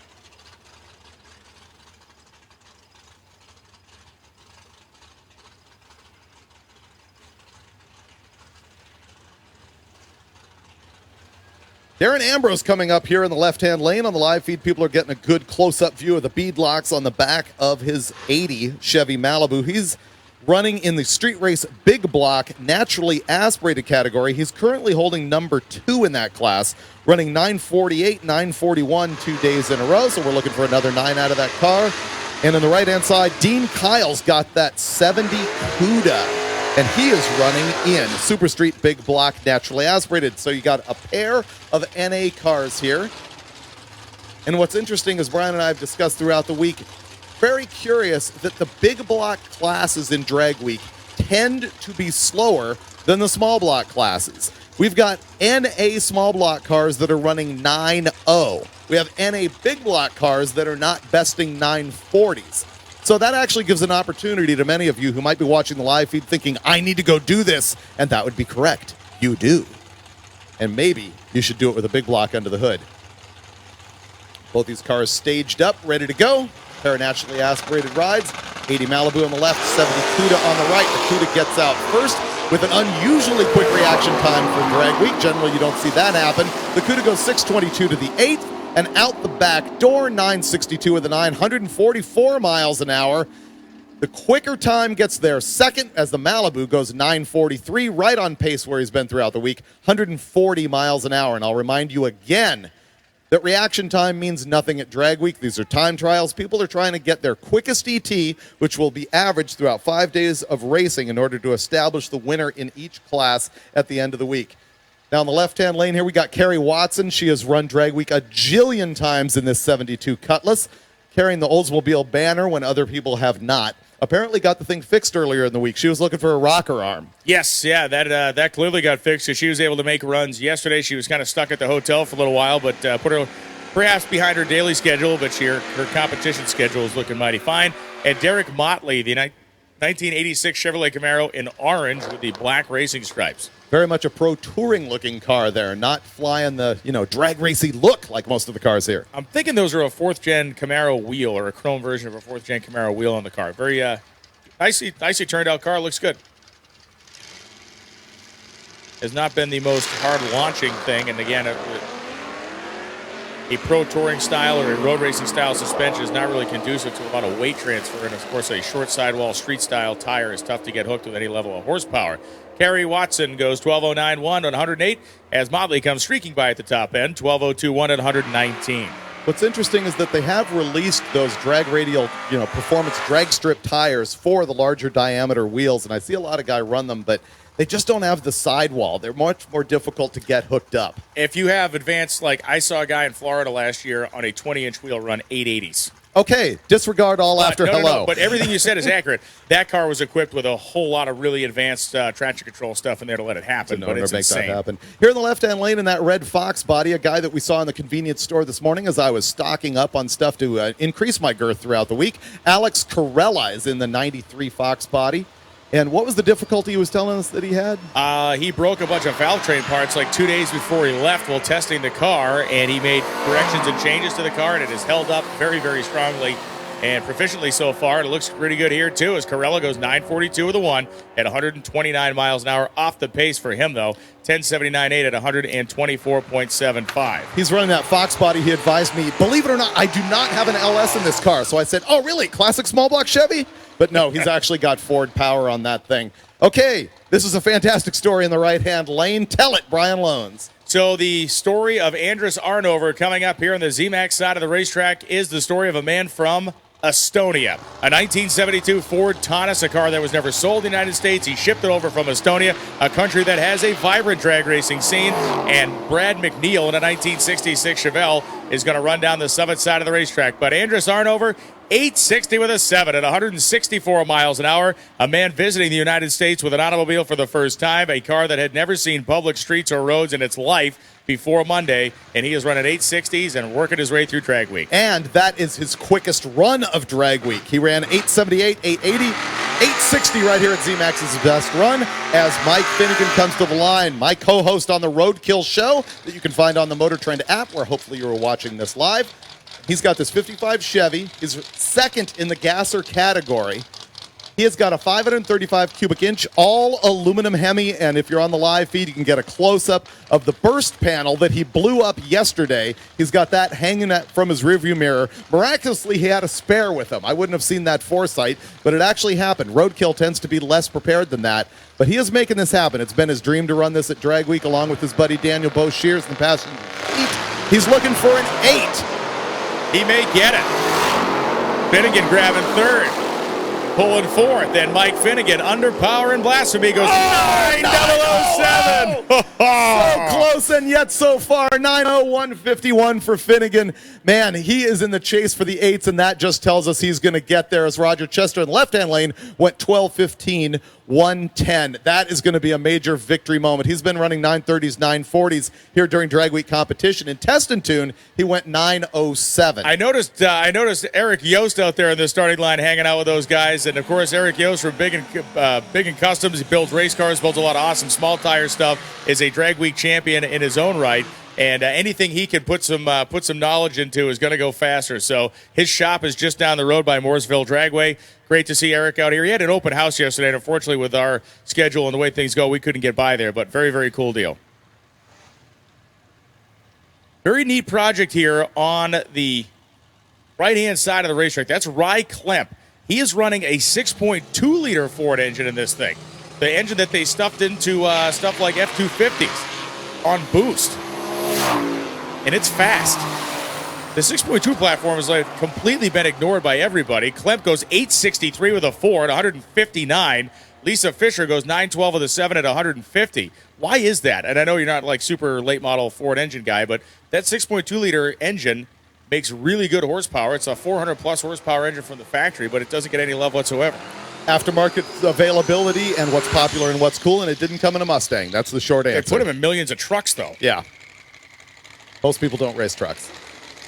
No, but most people don't have a third-gen Camaro that came with a LS motor. They pull it out of a... Rock. Oh, okay, cool. So that doesn't happen in the Ford world. The LS engine was also available in a passenger car. Suburban. Corvette, Camaro, Firebird, etc. C5500 series truck. Chris McNeely and Harry Haig coming up right now. It is the Aussie Chevelle with the twin-turbo big block Chevy engine. Been a tough drag week for these guys living in the high 8s.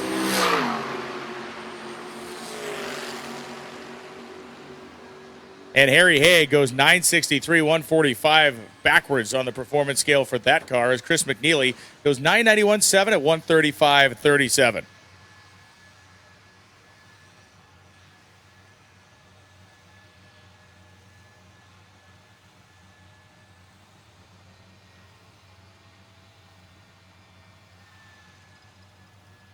So it will be, once we clear the top end of the racetrack, it will be Sammy Toivonen and Paul Castiglione coming up right now. The Castiglione boys both racing Mopars. One the E-Body 1972 Challenger, the other one the Roadrunner, which I'm sure we're going to see that in the next pair. Toivonen heating the tires on the Summit Racing Equipment side of the drag strip.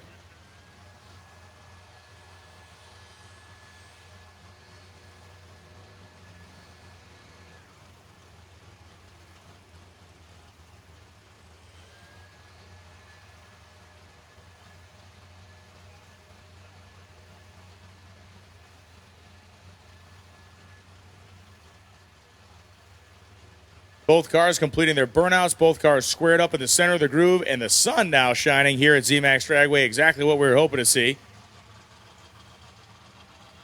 As we are continuing to run out the remainder of our class dedicated vehicles before we start seeing our Street Machine Eliminator competitors coming around the bend. Thank you to Dodge, who has not only provided us a vehicle to drive this week, but has provided great sponsorship of this event that runs so deeply into the hot rodding culture of the country, where Dodge has certainly and firmly implanted themselves with vehicles like the Hellcat and the SRT line of performance cars, and even their standard performance line with the Gen 3 Hemi that has been such a great motor over the last decade plus. Sammy Toivonen goes 962 at 142, and Paul Castiglione goes 1095.2 at 126.14. Racers, don't forget to hand in your time slips at Suite 116. Don't leave before you hand in a time slip. And it's funny because we spend so much time talking about the LS engine because it's proliferated everywhere. But if we're going to talk about awesome cylinder heads on factory engines, very tough to beat some of the stuff that Dodge is producing for the Gen 3 Hemi now. It is true. But again, for some reason, it just doesn't have the aftermarket support and popularity. And I think that began because the computer systems on those cars in the early years were very tough to hack. And so when they came out, they didn't become super popular in the aftermarket for a few years. Although in truth, it took a while for the LS to gain traction. The LS didn't become the LS for, I'd say, 5 years deep. Right. I remember when they first brought us into a little hotel room in Los Angeles and they showed us the new LS1. We walked out shaking our heads going, small block Chevy. Yeah. One in a long line of my wrongness in life. Bad calls, etc. Another one was when they called me from the producer's office of Monster Garage. They're like, we want CarCraft Magazine to be involved. I'm like, why would I want to see a Chevelle turned into a lawnmower? No, go away, fail. Joseph Castiglione is running that 69 Roadrunner, and he's actually third in class right now, and he's going to hang on to that with 1120 at 119. Billy Gebhardt in the 62 Valley.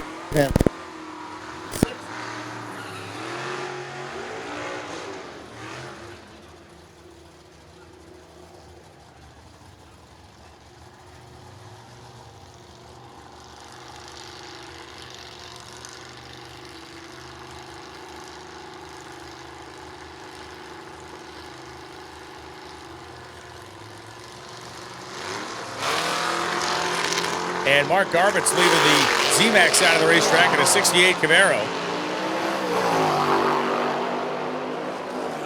Man, that thing sounds good.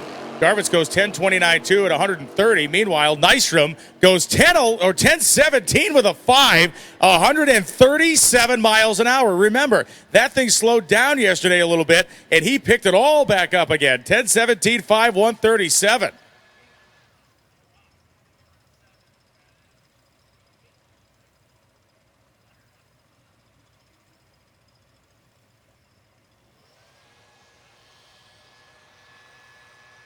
If that thing, he needs to just get a little nitrous deal going on there. A little whiff would handle that perfectly.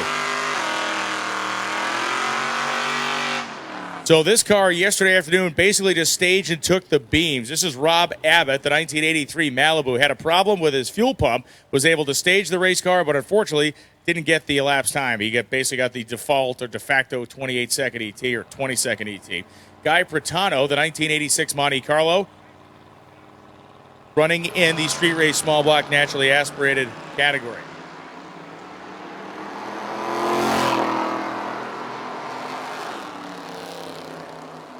Low RPM motor out there. You can hear that thing shift into high gear and go, huh. Rob Abbott goes 13.88.3 at 98 miles an hour as Pratano goes 14.09.4 at 96.46. George Messer and Jeff Pagano coming up now. Jeff in the 1972 El Camino. This is the car that had a little chance encounter with the wall yesterday, a very light chance encounter with the wall. And George Messer, the 2000 GMC Sierra truck with LS turbocharged power.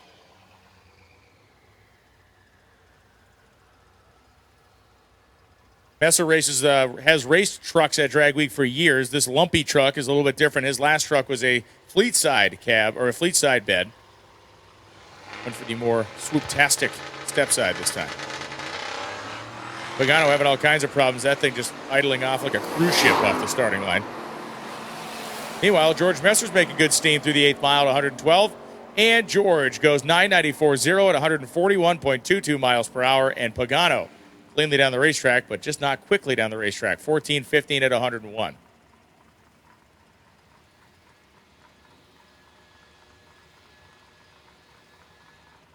Brian Gebhardt had a bit of a moment for himself the other night as this car jackknifed its trailer and made a hasty escape from the paved part of the highway into the median. Obviously, he was okay and uninjured. The car the same way. This 76 Plymouth Duster looks like something Freiberger just pulled out of a junkyard. It runs like something that somebody knows what they're doing, actually built a race car out of it. It's fast. And Ross Galt, the 1955 Chevy 210. The light blue kind of patina look for the 55 Chevy.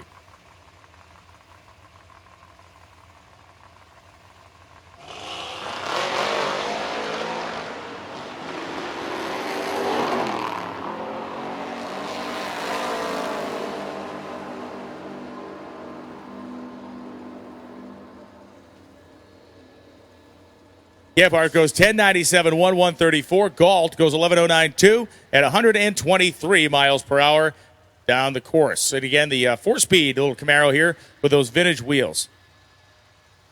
Not exactly period to the late 60s, but I like where Jeremy Stelford's head's at. This is more of an early 60s kind of stalker look on those wheels. Yeah, Steve Magnante did that quite a bit. I think it was used in the early days so that people could tell if the wheels were spinning when they were looking at it from a distance. And it was, of course, the addition of the ubiquitous hash mark of white shoe polish.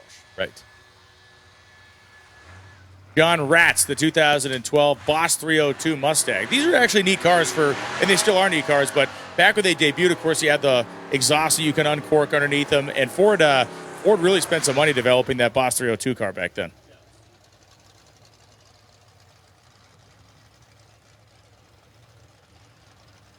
Did own a Bullet Mustang, though, right?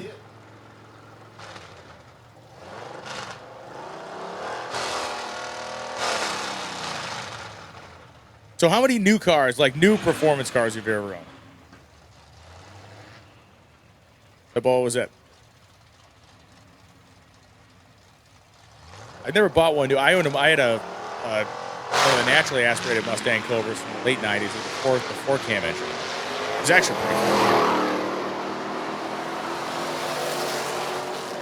Whoa. Jeremy Stelford goes 12:45.1 at 110. Ratz goes 12:43.3 at 112 miles an hour. Yeah, that was the first thing I'd ever owned that you could spin past 5,500. It would make more power when you did that. And it was real weird. You had to really drive those things. When I used to take it to New England Dragway, you just have to pound on the thing to make it do anything.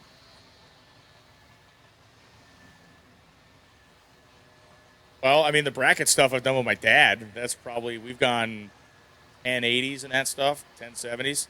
As far as streetcar stuff, 13 seconds. Jeremy Heiser, Matt Culpepper coming up right now. We had one. So my dad's got two Novas now. He's got the one that I used to race that we both raced together. He's got a second tube chassis car that he's hitting the racetrack with. Both small blocks on alcohol.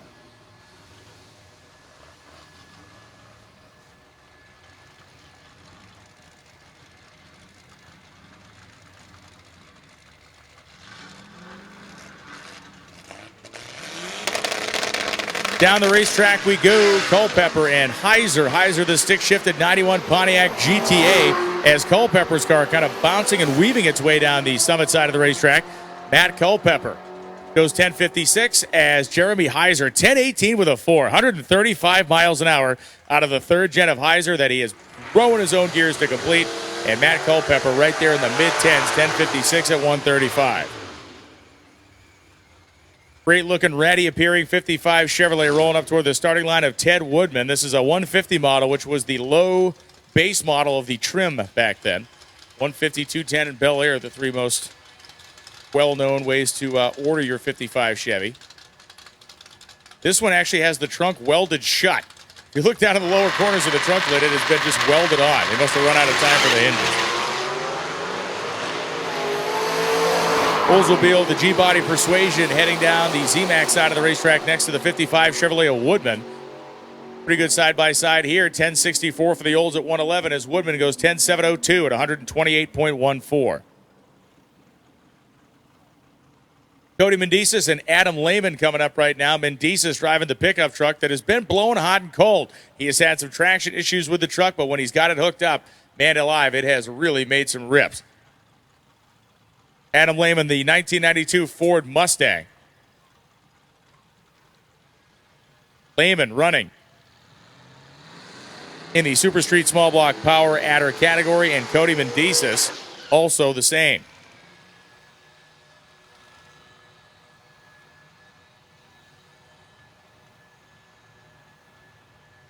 So Mendeces backing up his boosted truck as the turbocharged C4 Corvette comes around the bend.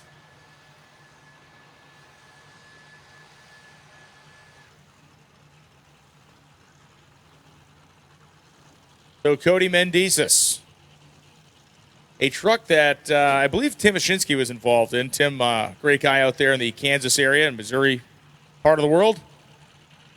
Been involved in a bunch of Larry Larson stuff over the years. Super talented guy. Adam Lehman, the 92 Mustang, pumping in. Freiberger has repowered his microphone, so you'll get all of his brilliance in full living color. Yes, it's one of the rare moments where I have an actual legitimate excuse. You My do. mic wasn't Yes. working. I kept turning it on, and it would die in about 15 seconds. Battery's dead. I am back. It was just shamed at the noise that was being passed through it. 863.4, 131 for Lehman as Cody Mendeces goes 10.29.2 at 122.08. As the live feed worldwide issues a collective sigh.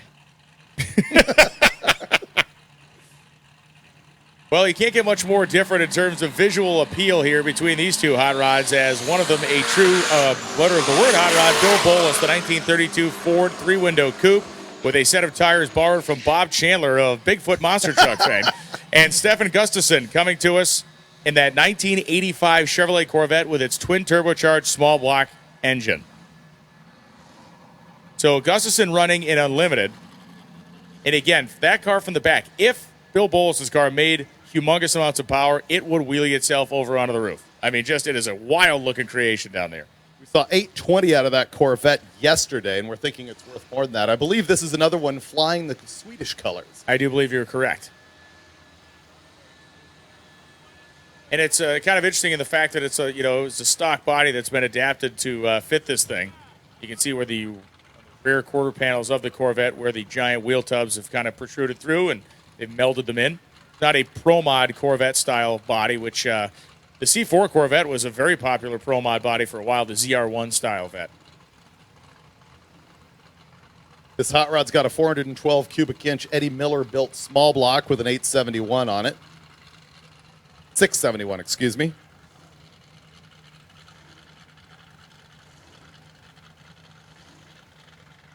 So Stefan is second to pre-stage, now first to fully stage, as Bill Bolus will roll in there as well.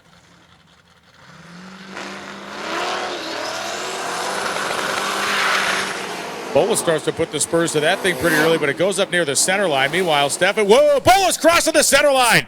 Stefan goes by him. That was creepy. 774 at 178 miles an hour, and Stefan Gustafson got almost a full face full of Bill Bolus's hot rod as it went down the racetrack. The thing started to move left to right, and it made a darting move to the center of the racetrack. I'm surprised it didn't hit any of the timing blocks. Meanwhile, Stefan Gustafson went by about fast enough to peel the paint off the side of that 32, and thankfully he did, because that could have got bad in a hurry. Man. Peel the gel coat, technically. The gel coat, yes.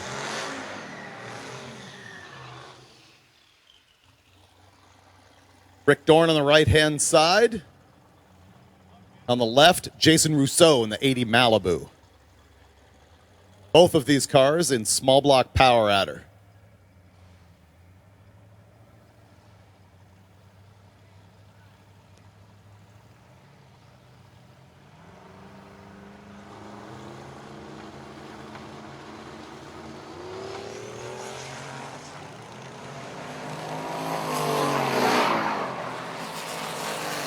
So Rousseau and Dorn head down the drag strip.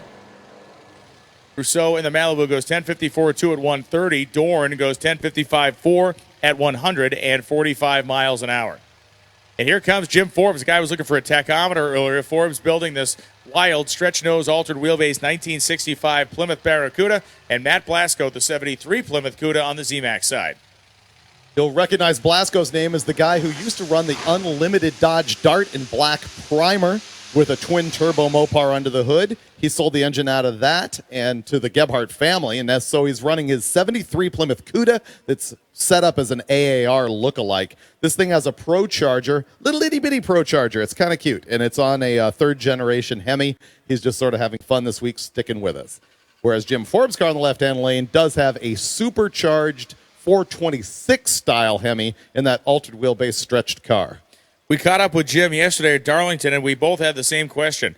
Where do you find the monster tank that's in the front of the fuel tank that sits in the nose of the car? Which is the car's fuel tank? It is not there for decoration or for anything else.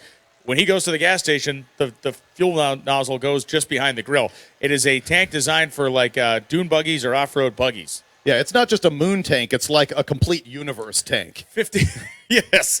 Yeah, it is the whole planetary system. Pluto and specifically Uranus, both involved in that in the tank program. But it's a 15-gallon job on the nose, which will effectively prevent this thing from ever doing a wheel stand. Yeah, I was thinking the same.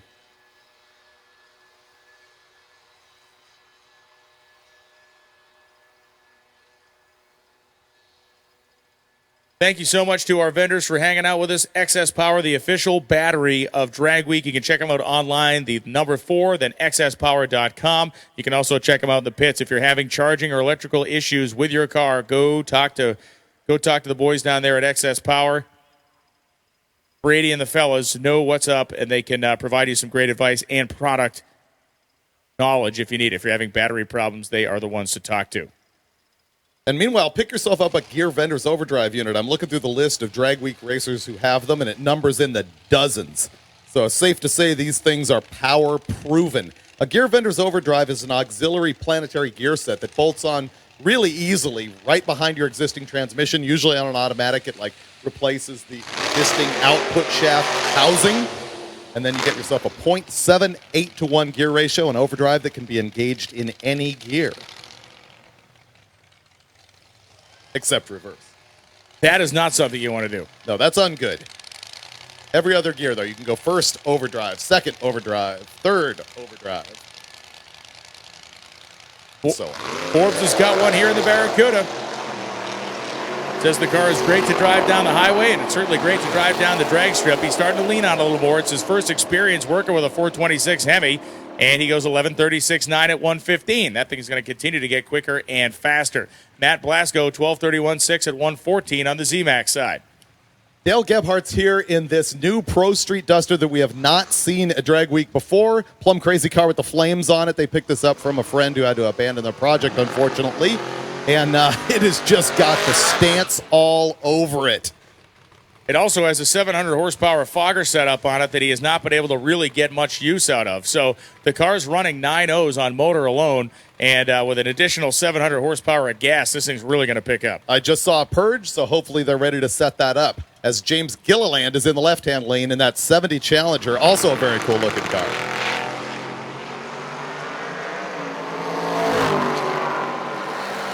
It sounded like Gebhardt's car started to pick up a little bit mid-track. You can see the fuel enrichment as well. And Gebhardt, 895 with the 2,160. So picked it up 500, not getting over-aggressive with it. James Gillian goes 986.4 at 138.91.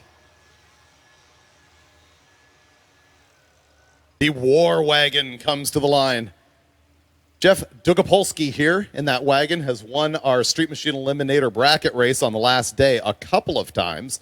And he's here with sort of the Army-themed 81 Malibu wagon. Terry Angel is in the left-hand side in the 2010 Camaro.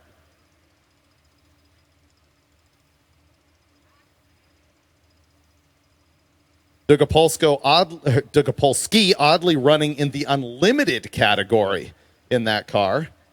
It's obviously got some strategy behind that.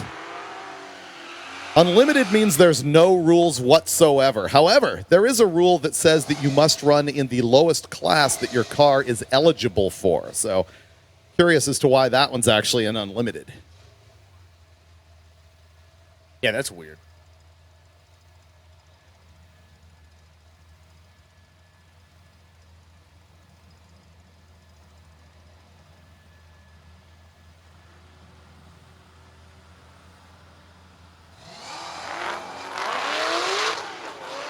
You can hear the engine straining out there as Terry Angel lets the clutch out and shifts the gears in the 2010 Camaro. Dukapolsky takes the wagon through 1076.6, 124.22, and Angel goes 1234.5 at 118.04. Mean little flat black Camaro of Mark Frederick coming up right now, the 69 model year car. He's going to roll up here with his bead-locked wheels. This car running an I means it is a Super Street small block power adder entry, so there is, I believe, some boost involved here.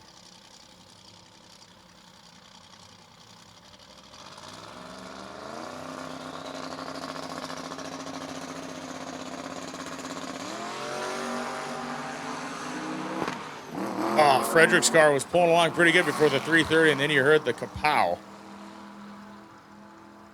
Frederick's still going to go 9.408 at 137.61. It is interesting to see, you know, when the carnage we see on day one is not normally the carnage we see on day 5. You know, stuff simply gets worn out over the course of a week. And really on day 1, we see a lot of, in my opinion, we see a lot of carnage resulting out of, I worked 96 hours straight to put this together.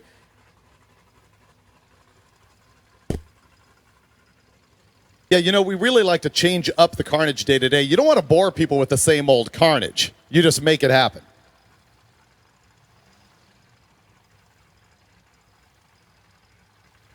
Mike Finnegan has stepped into the announcing booth here holding in triumph his 9007 time slip. Dude, that was, obviously it's the quickest run, but it was clean. I have no idea what it is. 3 in the morning, we were staying in the car, changing the for Eric Yo's shop. I got to the hotel. 5 came here. It looked great. It looked way more, coming off the starting line, it looked way more composed. Planted the tire, and the thing wasn't bobbing and weaving all over the racetrack either. Oh, no, Eric's a genius. He looked at everything that was going on. He's like, okay. Got a lot of anti-squat, you know, and box at it, and it's not even the same. Awesome. Well, it looked great. And we were like, your 8th mile ET came up, and I thought in my head, oh, it's going to be close. And, man, I think tomorrow's going to be tough because of the elevation, but we get back to Atlanta, it's going to be cooler there, and I think you get a good shot at it. I like the home crowd, you know. So to get behind it, you know, maybe a little mojo there. I like it. Oh, no, it was amazing. I was so stoked for you. It's like, man, that close and yet that far.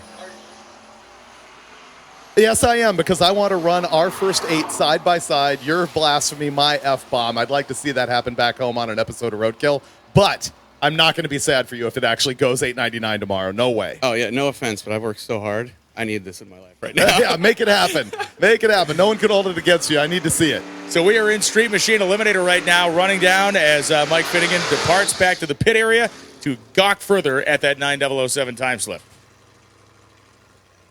But no, what I was saying was the carnage we see on day 1, in my mind, revolves around the fact that so much of this stuff got assembled with no sleep the week before, and it's so easy to miss the detail, and that's when you see the day 1 stuff break. As we get later on, stuff is simply getting wore out. The lifter failure is beginning, stuff like that. Yeah, transmissions, fuel pumps, things like that. It is, once again, though, the variety. You got to give them different carnage every day to keep them entertained. That's, well, yeah, I think the Romans were feeding different people to the lions all the time, so that's kept them coming back for more. As Dave Burke goes 11:21.7, 119, and Bill Schwartz goes 10:21 with a 6 at 132. David, I think we've established that we have about a 1081 bump spot at this point. That is correct, although that was rolling into today. Obviously, that will change up as we go, but odds are very, very good for the first ever all 10-second Street Machine Eliminator shootout on the last day.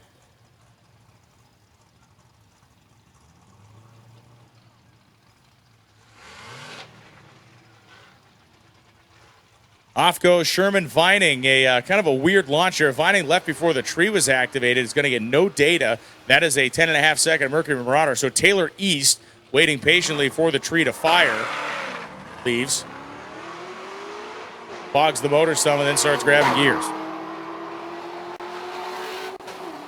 So not only is the bump spot in Street Machine Eliminator in the 10s, but like the next dozen cars after that are in the 10s. So we will almost certainly see our first all 10-second bracket race shootout on the last day. The guy on the bump spot is Chad Spicer. It's a blue 2000 Dodge Dakota.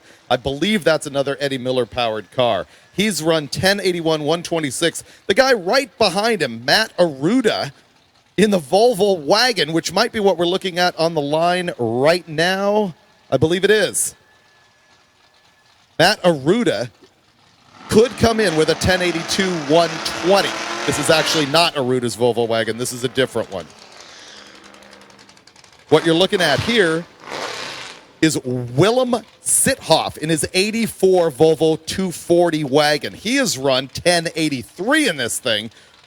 His average is 1083 as well. Let's see what he can do today to improve that number. As on the right-hand side, you got Jim Kitchen in the 86 Ford T-Bird. These guys should be practicing on the light here because they're going to have to cut one when they get into that bracket race on the last day. We run a pro tree all week at Drag Week. A little bit more street racy than running a sportsman tree, but a lot of these bracket racers haven't experienced it. As Kitchen in the Thunderbird gets out first with a quicker reaction time, and this is actually somewhat of a drag race, side by side down the track. In the left-hand lane, 1020, 135, a significant improvement for that car off his earlier 1080. And Kitchen in the right-hand side runs 1043, 127, as Brian Lones comes running back into the booth to save all of you from me handling this by myself. Were you impressed with my tuck and roll kind of combat roll entrance there? I have no idea. I don't want to know what you were tucking or rolling while you were out of the room. I just drew on some of my paramilitary experience. That's all I'm saying. Oh, here comes the V-Dub right after this pair. Cool. And on the line right now, the Nova that you love because it is clearly a repurposed bracket racing car. Yeah, Bob Nimzik coming up right now in the backyard Bandit, and Blake Fondren heading down the racetrack in the pickup truck. Nimzik, the father-in-law of Rick Steinke with the Honkin' Parts fall-off machine, the dad of his wife Jackie. As Rob Nimzik goes 1049.7, 127 miles an hour, and Blake Fondren goes 1066.3 at 129.8. So Andrew Short is here in the left-hand lane in that Volkswagen Beetle, which is going to surprise you with its ET. Ian Christensen in the 84 Civic may not be so surprising, but he is quicker than he was last year. We understand through the rumor mill that he's done a B-motor swap on this thing. It's a lot quicker than the 21s that it was running last year. It was solidly in the 21-second bracket, so he's picked up 5 seconds with an engine swap. Yeah, but watch the air-cooled VW. This thing is going to go into the 10s if history repeats itself. Yeah, it's a great runner. I like the license plate's cool too. Sickness, but using the 55 as the model year of the car as S's. Volkswagens have a long storied history in the sport of drag racing. They dominated the upper echelons of the gas classes, like the HI and J or H and I gas classes specifically. Empty Inch Pincher being the famous one. Durachrome Bug, Empty Inch Pincher, the Thunderbug of Bill Mitchell, a load of them. And look at this thing go. Andrew Short goes 1038 with a 132 miles an hour. If you don't find that car to be as cool as Tom Bailey's or as cool as Dave Schroeder's or as cool as anything else, I can't help you. Exactly. That's what people say when they're like, what's your favorite car? It's not always the fastest one. Sometimes it's the most impressive one, and that was cool. And the Honda, also likely a personal best, 1620 at 84 miles an hour. We're glad he's just out here doing it. Jerry Barnes in the left-hand lane in his 67 Camaro. Emily Ballard on the right side in a 68 Camaro. We've seen, obviously, like any sort of motorsport event, especially any sort of drag racing event, you see first-gen Camaros just kind of growing on trees. And obviously, one of the most famous first-gen Camaros, the 67 car that Hot Rod Magazine had, is the famed Hot Rod test car, which was in the Edelbrock collection now, right? That is correct. And one of my favorite stories, we'll talk about this in a few minutes, but that car was raced at the Winter Nationals in a less than legal fashion. Oh, it's a fantastic story. It was the first big block Camaro ever. Oh, man, we're getting a little bit of squirrel out there on the Jerry Barnes car. Look at that thing popping down the track.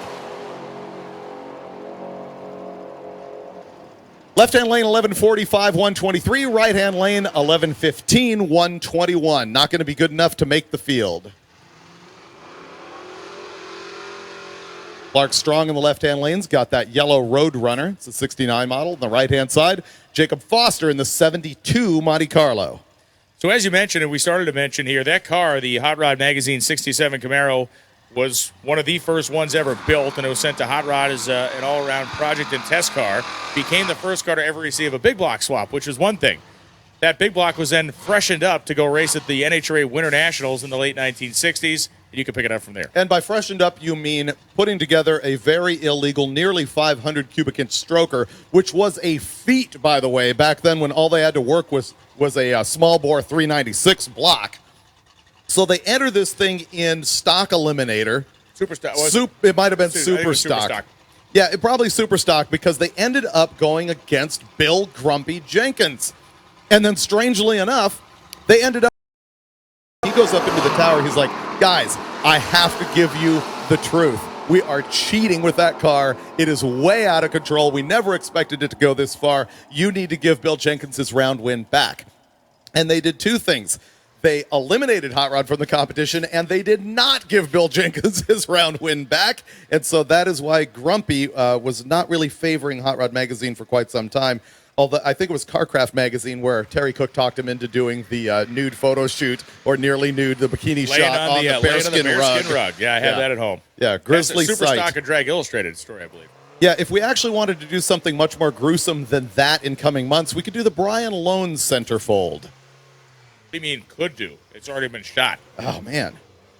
Know that. In an upcoming issue of Scumbag Magazine. Street Machine Eliminator. Your lanes close in 10 minutes. 10 minutes for Street Machine Eliminator to get in lanes. And then we'll be going to our all-run session, so that if you do miss that, you'll have another shot, as will all of the faster class cars. Jason Trotter and Nick Wigan heading down the racetrack right now. Nick, the 1978 Camaro, and Trotter, the 1987 Daytona Shelby, as Trotter goes 1086.2 at 137 in the turbocharged front-wheel driver, as Nick Wigan goes 1054.9 at 132 in his Camaro. Bob Guido needs a TRZ upper A-arm cross shaft, 64 to 67 A-body for a TRZ control arm. Once again, Bob Guido, is Bob Guido or it's Rich Guido in the GTO. I'm sorry. Rich Guido is looking for a TRZ upper A-arm cross shaft for a 64 to 67 A-body that'll fit a TRZ Aaron. That would explain why that car was undrivable on Which that is run. what I was going to say. It also proves that you can break anything at Drag Week. How do you break an upper control arm shaft? Big wheel stand, I guess, but the car hasn't done that. Look at this Omni GLH on the starting line. I love the inverted world of the slicks on the front. I don't want to drive it. I do want to look at it. Looks super tough, and the color of the wheels, the whole works. There's a lot of tire on that thing for a little car, and it needs it. This thing is a rocket ship. 112 in the 8th mile as Christine Wigan looks over and sees the Omni go 1046.5 at 140. Wigan goes taking the Pontiac down the racetrack, 14.057, 109.89, but Adam Lengel driving that 85 Plymouth Horizon or 85 Omni goes 1046.5 at 140, and here comes James Reeves in another one of the hotted up little short wheelbase four doors. It's interesting that it was listed for us as a Horizon, which is exactly the same car, but it's obviously in the livery of a GLH. I worked at a Dodge dealership fresh out of high school, and those things were new at the time, and I actually wanted one. I was driving a 71 446-pack 4-speed Roadrunner, and I was like, ooh, maybe I should get rid of this and get a GLH. Jeff Smith at Hot Rod said they were good. Carol Shelby's involved. And you, as a 24-year-old high school graduate, just couldn't quite put the cash together. Nope, I didn't have a job. Reeves and Weaver. Reeves going to be weaving it down first. 11.07, 126 for James Reeves as Rodney Weaver goes 11.75.9 at 115.78. So we have the body swap Cherokee, rear-wheel drive, I believe it's a Gen 3 Hemi with boost. And we have the Shadow coming out of the water box, another of the front-wheel drive turbo Buick group that travels in packs. That is Pat Culkin in the 88 Shadow and Greg Hazenga in the 1975 Cherokee. The Cherokee S. I love the factory graphics stripe on this thing. It looks like, a Indian blanket or something like that, a Native American blanket.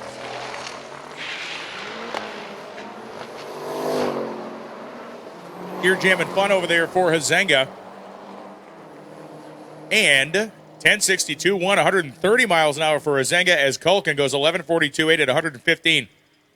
They've not brought back the graphic, but you can buy a Jeep now with the white top and the blue paint with the white stripes. So you can also buy a front clip that's an aftermarket unit for a Jeep JK that looks very, very similar to those early Jeep truck front ends. It's actually the one that has, I forget what they call the Rhino grill instead of the Razor grill. It's the one where it's just, a centerpiece that's chrome.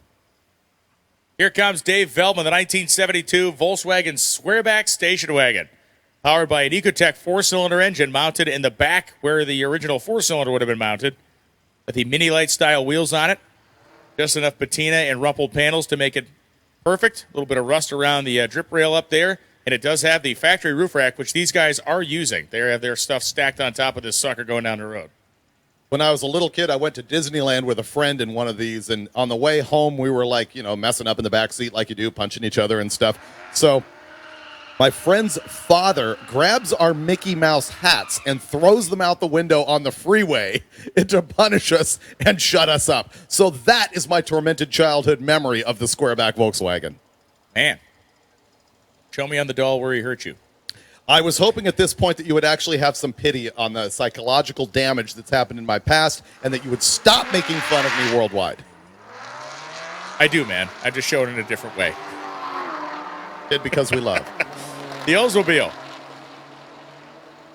Hooked up and rolling through. 11:09.9, 129.68 is Dave Veldman in the Volkswagen wagon. Goes 16.75.7 at 85.16 miles an hour. So Brian Acton owns this 1988 Mustang, but Brian Acton is not driving this 1988 Mustang.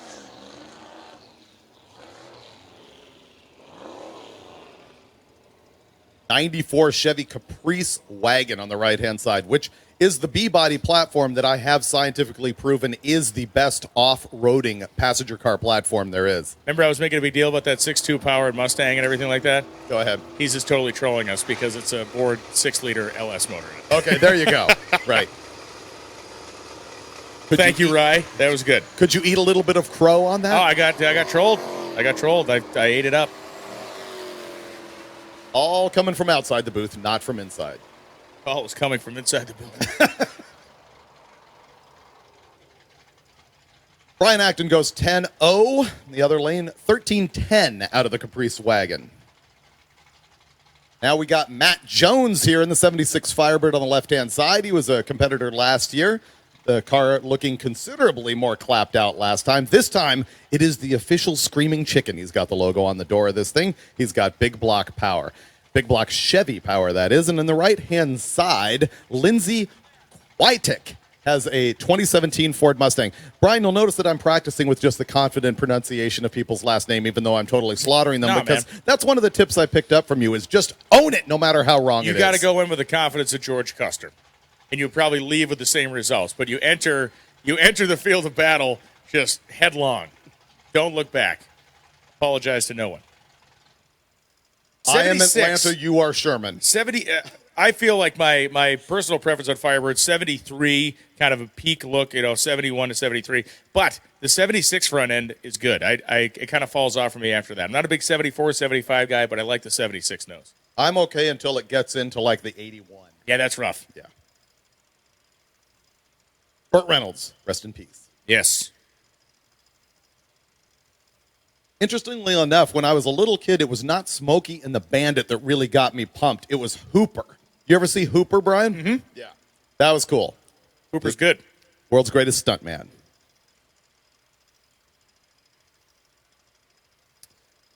Just cleaning up the track a little bit. Got some spoo on the line. They're mopping up, and then we'll be back in action.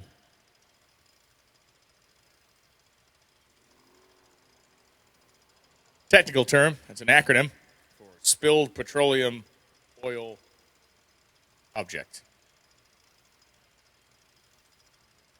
Has many meanings, really. What does STP mean?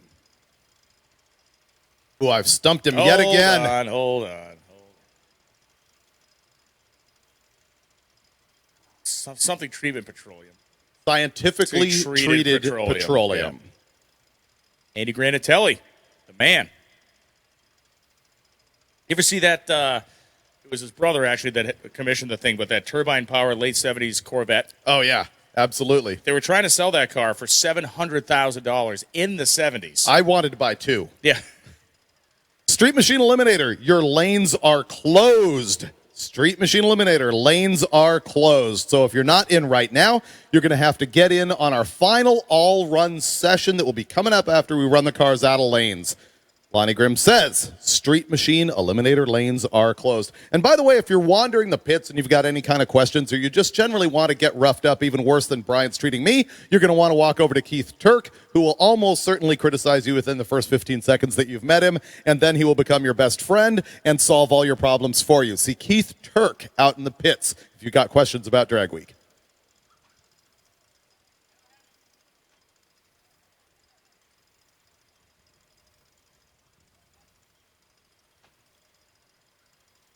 All right, so it looks like as soon as the scooter gets back, we'll be ready to go as the water box being rehydrated. Not much hydration to the full length of the track this week. I got to congratulate our racers for not putting down any lubricants and keeping our program moving. I'd like to congratulate you for jumping the gun 48 freaking hours early on that. Thank you. Way to go. That's what Finnegan always does to me. Don't talk about it. Talk about leaving before the tree is activated. It's Wednesday, I think, and last time I checked, we got 2 days left.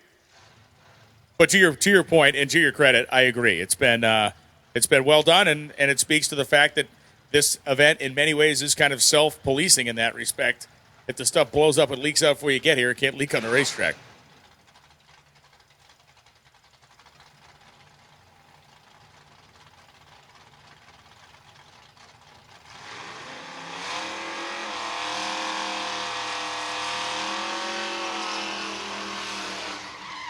So the Pontiac churning the tire and heading toward the starting line. These cars are heavy too. They're naturally a very heavy. When you race your car in land speed form, it is exceptionally heavy because that's what land speed racers do. But just in general, you're not looking at a light car there. Yeah, you could run a locomotive down the door beams inside these cars. And people have. The big boy. So Matt Jones fully staged, Lindsey Quietek. Locked into the late model Mustang. Jones, a very drag week respectable reaction time. Actually, 2:16. Actually, a drag week solid reaction time. 11:08.3 at 120. Lindsey goes 11:27.8 at 126.38. 2:16 reaction time is a drag week 000. Exactly. Yeah, that is drag week perfect when you put the correction factor in. The correction factor. Warren Hall and Tim Bradshaw coming up now. Bradshaw, the 2000 Mustang convertible, and Warren Hall, the 1987, I should say, Shelby CSX Shadow.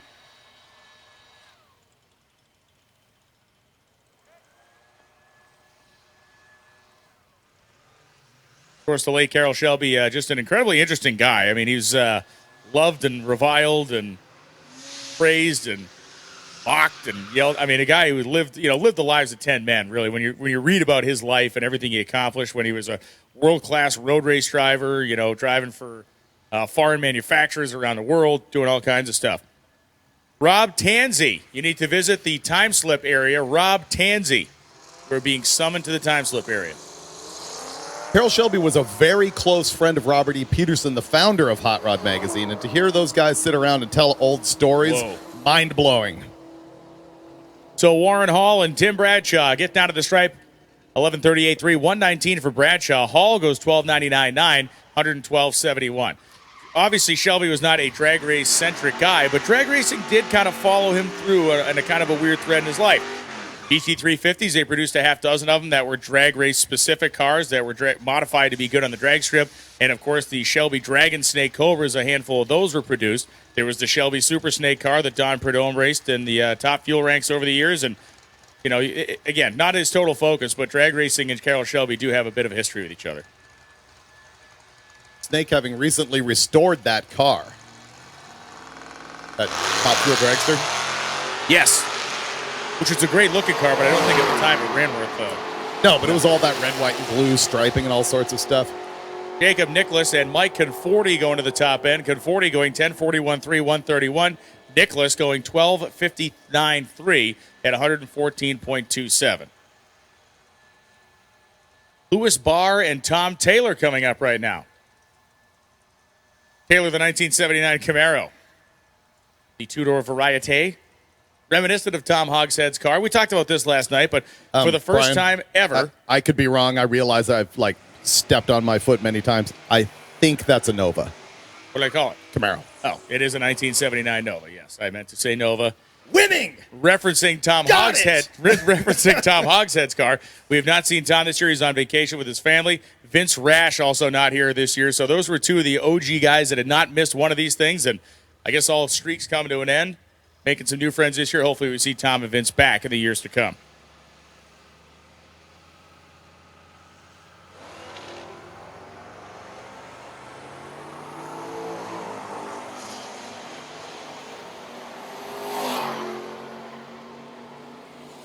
The Nova gets there first, 1067, 126 miles an hour, and the little truck, 66 short bed, goes 1165, 116. John Gilliland has got this 88 Chevy Suburban that, nearly sent Loans out of the booth to have a moment by himself earlier in the week.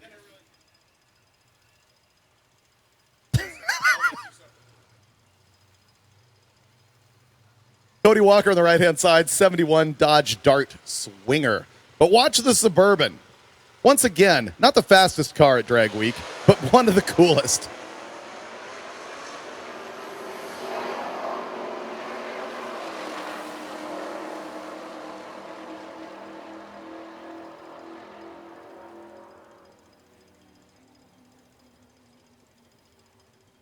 $11.56 out of that giant Suburban. You know what those things weigh?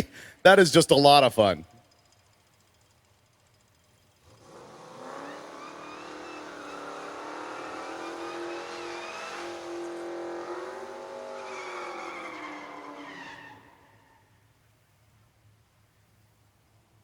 So Phil Tobin, the 2012 Cadillac STS-V, so the larger sedan version of the V-Series, and Wishka, the 1987 Mustang with the Mercury Capri hatch.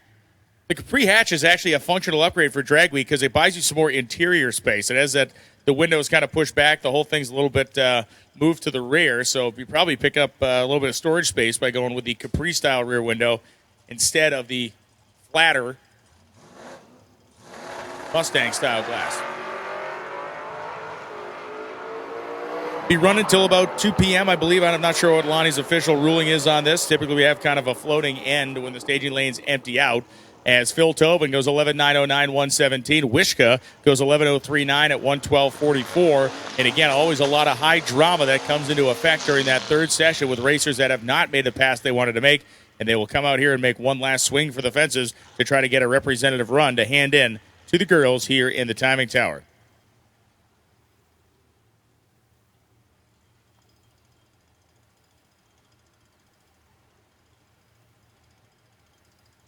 Beautiful 2001 Camaro for Mike Riken, but Jason Krapp's car, the 1955 Buick Special, with its planetary transmission and rusty outer exterior look, although he's having mechanical problems with the car to get it to run near what he wants it to run, still a neat piece as Mike Riken goes 998.6 at 136.52, and Jason Krapp's goes the quarter mile at a much slower than anticipated 14.72.8 at 114.63 miles an hour.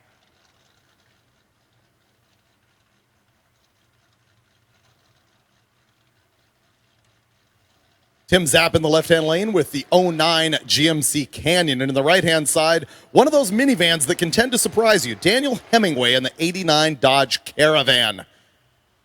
This being an older model Caravan, but you know what? When we're shooting Roadkill or some of our other shows, it is amazing. The Dodge Caravan is the supreme minivan of all time. It's because it's got that stow-and-go thing. Oh, man, it looks like that thing. Is there stuff coming out of the bottom of that? Is there? Okay, no, it is art. Look at that. I saw the center. That's the stripe of stuff they cleaned up. I apologize to interrupt. I saw that shiny stripe on the center of the track. I went, ruh-roh. Don't ever interrupt me again. So let's go back to your awesome minivan story. Well, the awesome minivans, when we're out doing production, we always rent those things because they carry the most stuff and have the best features. I actually like them. And by the way, Dodge is a title sponsor of Drag Week. It is. Drag Week is powered by Dodge is the correct language that I was looking for. And brought to us by Gear Vendors. 1191 for 114 for Zap. And Dan Hemingway at Sloppy Joe's van. Goes 12604 and 106.58. Hashtag Hemingway reference. That was the bar that he liked to drink at. Sloppy Joe's. Thank you. You can drink there too, down in Key West, Florida. You can eat your salad.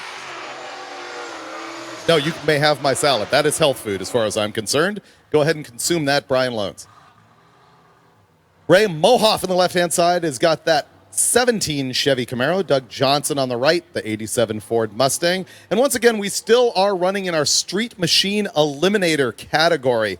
There's basically no rules for these cars, except for that they cannot hand in a time slip quicker than 10-0. They're all trying to get into a 32-car field that we will run for a bracket race on our last day back in Atlanta. And there's an example of a car that was too quick to hand in a time slip. 999 out of Doug Johnson in the right-hand lane, 126 miles an hour. And Mohoff in his newer Camaro goes 1061, 130. It is going to take something quicker than a 1081 to remain on that 32-car ladder. And actually, Brian, I think you were out of the room when I pointed out that not only is the bump stop 1081, but like the next dozen cars are in the 10s. So it's a real big kind of clump. Yeah, completely. It is going to be an all 10-second field, which is awesome. Don Hoover coming up in the 2018 Challenger Demon, leaving the starting line. Got the skinnies on the back, got the factory-equipped drag radials on the front. It has that 6+ liter Hemi with its blower screaming, going 1042, 131 and a quarter, as Herb Schneider III goes 1519 with a 5 at 89.02. The Demon now out of production. However, there's a lot of the technology from those things that is trickling down into other more affordable cars for the average guy. Dodge is coming out with a 1320 Challenger, which is basically a 392 Scat Pack, but it does have the optional passenger and rear seats, just like the Demon. It does have the factory line lock and the factory trans brake. I remember years ago, the president of Dodge at SEMA pulled me into a room. He's like, I got to tell you what we're working on. And mind-blowingly, he told me it was a factory trans brake. I thought, how can an OE possibly come out with a factory trans brake? But they did it, and that's what makes Dodge cool. They've been very, very aggressive in the performance world. Ricky Edwards III in the left-hand side, 99 Camaro, goes 1383. The right-hand side, a more competitive pass, 1013 from Dino Rebelletti in the 79 Malibu.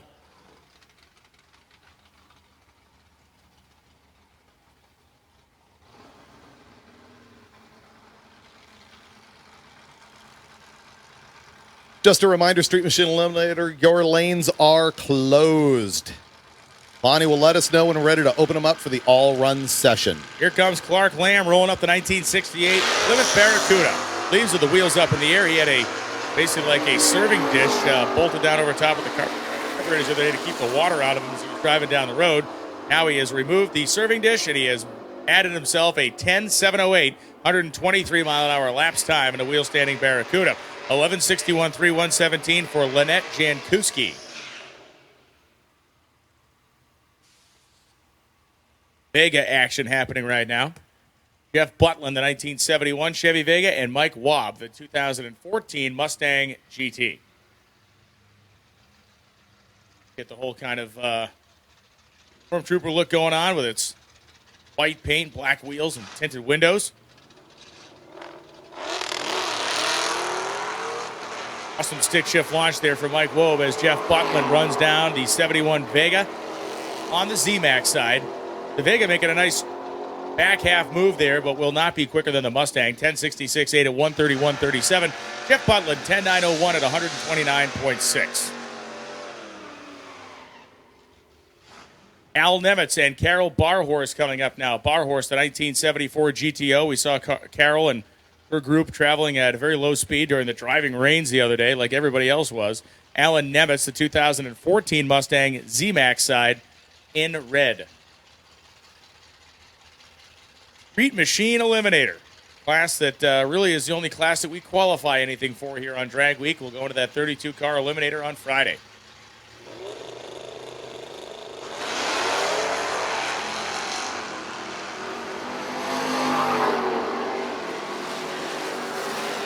So Carol Barhorst and Alan Nevitz charged to the stripe. 1080 with a 6, 125.52. Alan Nevitz, 1098.1 at 128. David, you know the genesis of why the word eliminator is included in almost every drag racing category. Sure, I can grunt that one out. Yeah, Go ahead. I'm not trying to stump you with it, just asking a general question. So they used it very early on. Well, and that is because the way that specifically NHRA races were, because they were the first ones that were run, were broken down into two parts. Class eliminations in every category. Oh, right. And So category eliminations. You had class, and then you had category. So in super stock class, all the similar cars would run side by side, heads up against each other, and then the eliminator was when all the cars were thrown back into the pool, running with different, handicap starts, that kind of stuff. I like it. I think it's a throwback thing. I like calling top fuel eliminator. I do too. think it's cool. That's very cool. Funny car eliminator. Yeah, it's neat. Yeah. The little blown not S10 love truck did a nice little pop-up wheel stand, and he goes down the track at 1163, 119. Is it fair to call it a wheel stand if it's just a paper slipper? It really isn't. It's just a paper slipper. What are you going to call it? Really? I guess so. I guess wheel stand, there should be like a height rule. This is the deal, man. It's like being kind of pregnant. Okay. You can't be a little pregnant. You can't start judging people on the height of the wheel stands. It either does it or it doesn't. How about one wheel off the ground? Counts. Counts. Anything off the ground. Okay. This is similar to your rules of visiting old drag strips, where if somebody collected a ticket to go race there, it is an old drag strip, Right. which is why you count Woodward Avenue, Right. the parking lot at the Silverdome, and so on and so forth. Kyle Paris and Bob Ruppel going down the racetrack. Ruppel, the 1972 Chevy Nova. And that bright green color on the zMAX side, 1086.3, 125.46. And Kyle Paris goes 1469.8 at 99.77 miles per hour. You know, that Jeep Cherokee actually has something going on. The factory 4-liter HO Jeeps were pretty quick, but they didn't go 1460s. What is your favorite muscle car era myth to bust with people? Like the one thing that people take as gospel that is complete and utter crap. There's so many of them. The first one that pops to mind is, I got that car brand new and put a $100 bill on the dash and no one could grab it. That is the worst story. That is the worst story of all time. Yeah. And about how the thing pulled wheelies on the street. Yeah, that one too. Dan Anderson and Jesse Lawrence right now. Lawrence, the 2004 Silverado crew cab, and Dan Anderson, the 1995 Ford F-150. We saw Anderson's truck get a little sideways and crazy yesterday. You know the whole internet right now is going, wait a minute, my uncle's cousin did the $100 trick. It worked. Yeah. And his Hemi GTX did wheel stands. Left-hand side, Daniel Anderson in the F-150 goes 12.23. Very quick little truck. Another truck on the right-hand side, even quicker, 11.67, 118.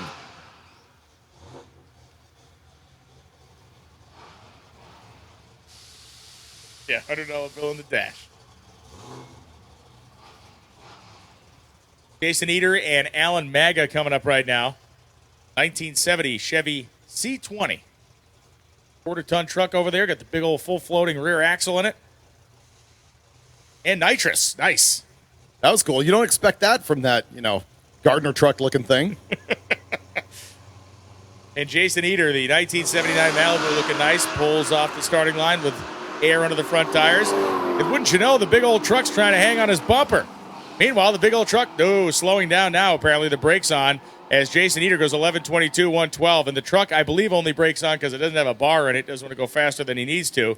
Goes 12.404 at only 70. But if you were watching the live broadcast and watched that run and saw the perspective of the swinging camera, that truck was about ready to swallow the Malibu whole in the back half of the racetrack.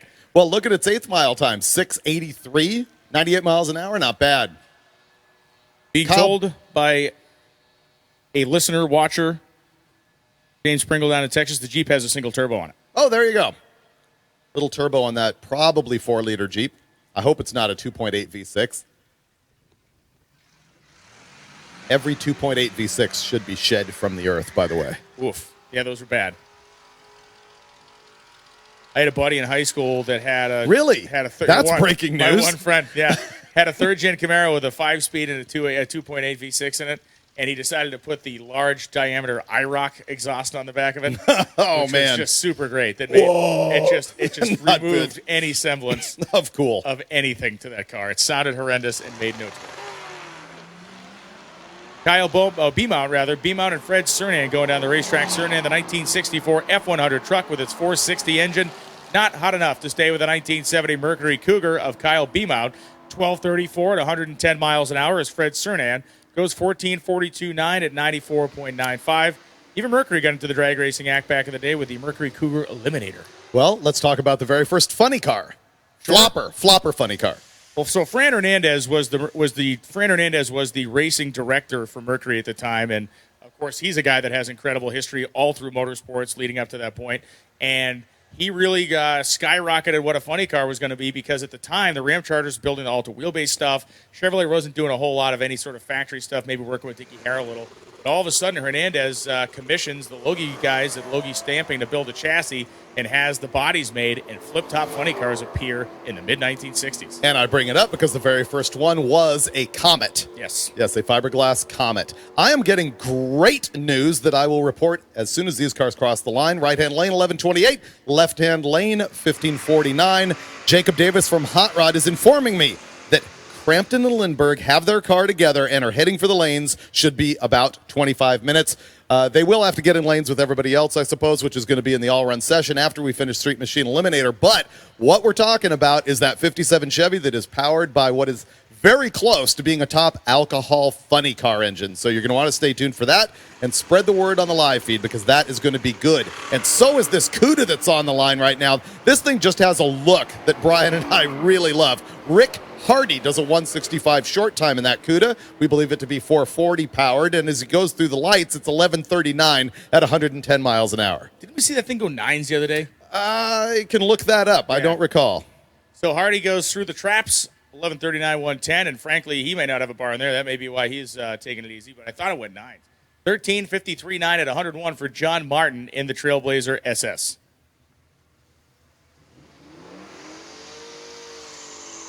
Steve Eden coming up in his Nova.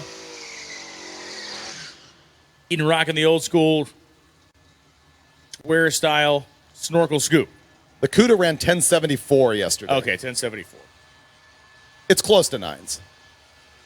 No, Brian, I know you're new at this. I thought for sure we stared at each other in amazement when that thing went single digits. Obviously thinking of another car, but okay, fine, whatever, man. Whatever you say, man. So here is a Gear Vendors user, Gear Vendors owner, Steve Eden, the 1970 Chevy Nova. He used to have a 4-speed in this car, and here's a fun fact to know and tell. You can put a Gear Vendors behind an early manual transmission. You can have a Muncie, stick a Gear Vendors right on the back of it. Steve Eden has an automatic now that sends him down at 1103, 120 in the tan Nova. The left-hand lane goes 1151, 121. And as Johnny Lindbergh and Richie Crampton are showing us, behind a Lenko as well. That is going to be the ultimate R&D vehicle for Rick Johnson and his Gear Vendors product. Putting it behind, what's your estimate on a top alcohol funny car horsepower? 3,500 anyway. I thought it was probably, you were going to say 5,500. Yeah. Yeah, I think it's probably 3,500 to 4,000, give or take. Okay. Those are 498 500s like Top Fuel, are they not? Right about that displacement, yeah. Guys move the accommodation around a little bit, but obviously the massive screw blower is your key to success in that category. Louis Floquet and Matt Sweet coming up now.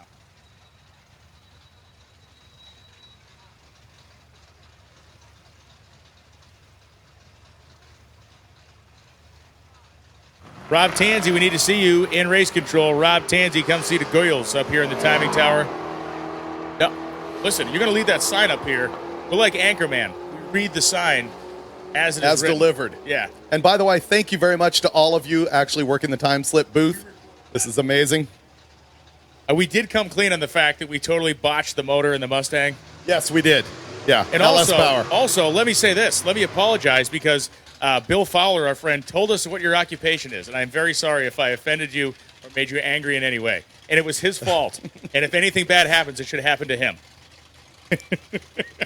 Robert Patterson, right-hand lane in the Fairmont, which is spelled Fairmount on this thing. There's a fair amount of these here at Drag Week. Hi-yo! Hashtag pronouns or jokes. Charles Rives on the left-hand side. 65 Chevy C10. Flying the Joe Barry colors. He probably has never even met Joe Barry, but his car or his truck is the same color as that famous 56 Chevy. These are jokes, people. Is this an audience or an oil painting? 1092 out of the truck. That is very cool. Meanwhile, we're taking a stroll in the Fairmont. Fairmount. All right, he finished reading his book, and 25:48 at a 53 miles You an get hour. in the middle of one of those Diane Steele novels, you're You not just stopping. can't get You're out not of it. stopping Yes, for absolutely. Jerry Kratz Jr., a guy who made probably the most unfortunate repair to a car from year to year at Drag Week, because last year Jerry Kratz would let the clutch out and was admittedly a very awesome little small block powered 64 Ford Falcon sedan delivery.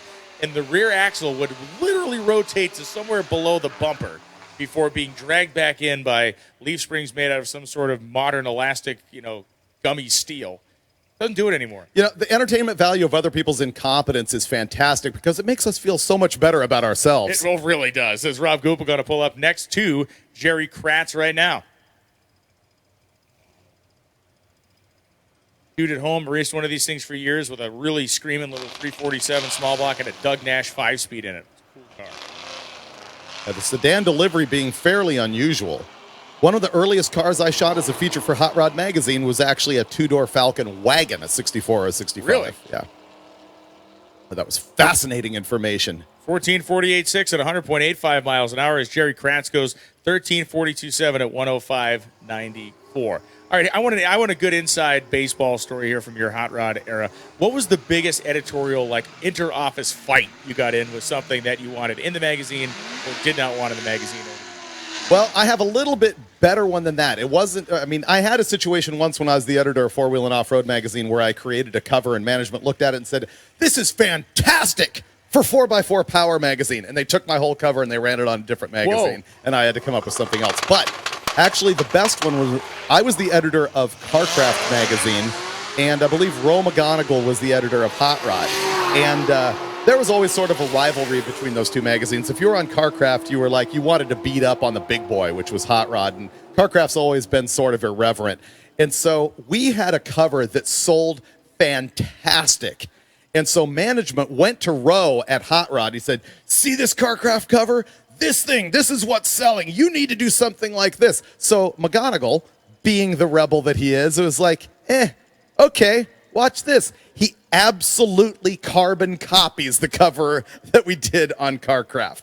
And it's a very unique cover with weird colors on it and 4 different photos, and he just mimicked it on Hot Rod. And as soon as that came out, I was just all over ridiculing Hot Rod in the pages of Carcraft for letting the blind lead the blind. And so I got my hand slapped pretty hard for making fun of the big guys, which then I became. I was the editor of Hot Rod, actually longer than anybody outside of Wally Parks by a month or 2. That's cool.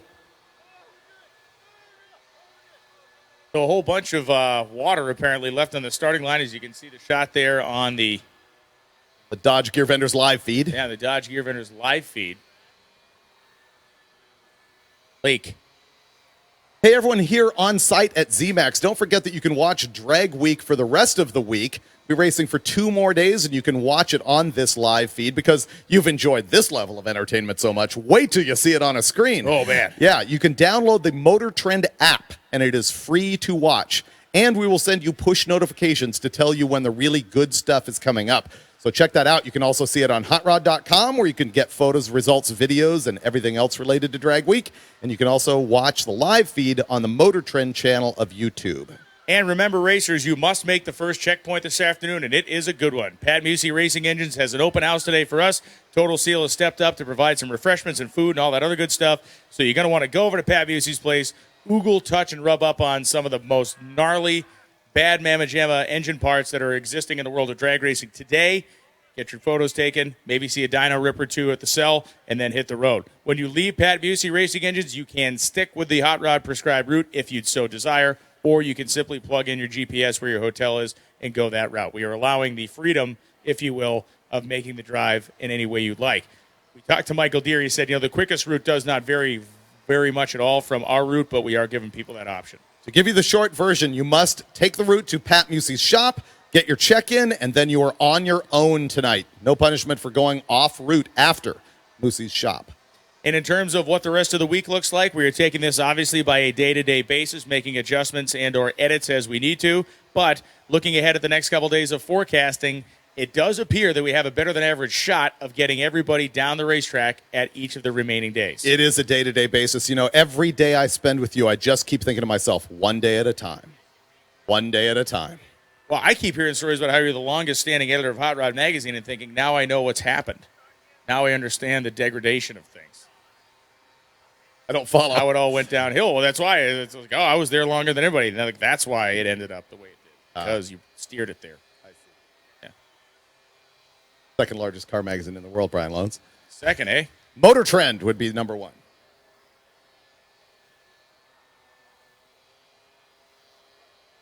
So the starting line area being cleaned. It looks like we've actually run the track power boss down the left lane over there. Hopefully not too long to get this fixed up. We have opened the lanes for all competitors and all classes now as we're coming to the end of our dedicated Street Machine Eliminators section of the program. So that means everybody is welcome in the staging lanes. We saw Johnny come out there and get a look at the starting line. So Lindbergh and Crampton, the wagon to end, the Armageddon wagon to end all wagons, is going to be coming around the corner in just a few minutes. Actually, technically, it has been named the S-Box of Doom. The 57 wagon is the S-Box of Doom. The T-shirt, having been delivered to me and Brian personally the other day, is absolutely fantastic. By the way, I just want to make sure everybody is aware also, it's super, super cool that these guys are professional drag racers. Johnny drives Jim Head's funny car. Crampton works for Connie Coletta, drives his Top Fuel dragster, and yet they're out here throwing together an absolutely clapped-out roadkill-looking 57 Chevy wagon, full-tube chassis car, Lenko, top alcohol funny car motor. It's too fun.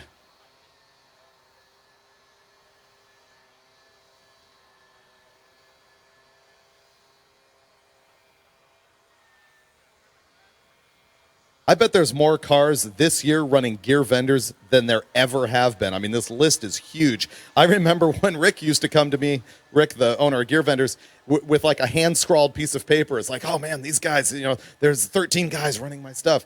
And of course, that was back when there was far fewer cars. But, I mean, there's dozens of them here. Dave Schroeder in Unlimited, last year's winner. Of course, he's got one in his car. Bailey does too. Frank Saponaro, man, that means 7-second power with the Gear Vendors on the back of it.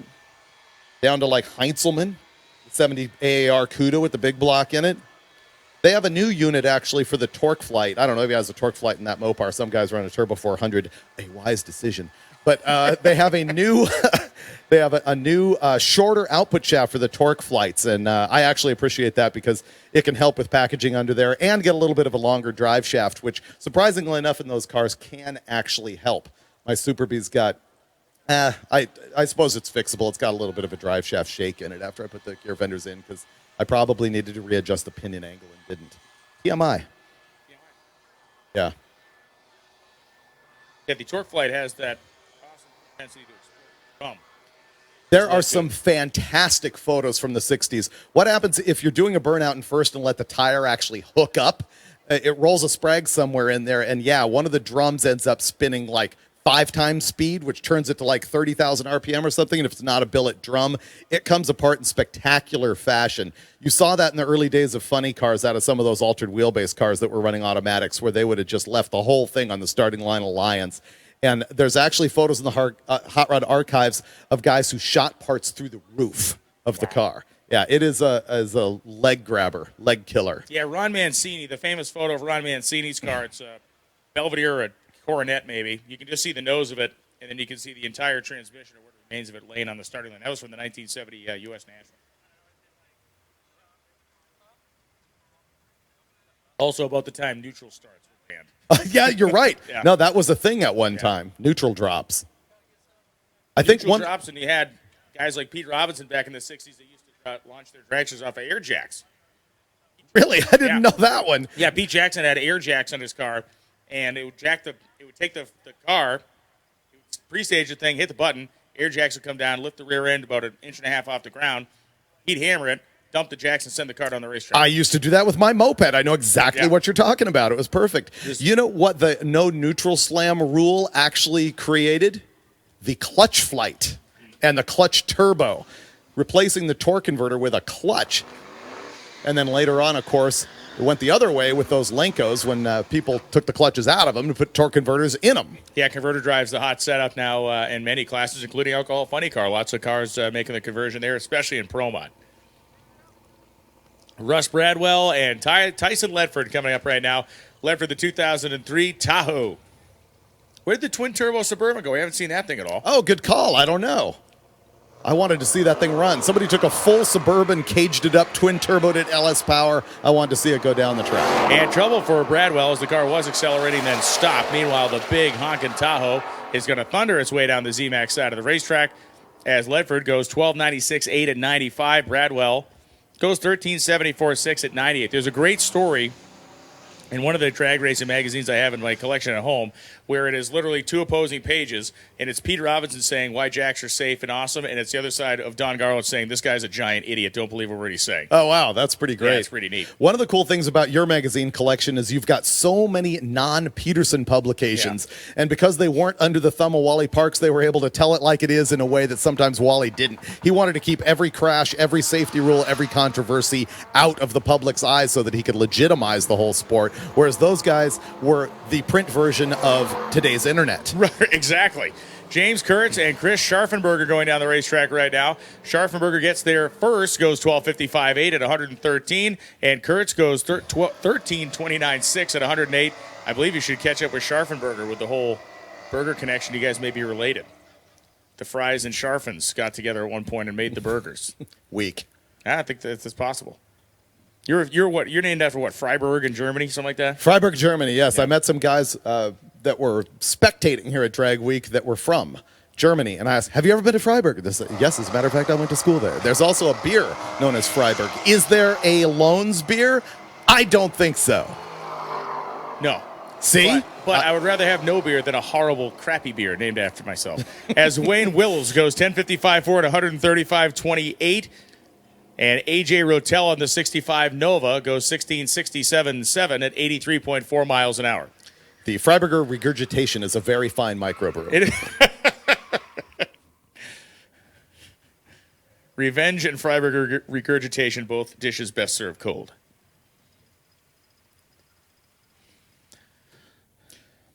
Last night we did that podcast interview. Is there a place where people can go re-watch that? Yeah, the Thunder Road Show. The Thunder Road Show on Facebook. They can check that out.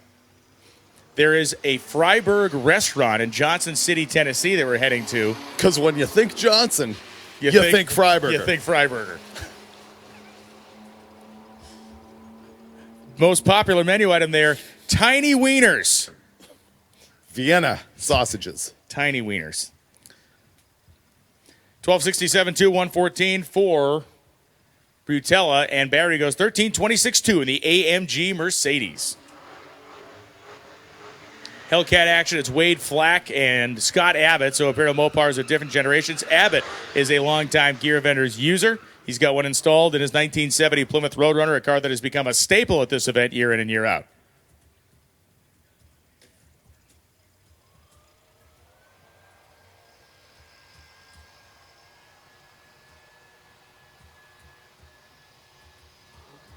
So nearly 6,000 people watching concurrently online as we get ready to roll into our wide open third session here, which will bring us some of the quickest and fastest and coolest cars on the property, including, of course, the Lindbergh-Crampton effort, as Abbott is slow off the starting line. Wade Flack was quick off the starting line. Scott Abbott will be quick to the finish line. 11.88, 119. Flack goes 12.96.6 at 119.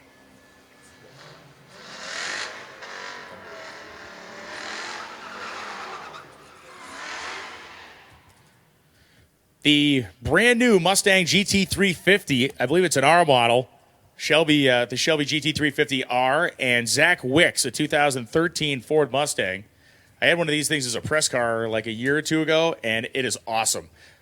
Shift the thing at 8250, that flat plane 5.2-liter engine, got the active exhaust where the thing sounds like an old Trans Am car driving in your neighborhood if you open the pipes up and quiets down. It is no back seat. At least the one we had was an R, so there was no back seat, and it was super radical. Zachary Wicks goes 12:15.9 at 116. Janice Wicks goes 12:81.9 at 116.83. Lonnie Grimm has told us that the Session 3, all classes, all lanes, lines are open. Head in and get a part of the fun here, and we're going to run till 3 o'clock. So we have 2 hours and 10 minutes of run time left to go. Remember, that is contingent on people staying in the staging lanes. Lonnie's general rule is that the lanes are empty for more than 10 minutes, then we will end at that point. As the lanes start to thin out and we're not soaking up other people's time, Brian and I are going to go into a showdown. I will leave the tower and go run down the track in our Challenger Red Eye, and then I will come back and entertain you with aplomb while Brian goes down and humiliates himself in the Red Eye. I need to figure out the launch control program there. Either that or we come to some I was hoping sort you of a wouldn't. truce. Yeah. I was hoping you didn't even know that existed there. I mean, those things are quickest if you just turn off all the electronics. Yet you tend to Richard Walling's The Wall when you do that. So Rowell at 13.92.6 at 100, and Rick Cox goes 13.41.9 at 106.44.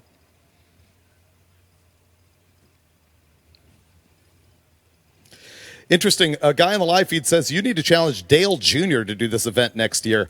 I've never seen a NASCAR star actually here. However, I do understand through Rutledge Wood, who, as you know, is a NASCAR announcer, that all these guys in NASCAR crews also watch the Drag Week live feed. It just like you were saying the NHRA guys do, which is super, super cool. I think it is great when there's professionals that like watching something as gritty as what we do at Hot Rod Drag Week. And a lot of those guys enjoy drag racing too. I mean, was it one of the Bush brothers went down and ran Supergas a couple years ago in Gainesville? You know? Well, and isn't it Evernham's shop that they take all the guys once a year and they actually have a drag strip day of all the guys in the shop, which is also very neat.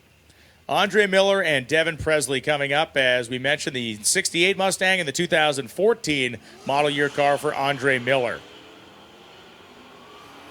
Miller zipping off the starting line first by 0.3 of a second. We'll get to the finish line by a lot wider margin than that. Miller goes 10-12 at 136 miles an hour, vying for a very high qualifying position for the Street Machine Eliminator race on Friday. 15:56.9 at 57 for Presley. And yeah, Miller actually being very aggressive on the starting line as compared to the rest of our competitors. Here comes that 383 nitrous-injected small block powered Nova being driven by Molly Motorsports engineer Eric Grillo. Nice, clean car. The guys from Molly have been displaying pistons and gaskets and rings here this week. Darren Gebhardt, the 2012 Dodge Ram 1500 half-ton truck, coming up on the Summit side.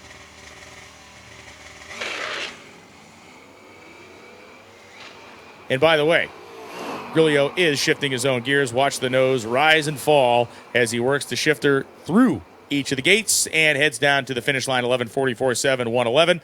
Gebhardt goes 14:05.4 at 96.2 miles an hour. David Newbern here in the right-hand lane is a friend of Roadkill, so much so that he was able to purchase the Earl Camino, which was like a 77 El Camino that Finnegan and Tony Angelo did a show with. Actually, they did 2 shows with it. They went ice racing with it, and in another episode, they absolutely irrigated the entire length of an 8th mile drag strip and return road. Yeah. But anyway, Mooresville Dragway still paying EPA fines. That's it. They are. Newbern accepted the curse by purchasing that car and putting the entire drivetrain in his Nova right here, which he's been jamming together on a very everyman budget here over the past couple months. And it has paid off for him because he's made the entire run despite some fuel system problems, and he just ran 11:81.114.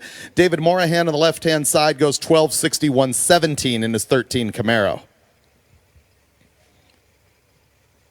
So Morgan Mays and Clyde Kinney coming up right now. Kinney coming off in a really nice, clean, long bed pickup truck, and I like the look of that truck with the narrow tires up front, decent size of what looks to be a radial on the back. And Mays goes right down to the Corvette ahead of the pickup, 12:47. The pickup runs 13:18 at 101. Fun stuff going on out there. And the pickup truck, you pile everything in the bed and head on down the road to the next stop. Pickup truck does make a lot of sense at Drag Week for that reason. You can carry all kinds of junk that guys with little trunks can't. I respect the guys that do this in like Corvettes and Fox bodies that have not a lot of trunk space and they do not haul a trailer. That is one of the greatest things of Drag Week, though. You told me that it was actually like becoming a badge of courage, a mark of Drag Week to haul a trailer behind your fast car. Well, it's funny. We'd seen a couple of cars yesterday driving, and I think the comment had come up, I wonder why that guy's got a trailer. Like, the car is not necessarily something you'd expect to need a whole bunch of spares with it. But then we both kind of came to the same point. We're going, you know what? You see the photos of the cars going down the highway with a trailer. You want to be the guy in the photo. You want to be that guy. Yeah. It's very neat. Speaking of which, photos on hotrod.com. You're also going to want to follow the Hot Rod Magazine Instagram feed, Hot Rod Mag on Facebook. I've been recommending Wesley Allison, who is our photographer that's been with us a ton of years out here. He's been posting some super cool stuff. And you can also follow myself, David Freiberger with an F-R-E-I Burger, and Brian Lones with an L-O-H-N-E-S. Jeremy Rogers coming off the starting line. Jesse Harris having all kinds of problems out there getting that thing wound up. Now it's skating all over the racetrack. Harris, he must be spraying it because the soot cleaned up really well at the top end. Either that or he's out of the throttle, and that would be the second thing. 1071.3 at 92. Jeremy Rogers, 1199.8 at 106. And that is a telltale for those of you out there that are fans of diesel stuff, or maybe you don't understand the diesel stuff in drag racing. If you're watching one of these trucks go down the racetrack and it's blowing soot out and all of a sudden the soot stops, that's typically because they're spraying nitrous, and the introduction of the nitrous allows them to actually burn all that fuel instead of shoving it out the tailpipe. Do they enrich as well, or is it nitrous oxide only? I'm not really a diesel familiar guy. They enrich as much as they can, but the reality is that those trucks, the diesel engine will move way more fuel than it can possibly burn, so it really is enriched already, and you're just taking advantage of what's there for the most part. Here's another truck, Gary Harris on the left-hand side with that 05 Silverado. Those things, like you say, coming with LS engines, you can just hop up the motor that your truck comes with. Lucas Lang in the other side, 83 Ford Fairmont. The truck gets there first, 10:02. Wow, is that a solid position for Street Machine Eliminator, yeah, 132. Awesome. Meanwhile, 13:30 at 96 miles an hour will not get him in the program. 10:02. Here comes K-Mac, Kevin McKenna rolling up zMAX side of the racetrack and his 10-second proven Mustang. Once again, he being a staffer at National Dragster, the publication of the National Hot Rod Association. And Rich Arbitel. Arbitel, the 1987 Camaro in red being packed up, was just a little over-aggressive in finding that pre-stage beam.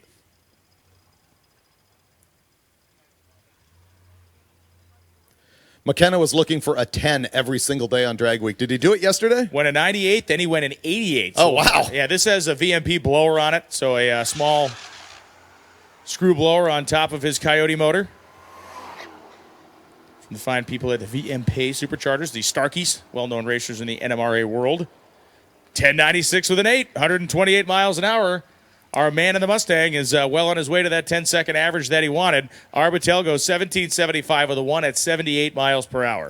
I would encourage anybody doing Drag Week to just set your own personal goals. Yes. Come out here. Finish is your number 1 goal. Have fun is your number 2 goal. And number 3 is actually meet your performance standards. 20,000 people show up every year to run the Boston Marathon.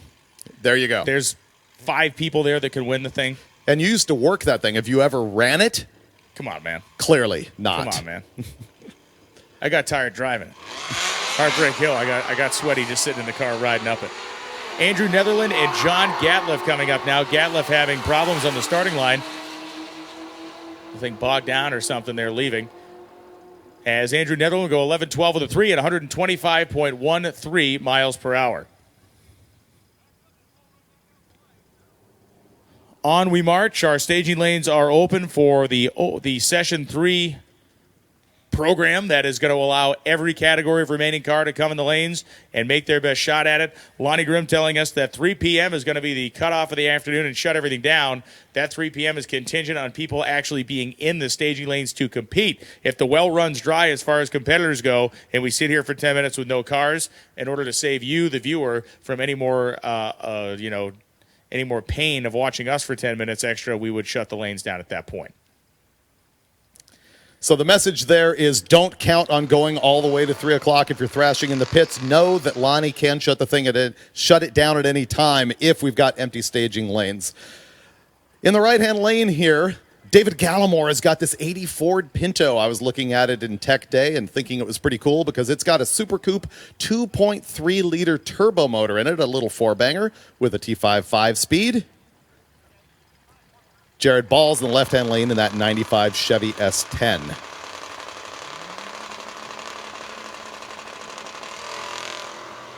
Gallimore's car like rolled the beams out there, so he's got nothing doing. Ball streaking down the summit side, and doesn't have anything doing either because he apparently didn't get an ET at all. I don't know. I don't know what happened there. I know Gallimore at least got the red light on his side of the tree, and Ball did not get any sort of reaction time or data on the summit side. The live feed is showing everybody right now this 62 Chrysler 300. Actually, it just switched back to the Pinto, which they appear to be pushing back off the line. Perhaps that T5 finally gave up.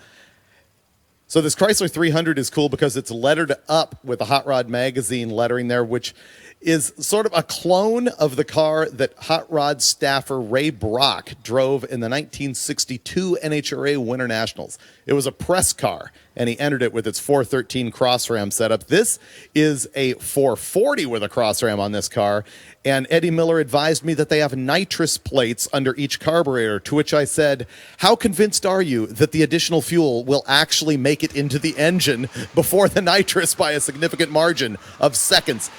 The designation on this car, SSSA, super stock automatic, which perhaps inspired Brian's clothing size of extra large. Hi-oh! Yes. Amateur announcer tricks, hashtag amateur announcer.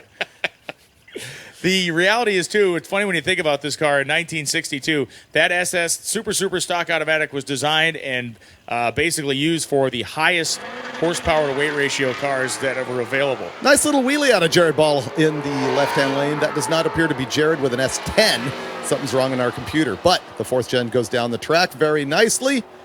11:03.122. Go ahead, Brian. Gallimore still working his way down the zMAX side. 1738 at 86. So that car in 1962 was among the most, the horsepower to weight ratio was among the most skewed of anything Detroit produced. Ray Brock lost to a 421 Super Duty Pontiac at the time. So you look at what cars weigh today, what stuff looks like today, displacement, everything, and it's funny to look at that car and think people saw that as basically the supercar of its day. What's even more interesting is back then, they literally took a press vehicle and they probably like dyno tuned it. They like put an advance curve in it or something, put slicks. Sometimes they even installed headers on the press cars back then, which we're not allowed to do today. But then it became a stock eliminator car or a super stock automatic car. Is there any class that you can enter today with a bone stock new car and win an NHRA competition? Not at a divisional or anything, not at a local track. I'm talking nationals. I'm going to think about that for a second, but I'd be willing to guarantee the answer is yes. Bill Schwartz goes 10.058, 131.86. Marianne Young, 13.014 at 107.41. Well, I guess the reality is, the reality, too, is the fact that, C-Stock automatic, we saw that in class eliminations. The LS cars came in and just broomed out all the classic muscle stuff. But those are not as they were delivered. Those cars are set up to be legal for stock. You're allowed to do these very small, minute things, which actually ends up being very extensive and perfectionistic and crazy. Yeah, stock eliminator, the craziest part of that is you have to maintain the stock factory lift of the camshaft, but you can make the duration whatever you want. So square lobes. You hear the idle on these things is insane. You hit these 305 engines or 307 Oldsmobiles, and they just sound like they're falling apart. They snap those valves open and slam them shut so that they are open as long as possible, which is a good crutch for a sub-average cylinder head. That's why they run a lot of duration in those things. Dave Gallimore, once again, will be pushed off the starting line as the staff here at zMAX springs into action. And our competitors continue to spring forth from the staging lanes. Open to all classes and all categories right now. This is the open session, session 3, all classes, all categories. And what that means to you in the grandstands or on the live feed is some of our faster cars are going to be coming back out. Those that want a second hit, improving what they did earlier in the day, or those that have not run yet at all because they've been in the pits fixing things. And in some cases, cars that hadn't even been here until a few minutes ago and they are just pulling in from the drive last night. Brian's searching his phone right now to figure out all the small and abandoned racetracks that he and I can go visit on our trek from the next deal. He's already got 2, one of which you've already been to, Shuffle City. Is that what it was called? Shuffletown. Shuffletown is, that we'll figure out our timeline on that. But I have 2 other ones that are not that. Great. I have 2 other ones that are actually on our route instead of 15 miles in the wrong direction. Well, 15 miles in the wrong direction seems to be what happens when we put you at the wheel or at the map. So, give or take. Did we not find all the places we tried to find yesterday? Did we not find them? I think we drove back to Florida, came back up. Did we not to find the that one places? place? Let's blame Michelle. Were we not? Well, Michelle clearly. Michelle's she was fault. driving. We're driving So, with Michelle. When you crash the ship into an iceberg, the captain gets blamed. Here is that very cool Mercury Marauder. 8th mile, 673, quarter mile, 1054 out of the Marauder. I love it. 129 miles an hour on the left-hand side. That 02 Camaro goes 1160, 124. We failed to realize Michelle is listening to the broadcast on her headphones. But on delayed reaction, Yeah. that's what makes it hilarious, is that we can criticize her, and only 15 minutes later does she come slap us. Actually, I think, what is the delay? About a minute or so? Well, we'll Something just like watch that. your face right now.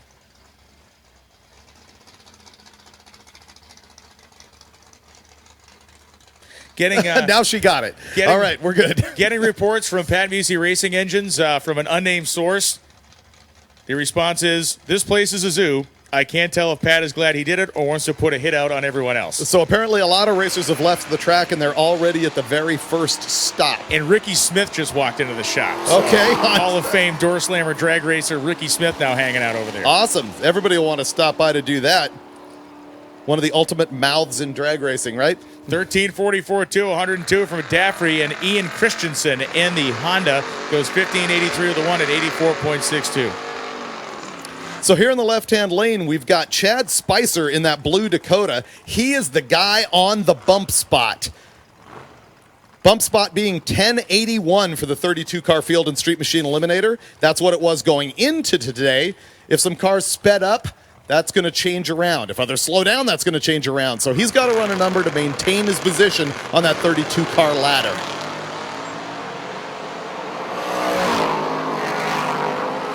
Jerry Barnes on the right-hand side in the 67 Camaro.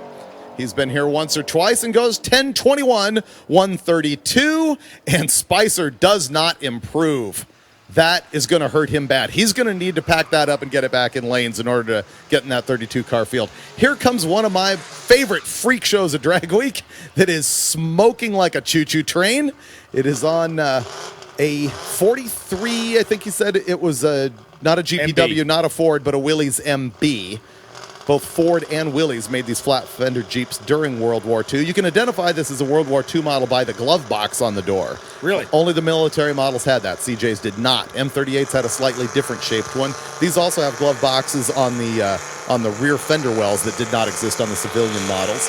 This is Clayton Hartman going down. This is the guy who a few years ago ripped the entire convertible top off his Fox body Mustang, and so he replaced that by not having a top.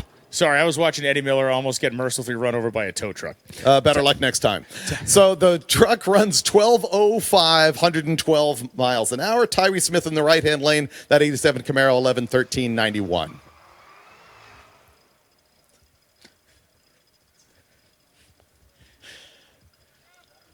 So this is the final car of Session 2 officially. So now we're going to see not just the R designation of Street Machine Eliminator. We will see pretty much whatever is in the lanes. There is no rhyme, reason, or order. It's when they stacked up in the lanes is when they will show up on the starting line.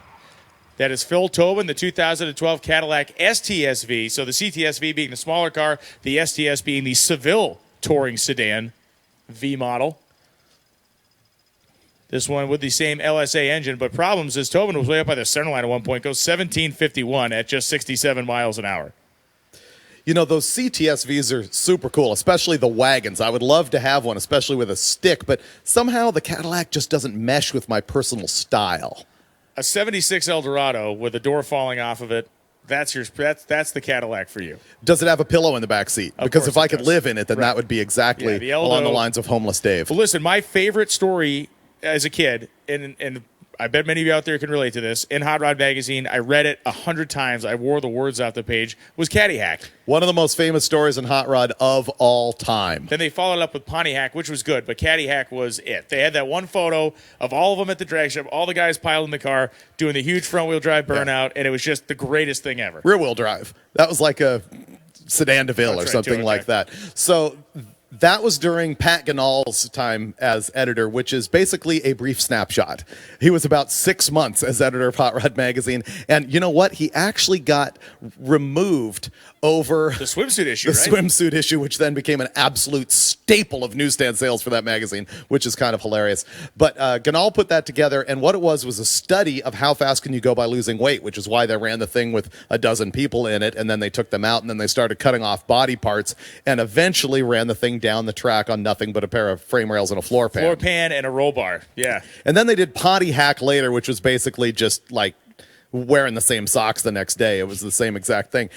I ripped off the concept towards the end of my editorship at Hot Rod Magazine with what is now the Roadkill Vet Cart. The Vet Cart. I thought, let's do the same thing in a handling situation. We took the thing out to Irwindale Speedway, C4 Corvette. We literally got a bomb threat for destroying this car from a Corvette group. And we hacked the whole body off this Corvette and ultimately roll caged the whole thing. The thing that is mind-blowing to me is the Vet Cart concept with a C4 is a genuinely good idea. One of one that I have had. And so many people have knocked it off. I've seen at least 24 of those cars, maybe 3. One of them happens to be actually the Cletus McFarland program. He admits that he got that idea out of watching Roadkill. That's very cool. Now, for those of you watching the live feed, we just had Mark Walter on our ear say that he's got some cool video clips to run. Rather than watch a tractor make laps, why don't you watch this on our Hot Rod Magazine Drag Week live feed presented by Dodge and Gear Vendors.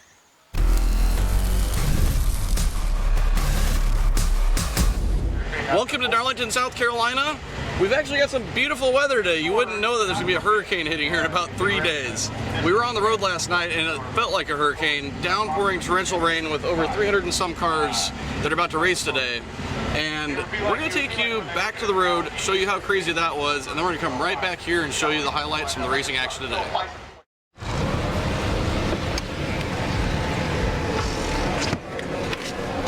Well, day one has officially been rained out.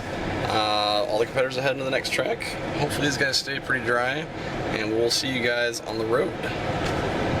We're on the road. I could put the unicorn out in a puddle. I have to get it.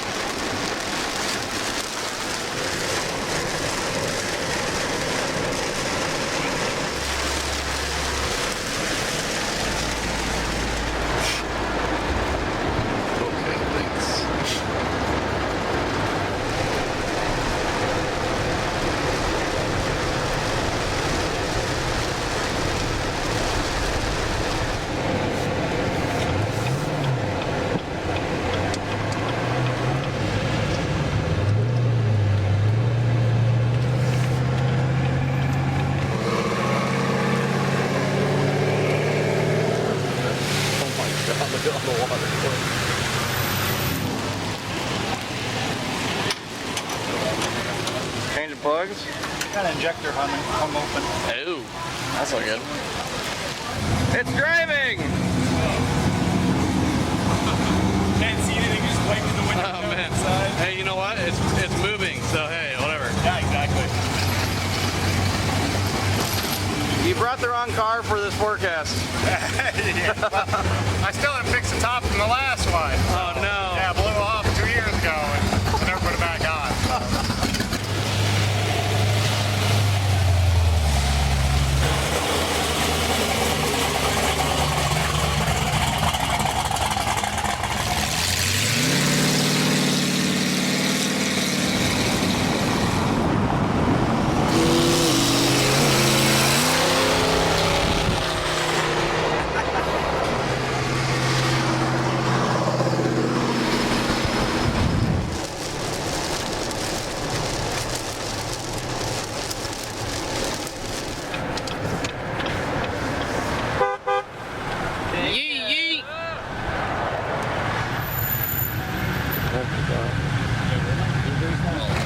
Well, we made it to the first checkpoint. We're in Hartwell, Georgia, Big Oaks recreational area.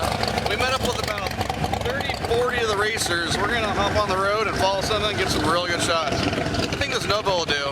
One of my favorite cars here.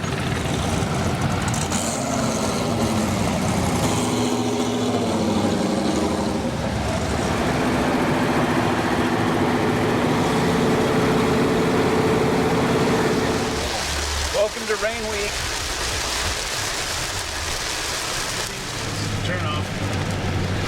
turn, yeah. Left.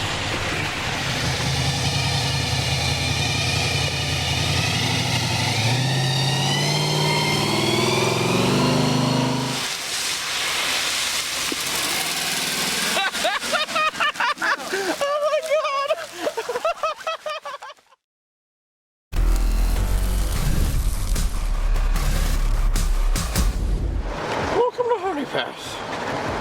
Come with the Honey Path. Do a raging river next door.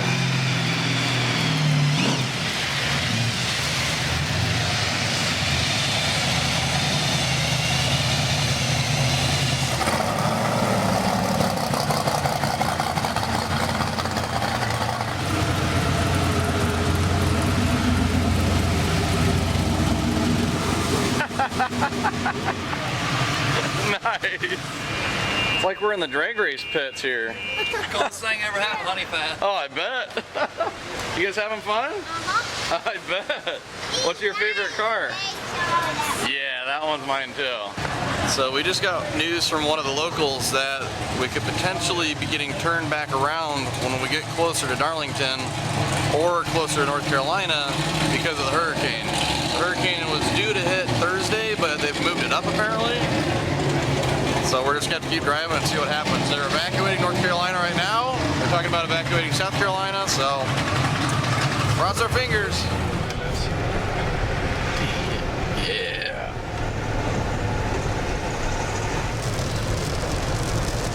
It is a shorthand though.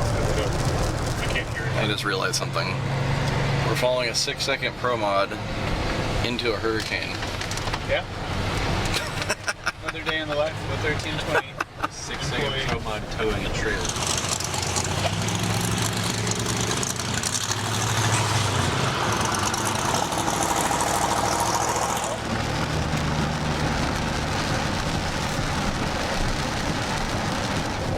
It looks like the rain and it's pretty wet. Orange HHR!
Welcome to Lugoff, South Carolina. This is the last checkpoint for the night. About 50 miles outside of the hotel. Actually, outside of the track, the hotel's even closer. So all the cars you see here have a pretty good chance of racing tomorrow. What's up? Yeah, there we go. Look at that. Hi, Dom. Oh, hey, Kyle. Oh, wow.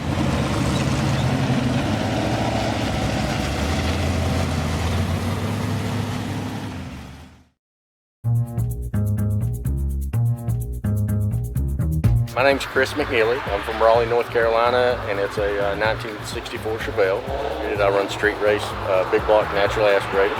It's 565 cubic inch, and a 982 yesterday and a 995 today, so I'm happy with it. First night out last night, we broke alternator bolt on the head, and today broke shock mount. And on the way here, had some overheating issues and had a fan malfunction, one of my fans, and burnt the wires up into the dash. One of them burnt up, so we cut the other one in half trying to do a roadkill fix and got a spare from somebody. What we're doing now, rewiring everything under the dash and everything back to the fan. Hopefully tomorrow we can turn it up a little bit and maybe run in the 70s.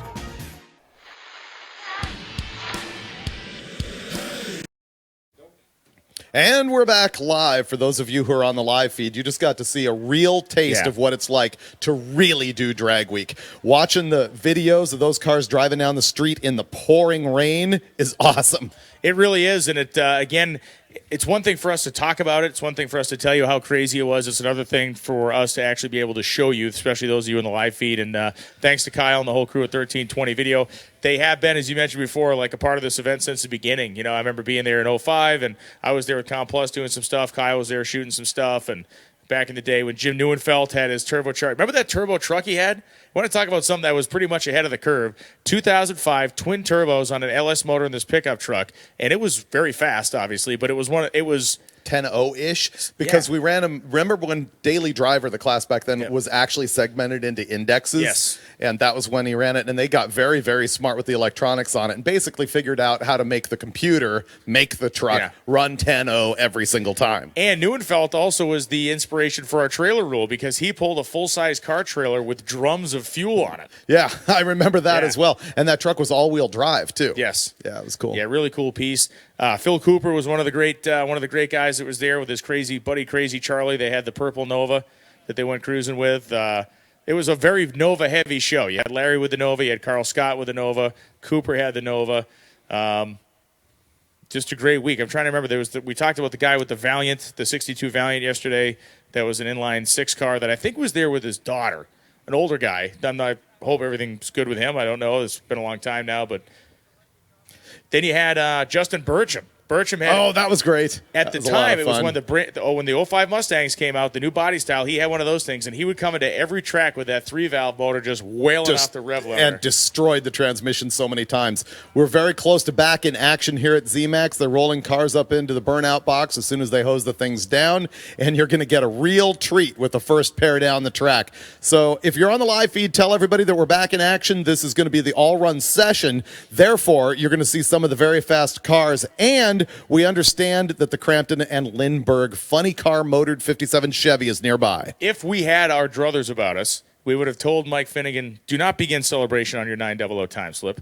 Get into the lanes and match race Scott Brown. Because the only reason Scott Brown is here right now is he wants an 8-second time slip because he went 900 last time. Finnegan is smart enough to put that time slip in his pocket and head out to the next track and try and do it at Bristol. Because he's also going just for the longevity, for the survival, for the finish. But think about how differently, 2 different ways to skin the same cat, effectively at the same speed.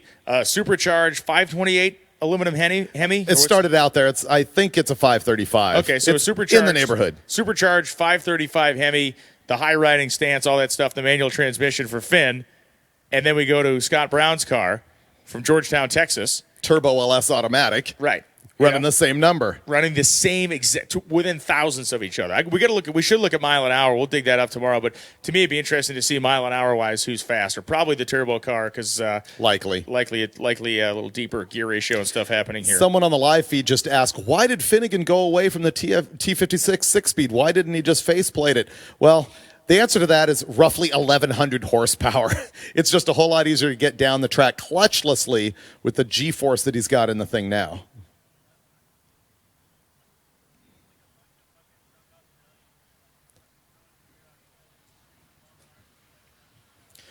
Once again, thank you very much to both Dodge and Gear Vendors and Rocket Brand and all our supporting sponsors for making this happen.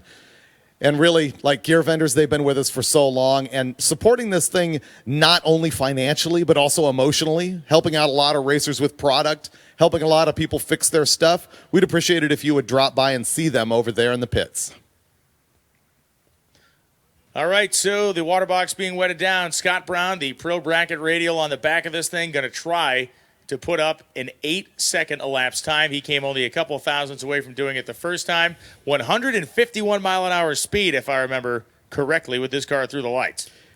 And you repeated the other day that fantastic story from where were we when he actually replaced a pitch in Great Bend? Great Bend, Kansas. Yeah. The tow truck driver was waiting because he figured there's no way in hell this guy's going to actually fix this thing. And laying on his back on an old abandoned runway, effectively, he slides a new connecting rod and piston into the motor and shows the tow truck driver up as he was able to slowly drive by and wave the one-finger salute to the gentleman in the record before he hit the highway for the next racetrack.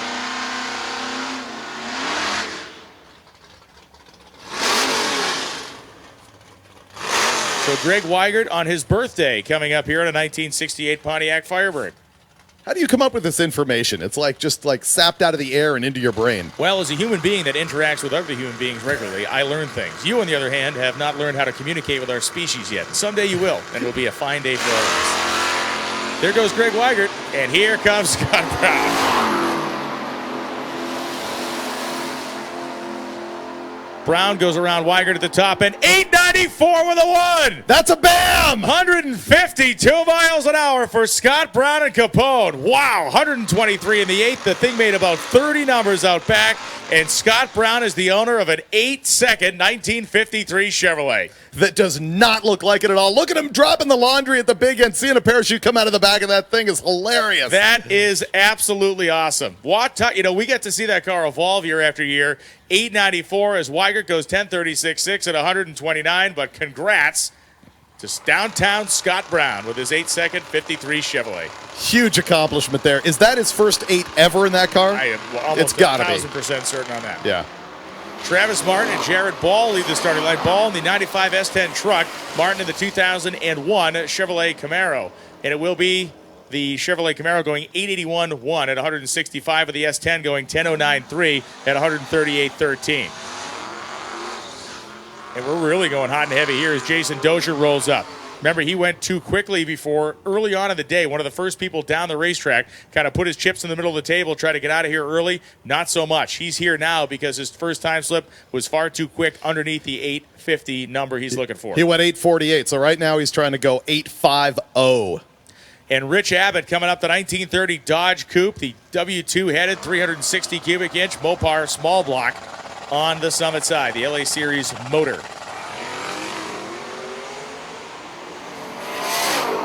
Jason Dozier takes the wagon through the 8th mile at 131. Be ginger with the gas pedal, my friend. 860 with an 8.164. A little too ginger for Jason Dozier. I think he is going to take a third swipe at it. 10:13 with a 6 at 131 miles an hour. Rich Abbott goes down the racetrack. If Jason Dozier hands in a 1060 or an 860 time slip, he is admitting defeat at that point. He is out of competition effectively at that point. He could still race, but man, he would not be in the top 3. That is just such a tight class. Abbott going to maintain his third spot in Hot Rod with that 10:13.131 with that little Dodge Coupe. As we roll into Tom Franks on the left, John Dodson on the right, both of them in Street Race Small Block Power Adder. Again, these are cars that are looking for 850, and Franks in particular has a lot to lose here if I can look at the data.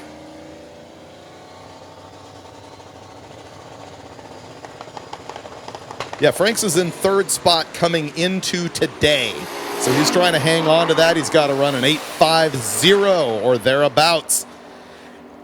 Oh, and he goes too quick. 848. He's not going to be able to hand in that time slip. He's going to have to come back into lanes, and that is a rough situation because I think that's the only pass he's made today, which means he has to run again or he is out of competition. Actually, it's his second one of the day because I remember calling it earlier on. Oh, yeah, okay. It is his second one. Ed Hohenberg and Dave Branson coming up now. Branson, the 2011 Mustang, and Hohenberg, the 2004. So a pair of Fords out there in the starting line. Hohenberg's car, a fairly stock appearing and nicely running 2004 SVT Cobra.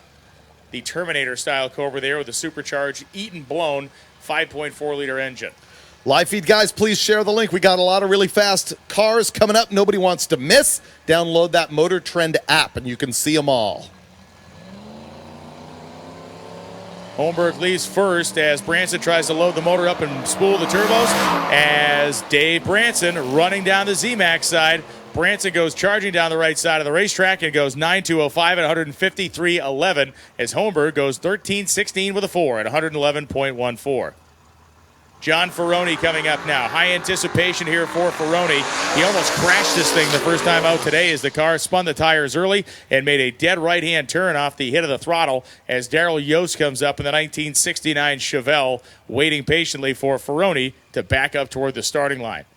Yost has been struggling a bit in Street Race Big Block Power Adder, making a lot of laps. First day, he did run 875 with that car, with the black Chevelle. 4,000 plus pounds for John Ferroni all the way up from Australia, again with this car, a multiple-year project, and his success rate has gotten higher and higher each year. It used to chew up transmissions like Skittles. They worked their way around that. Now he's making plenty of horsepower, multiple runs, over 190 miles an hour out of this thing, so it's got the oats. He's just got to make sure the power gets to the ground early.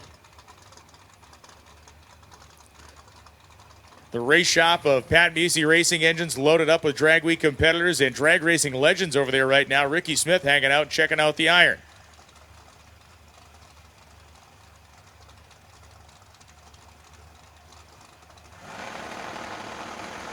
Ferroni creeps the beams. Ferroni's car crept through the beams. You can see the starting line official backing him up. I'm wondering if he's having a trans brake issue, because if Ferroni was pressing the trans brake button and the thing was creeping forward, that's going to be a problem. That being said, he does have reverse, and normally when you fail a trans brake, you lose reverse in the car. Because generally it's locking the transmission in first and reverse at the same time, Correct. or Correct. always. And that's how it actually holds that energy before you let go of the button and release it through the converter and launch. Ferroni waits, builds boost pressure, comes off the starting line, and then, wow, the thing picked the front wheels up about 100 feet into the run, and Ferroni all the way down to the stripe goes 770 at 187.83 miles an hour. So a solid run there for Ferroni, as Yost goes 958 with a 6 at 144. Here comes Jim Bailey, a guy that has just been an assassin when it comes to the 858 number that he's trying to run, as Dustin Berg goes up to the starting line in a 1986 Buick T-Type. We talked about this before. It's a point we raised before, but to me the most impressive thing for Bailey and these other racers is the fact that they're out here aiming to do something in terms of a specific elapsed time, whereas everybody else is trying to go, just trying to go all the way out as fast as they can. These guys are really kind of becoming technicians in how to do this.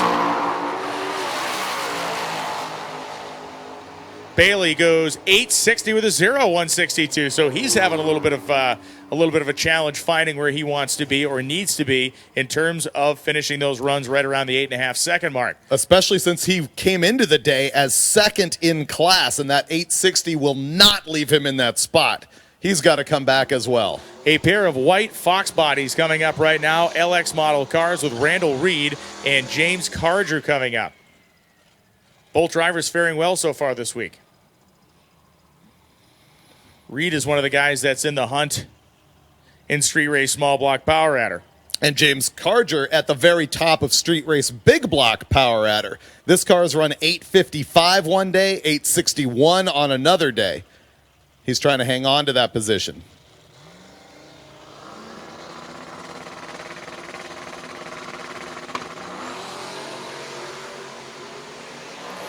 Cutting probably the best light we have seen yet, a 182 in the right-hand lane of Randall Reed.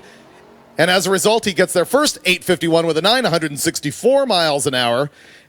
And Carger in the left-hand lane, 863, 161, right on the pace of what he was doing yesterday. Alex Corella went down the racetrack, ran a 60-something, so again, he's trying to find his way into the 50s. And Hunter Cocker in the 1969 Nova out of New York State. Number 2 in modified naturally aspirated, that Nova, which happens to be the class with 3 people in it, almost guaranteeing a podium. Jump on your social right now. Richie Crampton, Johnny Lindbergh about to come around the corner at the top of the staging lanes. Tell everybody to tune in for this. They are not messing around anymore. They're going to give this thing the business. As Alex Corella leaves the starting line, a 1.47 second 60-foot time, a 561 in the 8th mile. He goes 8:59 with a 7 at 164 miles an hour. Corella may be happy with that time slip. We'll find out how many runs he wants to make. Remember, he was coming in with some, let's just say, sensitivity over the fact that he had broken some parts coming into the week. Maybe he's trying to keep an economy of runs on the car to get to the next racetrack. Every time you make a lap at Drag Week, you're taking a little bit of a risk that you're going to break something and turn the day into a nightmare when you really need to be getting on to the next track. On the live feed, we're looking at Richie Crampton right now, who's walking up to his 57 Chevy wagon. We've just lost our minds over this car, even though it's one that is no longer in competition. It is making exhibition runs, but wow. Top alcohol funny car motor in a 57 Chevy wagon as Crampton's out there checking the stick on the line, probably considerably different than what these guys are used to dealing with. NHRA recently changed the amount of glue that they drop on the line. Yeah, that change was made after the Houston race, and it made for some interesting times over the course of the following or the ensuing 3 or 4 races. And then, as they always do, the crew chiefs figured it out. And everybody's flying down the racetrack. Elapsed times have slowed some, but the consistency has certainly not gone away once they got it figured out. And these guys, we saw that 8:30 run yesterday. They really wanted to take it easy and try to not lean on it a lot. And you and I talked to Johnny, and we talked to Richie after the fact when we did a Skype interview with NHRA.com. And what did we talk about after the fact? They said, "Oh, we're done messing around." They actually ran that number 2 days ago, and very much to their credit, yesterday they decided to make the drive from Noonan's shop where they picked up their wet block for this thing and drove it all the way here to zMAX. 2 hours on the highway with this thing, running on gasoline through EFI with the blower disabled. And they're waving them up to the box. They're working on getting that thing running. We got Lindbergh driving, him being the most familiar with the alcohol funny car. Yeah, and the other thing is, normally these engines are, of course, not self-starting. Normally, an alcohol funny car engine is started with the aircraft-style plug-in starter. You need to have a self-starting program to be part of Drag Week. So they have either adapted the block or Noonan's block has provisions for the installation of a starter. Blown alcohol engines and Pro Mod start by themselves. That's a rule there, so it's not completely unheard of, but just a little bit different in this setup. And it looks like they might be having a little bit of a delay down there, so we're going to bring up a different pair. But rest assured, that wagon's coming up soon. But right now, we got Brad McNeil on the left in that really nice black 66 Chevelle. Alex Taylor, who a lot of people have been looking for throughout the week, is up there with her twin-turbo Badmero 68 Camaro she has owned likely since birth. Yeah, pretty much. That's a fact. Yeah, her Ancestry.com report actually shows the Camaro on it. So her dad brings her into the staging beams. Proud papa that he is. Dennis also racing the Retro Nova.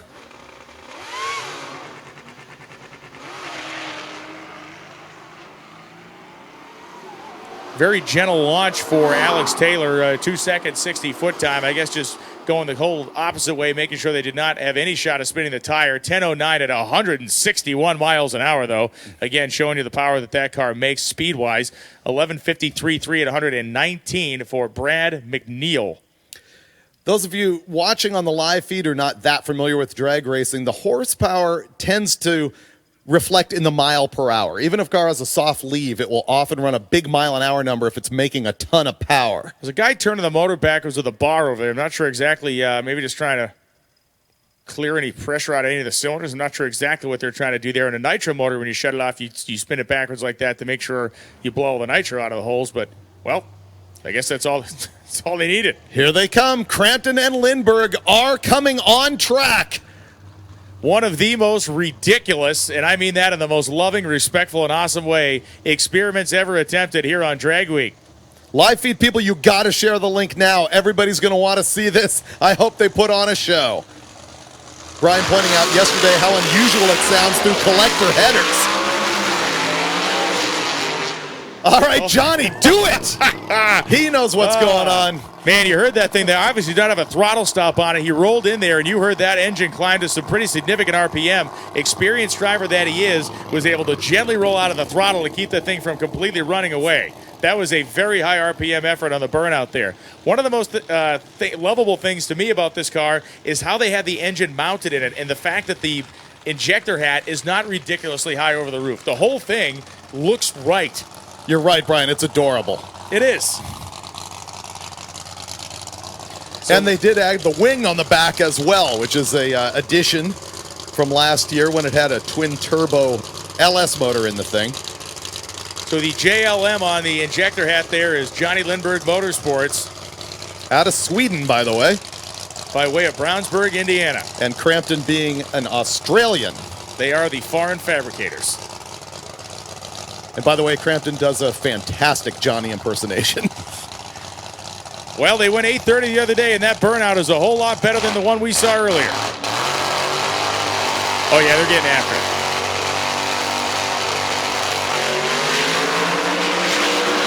Yes, here we go. Lindbergh's got it in second gear, 162 at the 8th mile, 7:13. But look at the speed, 203.61 miles an hour. Man, that was awesome. And you know what? That's probably still a warm-up run.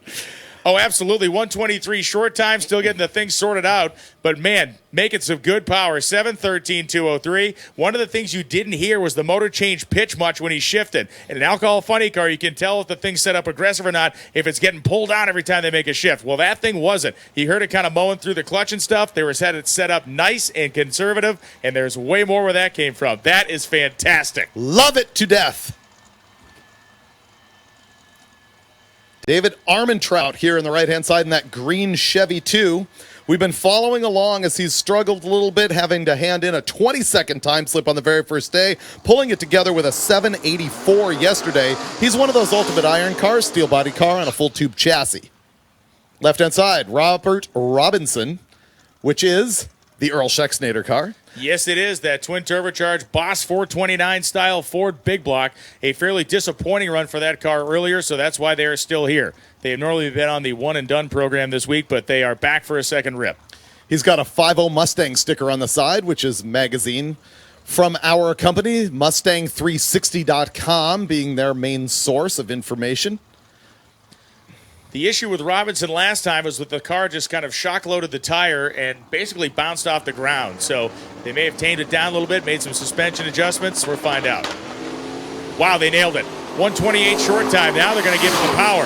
8th mile at 135. He's going 170 again. He goes through 824 or 829 for it. 168, still way off the pace, though.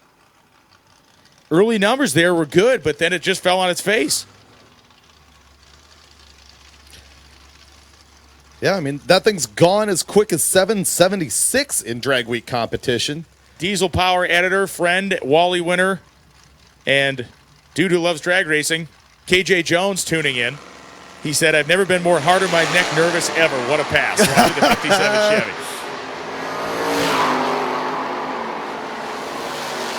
David Burke goes down the zMAX side in the Le Mans. Goes 11:26.2 at 118 as McGuire goes 12:13 with a 5 at 1:11.03. Diesel Power Magazine has had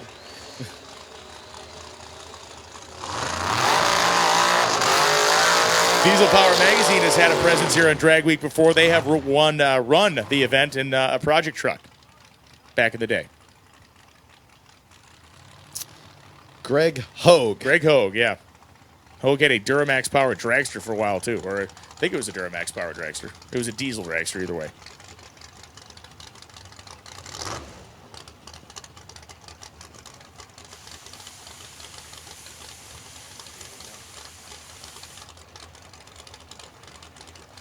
Sheldon Root and Matt Fetko coming up right now. Fetko, the 93 Mustang. He's been having problems getting this thing off the starting line for the majority of the day. Sheldon Root had the huge wheel stand at Darlington Dragway yesterday. Another one captured excellently by Wesley Allison. Great still photo of that. Root starts to put the power to that 62 Acadian. And Root goes 820 with a 9 at 172.39 with Matt Fetko still struggling hard on the zMAX side.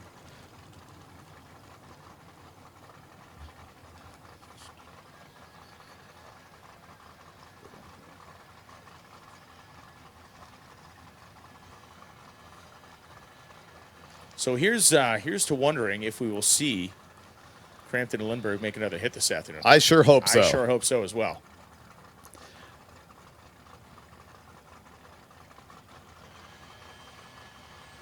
The 200-mile-an-hour speed is pretty impressive. There are not that many steel-bodied 55, 56, or 57 Chevys that have gone 200 miles an hour, like factory-bodied cars that have gone 200 and a quarter mile. Not that many. Not that many. A wagon is actually a horrific body style for aerodynamics. Probably helped a little bit by the wing that they added, but the big negative pressure area behind a wagon is just sucking the car backwards as it's trying to push forward. Randy Bellahar, the 1968 Firebird with its fire-breathing, angry Pontiac engine, and the third-generation IROC Z Camaro on the zMAX side.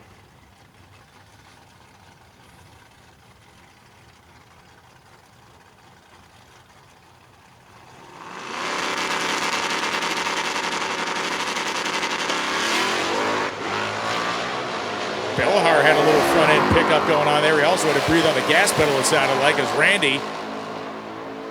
Love the way that thing sounds, man. 9002 at 154.25, summit side of the racetrack. The third gen goes 1373 at 103.22. Bellahar having run as quick as 875 with that Pontiac-powered Pontiac. This time slowing down to a 900. Pat Miker here in the 1967 Chevy Chevelle running an Ultimate Iron. This is a Pro Charger car that has gone as quick as 785, and you know he's trying to improve that. In the left-hand lane, Matt Boonell in the 86 Chevy Camaro. So remember, Pat Miker wound this thing up, stepped off the clutch, and promptly had to lift on his first attempt. We admire this car for its violence, but this car is also very tough to tame because of its violence. It stuck the tire hard the first couple days, and it spun him earlier, didn't it? Yeah, it did. Either that or actually shook him maybe a little bit, causing him to have to lift. No one should underestimate how difficult it actually is to get these cars both down the track and down the street at this power level.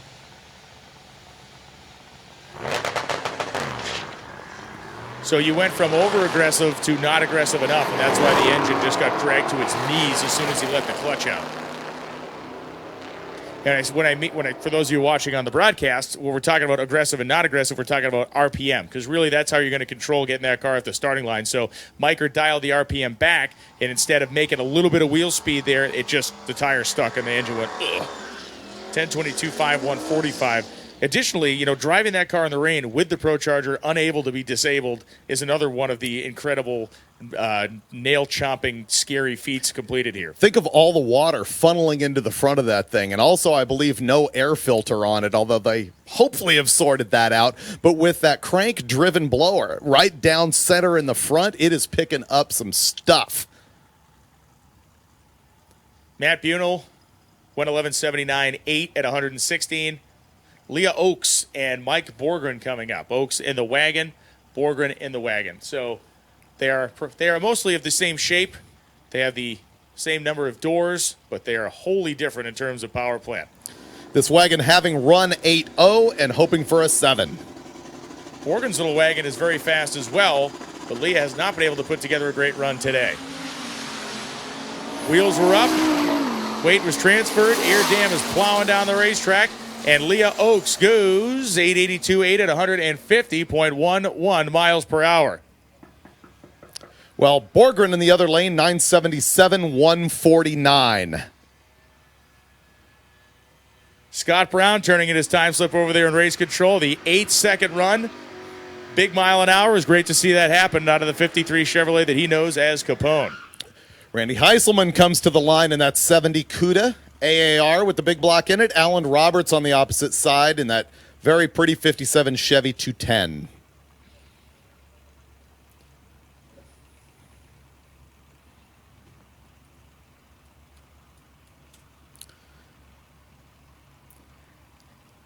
The AAR Cuda currently on top of the Super Street Big Block naturally aspirated class. He's being chased fairly closely. He's going to have to run like a 930 or 40 here. Which he does, 937, 142 miles an hour, naturally aspirated out of that Mopar. The right-hand side, 1247, 110 miles an hour. Going to be the 4th-gen Camaro rolling up next to the 66 Chevelle. The Chevelle had issues last time. Jake Bauer and Sean Brumley, the Marshmallow Racing Camaro of Brumley.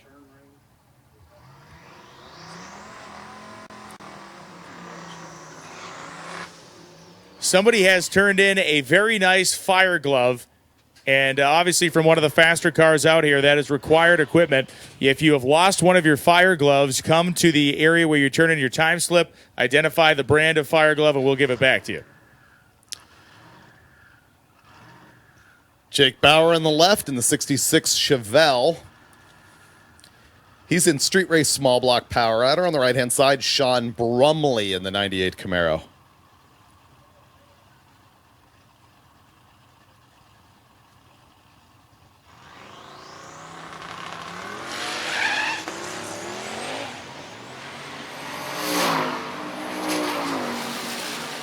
So Bauer had to pedal there. You heard the tires squeaking like a 1980s car chase out there. 935.5 at 152 as Brumley goes 983.7 at 143.41. What was your favorite 1970s, 80s police cop car? Police cop car. Wow. Like a TV cop car. Like, television show involving police. No, I understand the question. Yeah. Yes, I understand the question. I'm just thinking it through. I guess one of my favorite scenes ever is when Dirty Harry drives the car through the front window of the shop that's being broken into. That is the best. But as far as the car, man, I can't think. I mean, I really dig on the early 440 Mopar cop cars, as does everybody in their right mind. For whatever reason, the Dodge Magnums they used in Hunter, the TV show Hunter with Fred Dreyer, whatever he drove was like a Dodge Magnum. Those things are good. Randy Seward coming back. I'm kind of surprised. I mean, he's putting laps on this thing. He ran a pretty good 860 earlier. He was looking for a 50. Maybe he's just trying to put laps on the car. 860, 161. He doesn't get a real opportunity to run that car. So he's making laps at Drag Week. Jacob Foster on the right-hand side in that big Monte Carlo, 1018, 131 miles an hour. 10s are the new 13s. Have you noticed that? They are, yeah. 10s are the new 13s. I like that.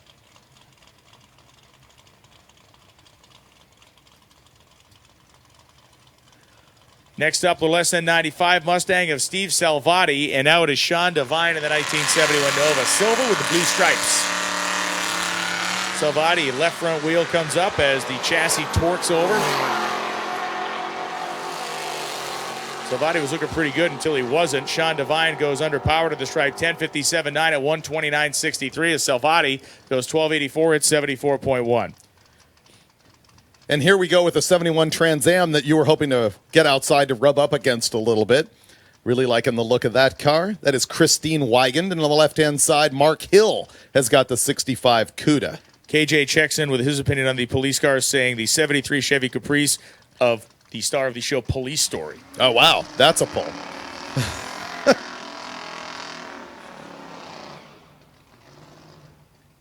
Counting how that's... Oh, Keith Dirk is saying, count the number of hubcaps that flies off the cars in the chase in Bullet. It exceeds the number of hubcaps the car came from. And there's a second level of that, of how many times they pass the white Volkswagen. Yeah. There's a white Volkswagen Beetle that appears 18,000 times in that car chase. So Christine Weigand going down the 1971 Lucerne Blue Pontiac Trans Am and the big block Cuda of Mark Hill, 1098.3, 123 for Hill. Weigand goes 12:32.8 at 110.41. And here's the cop car that probably triggered your brain into asking that question. The Starsky and Hutch 76 Ford Torino. The Caprice that gets absolutely brutalized in was it LA Story? That one's pretty good. You know what I really like in Smokey and the Bandit is how they were sponsored by Pontiac, obviously. But there's all kinds of Dodges that they took the Pontiac shaker and put it in the middle of the hood so that people would think it was a Pontiac when it was fact it was Mopars. That was a big one. Steve Winningham and Dave Kerwin coming up. Kerwin driving the Starsky and Hutchmobile with the big block in it, and Winningham the 81 Mustang Cobra with a stick.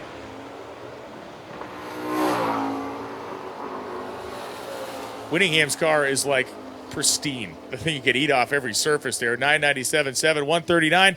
And Kerwin, 1215.7, 111 in the Do It Starsky and Hutchmobile.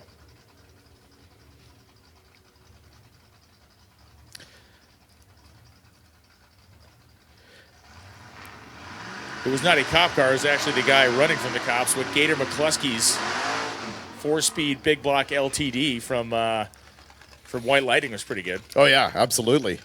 Gator McCluskey. Right-hand side here, this is actually a cool story. Neil Jenks has got this 67 Dodge Dart. It was his first car, and he smashed it, I guess, back in high school times and just revived it for Drag Week a couple weeks ago. Threw a little small block in it, fluffed up the body a little bit, and he's out here running Drag Week. George Messer is in the left-hand side with his 2000 GMC Sierra. That cuts a much better 60-foot time than the little Dart. Truck also gets there first, 10:29, 122 miles an hour, and the small block Dart, 1366 at 97. The Castiglione brothers going to line them up one more time here at zMAX as Joe and Paul are going to assume the starting line position here. Paul in the Challenger, Joe in the Roadrunner.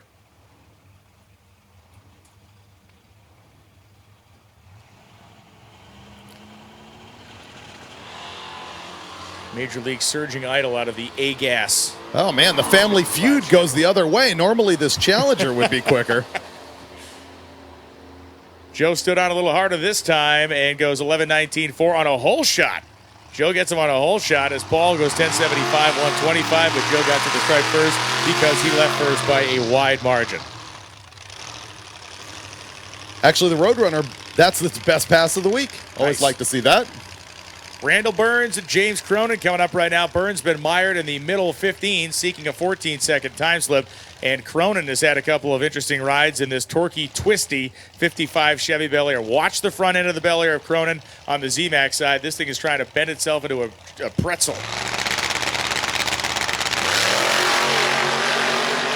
Up and away it goes.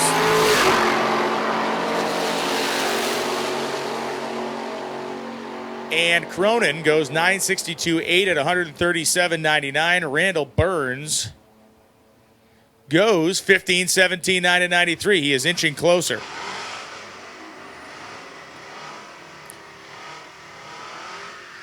Mike Reichen here on the left-hand side is a very tactical racer, and he's entered the Street Machine Eliminator category, playing the numbers, trying to get that 10-0 to make the field, and then just saw his way through the bracket race in Atlanta on the very last day. By the way, if you are here watching in person, don't forget to watch for the next 2 days, especially the exciting end on Friday as everybody pulls out all the stops to go as quick as they can, and we do that bracket race, and we have that stick shootout. You can see it all on the live feed on the Motor Trend app, motortrendondemand.com, hotrod.com, or the Motor Trend channel of YouTube. Mike Reichen's number is 10.06, 137. Matt Tracy in the 72 El Camino 1558 at 98 miles an hour. You're familiar with the work of Ed Tilrock, the artist. A lot of his work has been all over the place, SEMA, stuff like that. Ed and his wife been watching Drag Week all week. Fantastic. Huge drag racing guy. Very complimentary of the job we're doing, so I question his judgment. And by we, you mean you. But no, we. We. Very much a we thing. Fantastic. I believe he actually, no, he did lead with my name. He Right. did say you, Yes. and he didn't, so Yeah. I'm glad for that. One guy likes me. Ish. No, Ed's a great guy and super great hot rod artist. Matt Tracy, actually I should say Mike Reichen at 10.06. If any of you followed the Hot Rod Magazine Top Speed Challenge that was run at Maxton and then of course, at the Ohio Mile for years, Reichen had that 4G63 powered Mitsubishi that was just brutal. 220, 230. Yeah. Humiliating for everybody else. Doug Johnson has got the Mustang in the left-hand lane. Jeff Butland in the 71 Chevy Vega. I think there need to be more Vegas. Remember when Vega was the choice for super gas? Remember when Vegas were Fairmonts? Yes, You know? exactly. Remember when the Vega was the Fairmont? The Fairmont is the new Vega. Doug Johnson hustles down 10.26.2 at 109 miles per hour as Jeff Butland goes 10.47.9 at 130. Remember the shameful years of all the car magazines when everybody was concerned with the gas crunch and people were like putting V6s in things? And yeah. Jeff Smith built a V6 Vega in CarCraft. It's one of the only cars he's ever said, I regret building that thing. I never should have done it. It was humiliating. One of the saddest hot rod stories I ever read was the new car review of the Citation X11 when it came out. Because the magazine literally wrote about it like it was a ZL1 Camaro in 1969. It is a Citation X11, bro. It is not a Hemi Roadrunner. I believe I can advise you who wrote that story. Who? Your friend and mine, AA Dave Wallace. I was going to say, I think that was a DW deal. Dustin Caudle in the left-hand lane in that little blown Chevy Love, 11.22, 119. The right-hand lane says 13.66, 101. We mentioned this before, but the role of magazines, what they were what they are today, kind of different. But some of the most compelling drag race writing I think ever from the early 70s was in 72 when Don Garlitz had his race that challenged the U.S. Nationals, and Hot Rod sent I think they sent the same guy to both races, and he wrote a report that was like on opposing pages. It was like the layout was great. It was all very, the whole thing was kind of about the conflict between the two races. Wow, it stuns me that I'm unfamiliar with that. Either that or I knew it and forgot it, which is highly likely. Mark Fisher in the right-hand lane is battling it out in the Hot Rod class. Number 1, number 2, 999 is going to help him quite a bit there. And on the left-hand lane, 12:59. Let me have a look at the hot rod class situation. Oh, yeah. These two guys, Tim Hall in the International Pickup and Mark Fisher in that 32 Ford truck that just went down. Very, very tight race in the hot rod class. They're going to be trading back and forth all the way to the end of the week.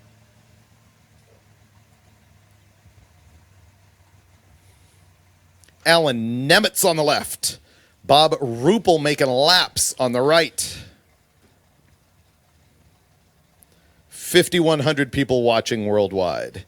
And I hope you all come back tomorrow because we're going to have plenty of action from an amazing track, Bristol. The backdrop in and of itself is worth watching as we get to Bristol. And we'll have a lot of great stuff to tell you about, kind of not only the history of that place, but a lot of the great moments that have happened at that racetrack over the years. As Bob Ruppel goes 10.803, 125 miles an hour, and Alan Nemitz goes 12.035 at 91.22. It was really very cool this morning as we rolled into zMAX before racing started to see how many racers came out here just to get a selfie with them. It's like, I'm at zMAX! Yeah. There's 4 lanes here! What's going on? I'm not seeing double from last night. This is actually happening! Sammy Toivonen and Pat Culkin coming up. It's Culkin roasting the front tires off of the 1988 Dodge Shadow. It's Sammy Toivonen in the 1967 Camaro in Hugger Orange with the black rally stripes. We failed yesterday calling that a Denmark car when it is, in fact, Finland, Sweden. Yes. He came from Finland. He's representing Sweden.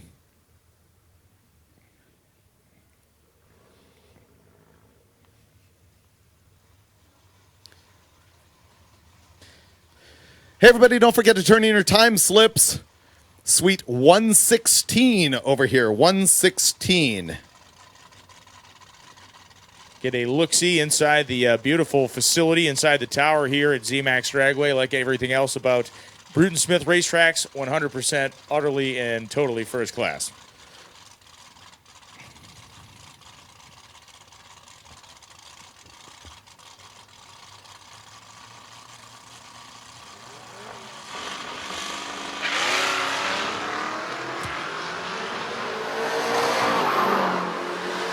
Sam Toivonen, fresh and clean. 994.9, 117.69 is Pat Culkin. 11.10 with an 8 at 128.7 miles an hour. James Reeves coming up in the Omni GLH.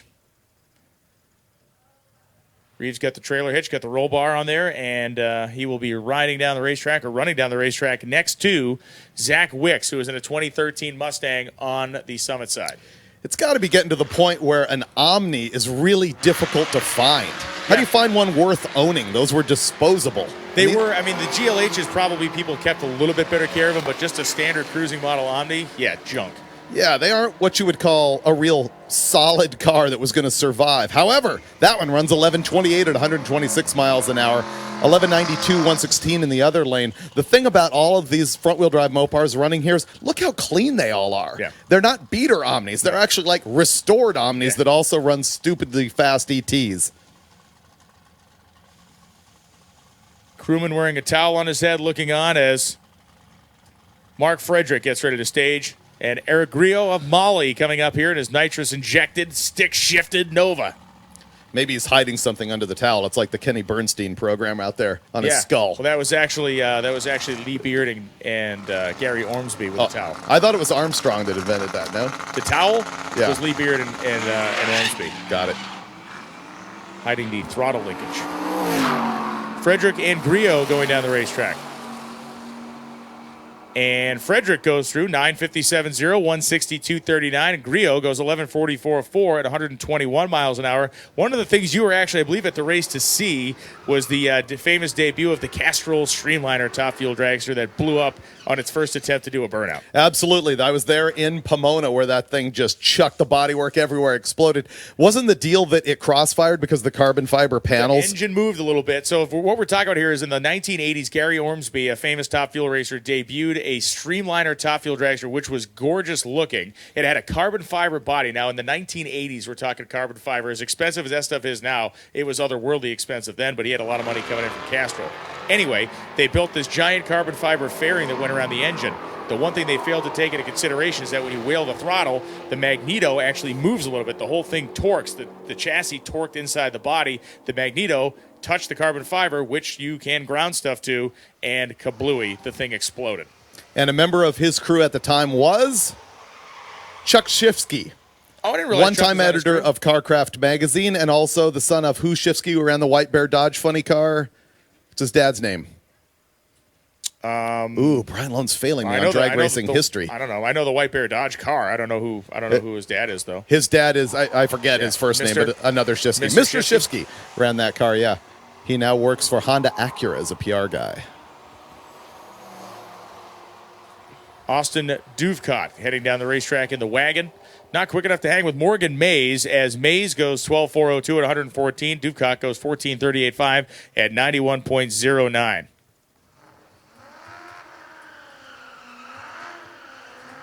Just getting word from Andy Warren, who had a hand in that Malibu that we've seen Christian Damgard running. The thing blew a head gasket out of it on the way down the racetrack. That's why we saw that Malibu smoking earlier with Christian behind the wheel. Bill Shifsky, White Bear Dodge funny car. Wade Flack, the 2016 Challenger Hellcat, will line up next to the Oldsmobile. We are cranking along here. Again, the planned shutoff is 55 minutes from now, depending on staging lane traffic. Our position here in the tower does not give us a good vantage point to the staging lane, so that's why we rely on the smarts and abilities of our own Lonnie Grimm. So Alex Taylor's just texting me saying she's having trans brake problems and she's getting back in the lines with fingers crossed. So she must have foot braked the car off the last time. Exactly. Yeah. So Wade Flack, 12.59.7, 119, 10.15.2 at 131 on the Summit side. As John Gatliff comes up now on the Summit side of the racetrack, lining up next to the Capri-hatched 87 Mustang of Mark Wishka. Do you agree that the Capri edition of the hatch is more of a strategic move because it frees up space? That thing's... Oh, right. Right? I thought it was aerodynamic, but you're right. It does have more luggage room in the back. Trouble for Wishka. Gatliff actually got the front end of that thing in the air, it seemed, as it came off the starting line. The Grabber Blue 2012 Ford Mustang with its stick-shifted manual transmission goes 12.19 at 114 miles an hour. As opposed to the rare stick-shifted automatic transmission. Mark Wishka slowly travels down the zMAX side of the racetrack as I wistfully stare off into the clouds. 29.46 seconds at 32 miles per hour. You know, there are plenty of manual transmissions that are shifted by buttons, other things.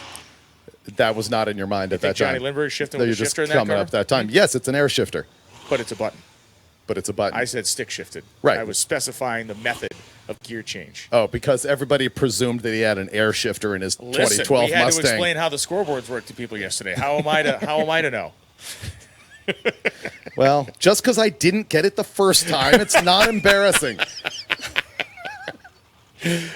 What are all these numbers? Emil Ballard and Cody Mendiz is coming up right now. Mendiz is in the S10 pickup truck.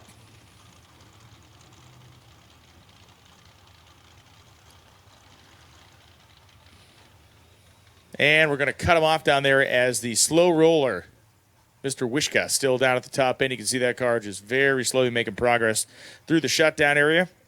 One of the interesting things, of course, is that you don't have as many turnouts down there as you do at other tracks just because of the way the layout of the place is. So it's a bit of a long trip, which is a good thing. You want a nice long drag strip with all the shutdown area you can use down there. You recently took me down Brainerd, which was amazing to me. There's no sand trap, no nothing. If you go down there with no parachute and roll through, you basically have to hang a big old curving right. You take the sweeper, man. Yeah, the sweeper. Jeff Aren's done it, and several others have done it. But, yeah, that place is, the track itself, the longest straightaway of any road course in North America. 1.3 miles straight. Wow, that's fast. Yeah, it's a 1.3 mile straight up there, and that original layout of Donnybrook Speedway, about the same as it is today.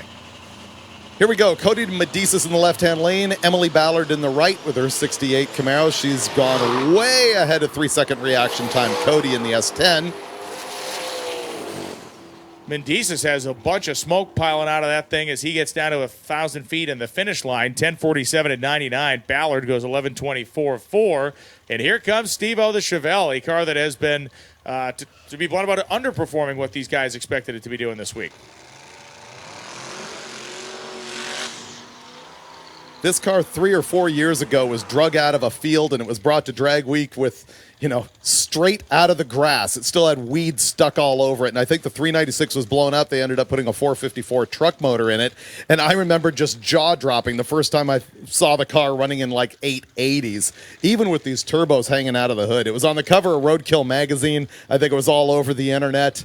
And these days, they're just struggling with it a little bit, but we're happy to see them at Drag Week. These guys probably have the most fun of nearly anybody here. Remember the genius repair they made with the seatbelt bolt? One of the carrier bolts of the thing fell out and shot itself through the rear end cover the first year they had this thing. Which is epic in and of itself. Right. And they figured out that the bolts mounting the seat belts to the floor of the car had the same length, size, and thread pitch as the, likely not the same structure in terms of its grade, but they used the seatbelt bolt to put the rear end back together. Yeah, it would have been a 7/16 fine bolt, and they just put it in the ring gear. And he's struggling yet again on this pass. And yet goes 908 at 156, and Taylor East runs 11:48, 122. Once again, we are inside of an hour before we are going to close the day here at zMAX as we are in the midst, those of you just tuning in, of Hot Rod Magazine Drag Week, powered by Dodge and brought to you by Gear Vendors Overdrive. And as the lanes start to thin out a little bit, Brian and I will go into our showdown with the brand new Challenger Red Eye. 797 horsepower from the factory. Will we be able to get it down the track without humiliating ourselves? 0% chance. 0% chance.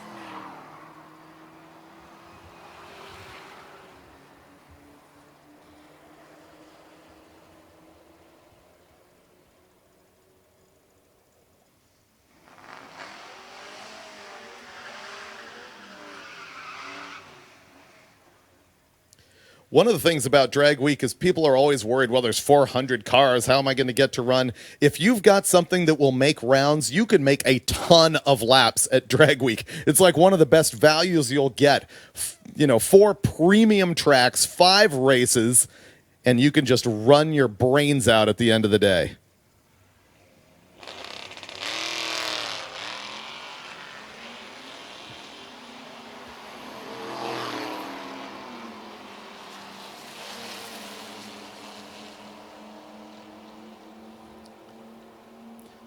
And the 64 Falcon sedan in the right-hand lane goes 13:04, 105. The S10 runs 12:64 at 114 miles an hour. We got Tyson Ledford's Tahoe now in the right-hand lane. David Morahan is running the 13 Chevy Camaro.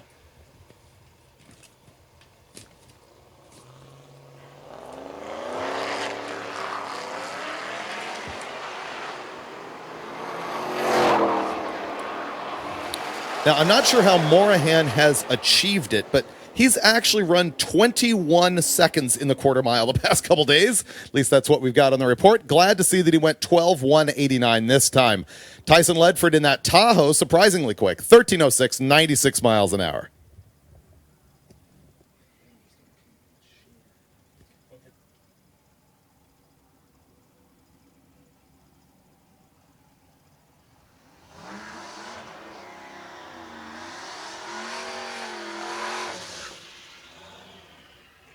Jason Dosher and Russ Bradwell coming up right now. The 87 Mustang of Bradwell and the station wagon of Dosher.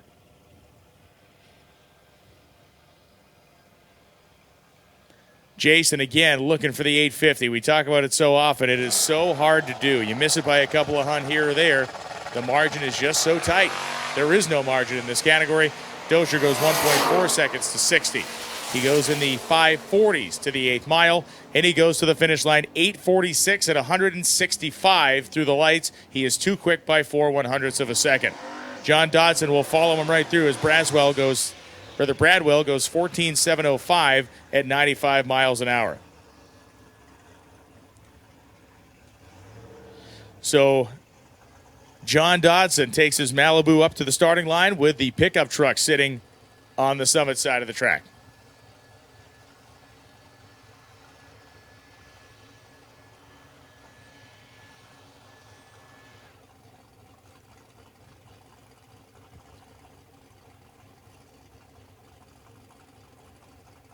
Information being entered into the computer system here, and then we will continue on with the next pair. Staging lanes are slated to be open for the next 47 minutes before we pack up our traveling acceleration show and head up the road to the great Bristol, Tennessee area.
So we continue on. My apologies there. Battery gave up the ghost in the microphone there. So 886, 165 for Dodson. Clyde Kinney goes 13:23.5 at 101.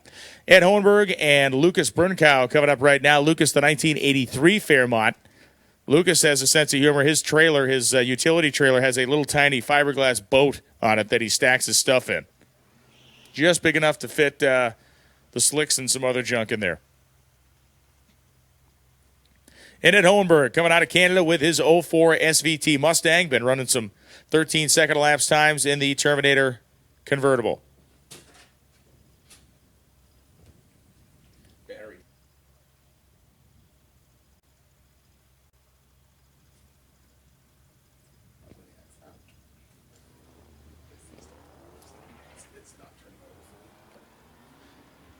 So Hohenberg is on his own as Lucas Bernkow. He is going to take another shot at staging that car. Hohenberg goes 14:24.6 at 106 miles per hour. As we got some fresh batteries coming for the other microphone, so you're not robbed of David's brilliance.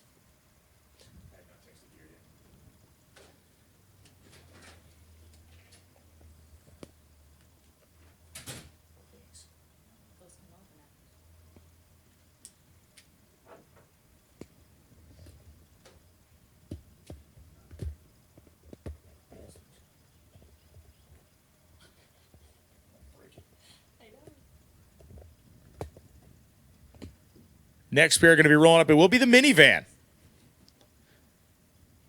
As Bernkow going to be driving down the return road there. Dan Hemingway and Andre Miller coming up.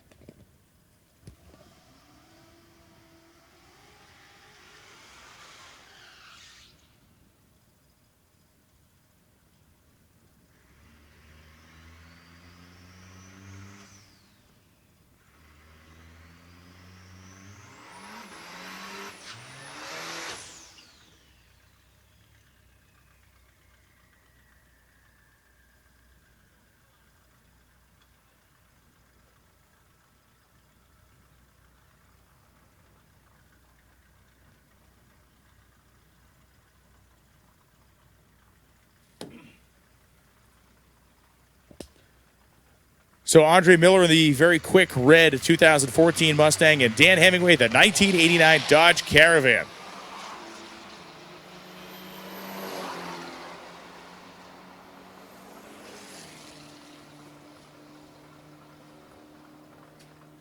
And down you go, 12:34.5, 107 in the minivan as Miller goes 10:22.7 at 134.34 miles, or 136.34 miles an hour.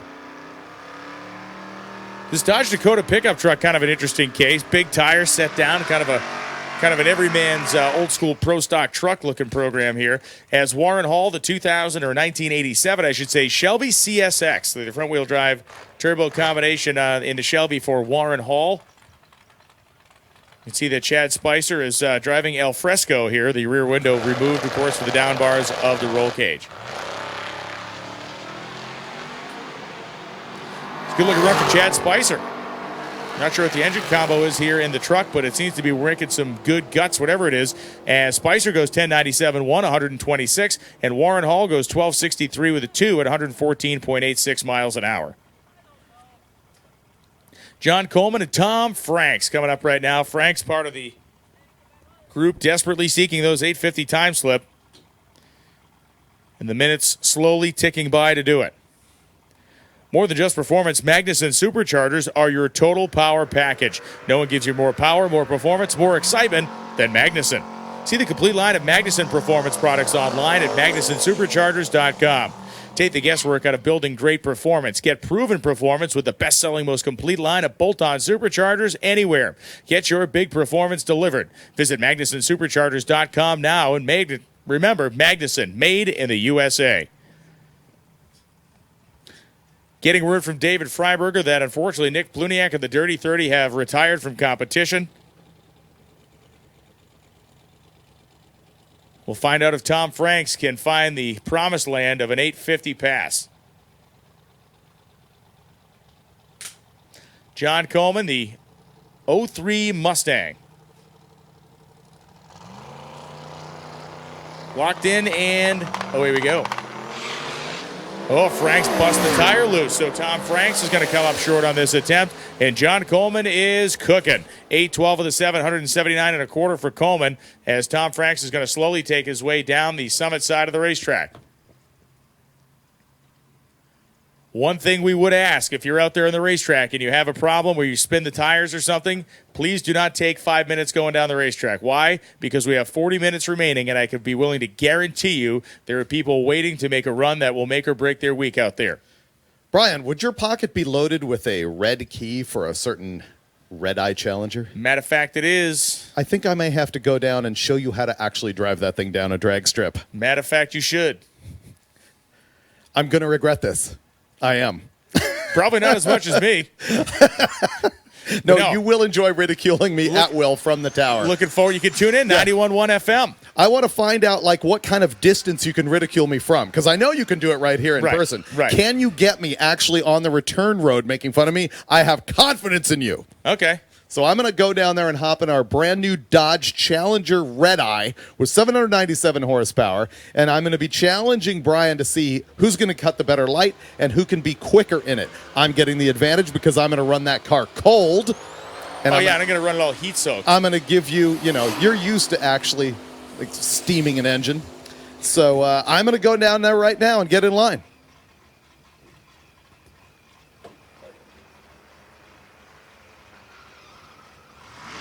So apparently the motor not turning freely in Pluniak's car to the point that they don't want to risk putting any more miles on it. It's a tough break for the Dirty 30, a fan favorite and certainly a fun vehicle to watch. Sherm Vining goes 1062, 128 in the Mercury Marauder as Alex Carella goes 851 with an 8 at 164.51. Jim Bailey and James Cefalo coming up right now. Cefalo left before the tree was activated. Will get absolutely no data whatsoever. Jim Bailey is going to come tearing by him on the zMAX side. And Bailey goes 858.5 at 162.65. And Cefalo goes slowly down the racetrack again with no data, so we don't know how quick that is. New Deal scope, what makes the Red Eye special? We're being asked here. It's a 797 horsepower version of the Hellcat. It has most, if not all, the major features that the Demon had in terms of its launch control, in terms of the intercooler, in terms of the factory trans brake. So it is a pretty nasty piece, and it is a whole lot of fun to drive down the road, I can promise you that. Yes, we're being strongly encouraged not to use the Richard Rawlings method of crashing the car. We will not do that. Robert Robinson coming up right now, driving the Schexnader Boss 429 turbo-powered Mustang. and the A-body Dart. As we talked about before, this car has been owned by the guy behind the wheel since high school. He fixed it up, brought it out on drag week after a long-term restoration.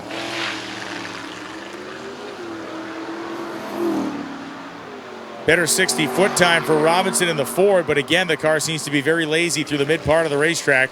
Robinson goes 11:54 with a 1 at 85 miles an hour, 13:28.9 at 101.53 over there on the Summit Racing Equipment side of the track.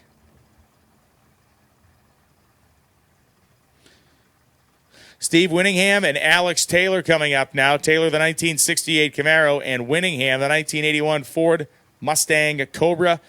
Gear Jammer made it to the hotel nice and early yesterday, was out there hanging out, drinking beer when we showed up.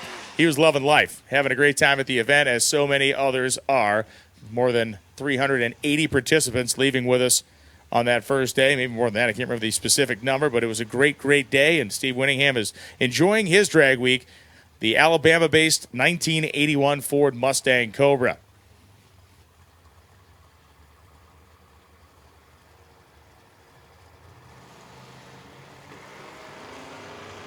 Alex Taylor still having problems with the trans brake in the car.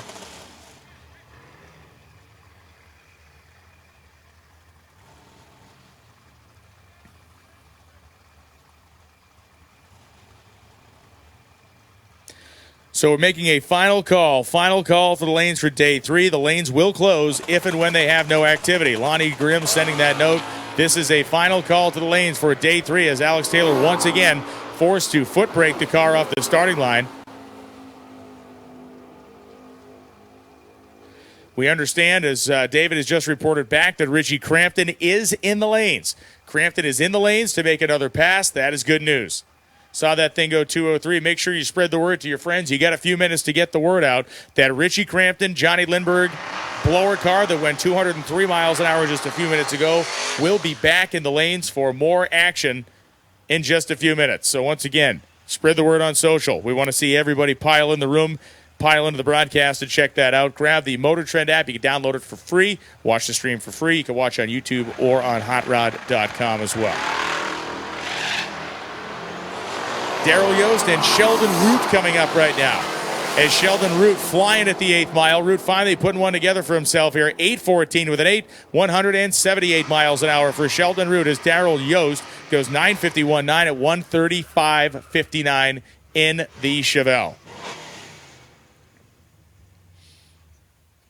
Matt Tracy and Hunter Cochran coming up now. Cochran, the 1969 Chevy Nova, and Matt Tracy, the 1972 El Camino.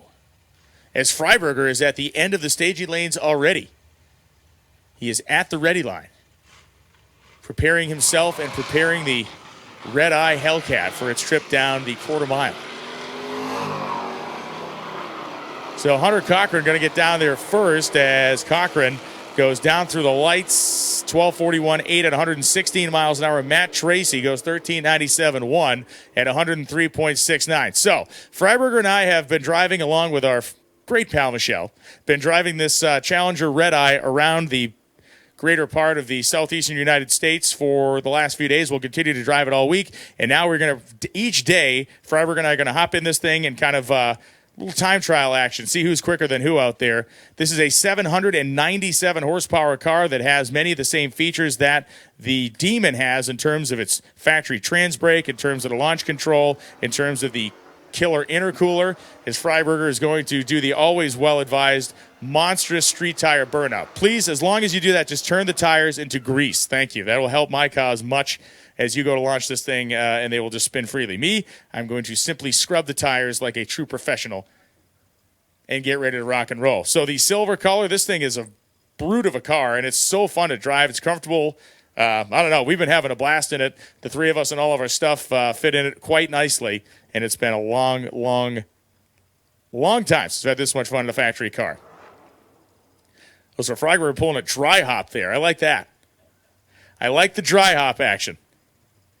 So David has an edge on me because he has run these things in all kinds of, celebrity challenges. So he knows how to set the launch control. I'm going to have to go down there and be pressing buttons like mainframe.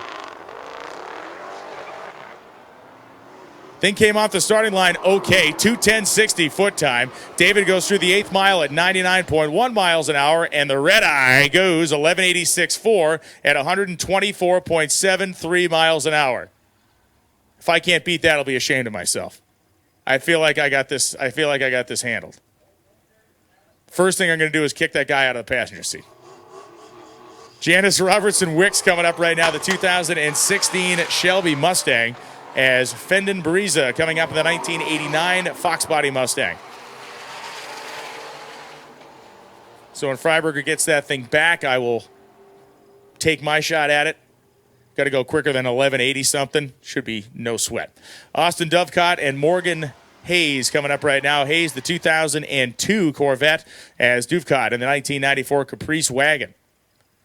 First stop down the road this afternoon, Pat Busey Racing Engines. Be there or be somewhere else. If you're a Drag Week competitor, you got to be there. You have to get that photo taken at Pat Busey Racing Engines.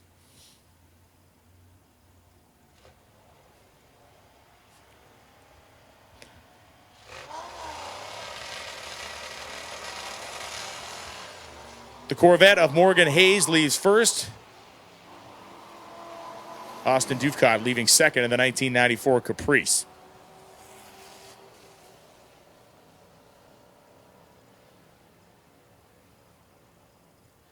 .1272.7, 110 as Dovecott goes 14.91 with a 6 at 93.78 miles an hour.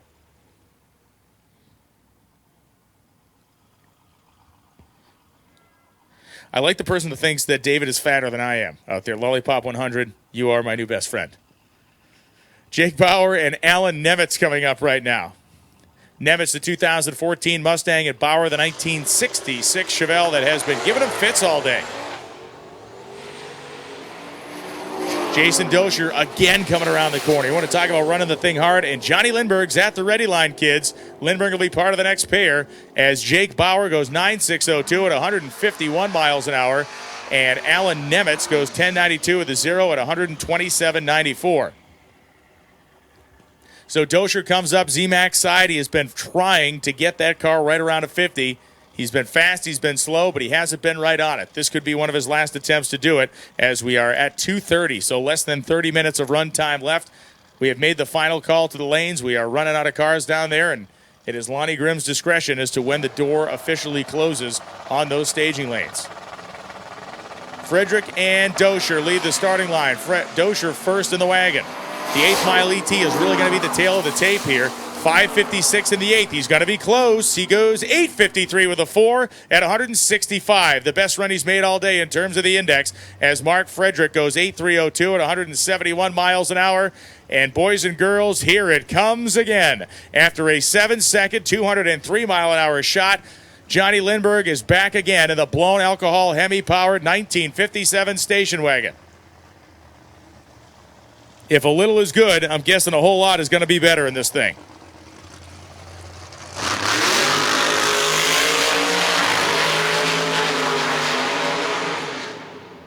Burnout completed, this time keeping the RPM slightly more in check for Lindbergh.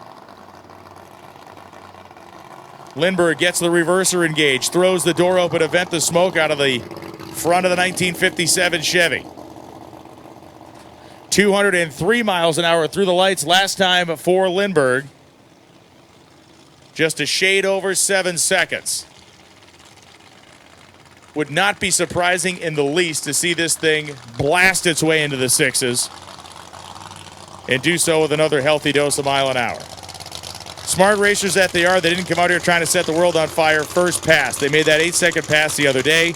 They make a 7-second pass next as the steel door being fanned. A little bit of fresh air in there for Johnny. Normally used to having a funny car body draped around him. Instead, he looks out, he's sitting in a greenhouse down there. Sitting in a small building laying on his side compared to being in a funny car. I like how the guy just made sure the door was latched. Yeah, that's going to help if something goes wrong. That stock factory 57 latch is going to give you a whole lot of comfort down there. So Johnny Lindbergh brings the revs up. This is insane.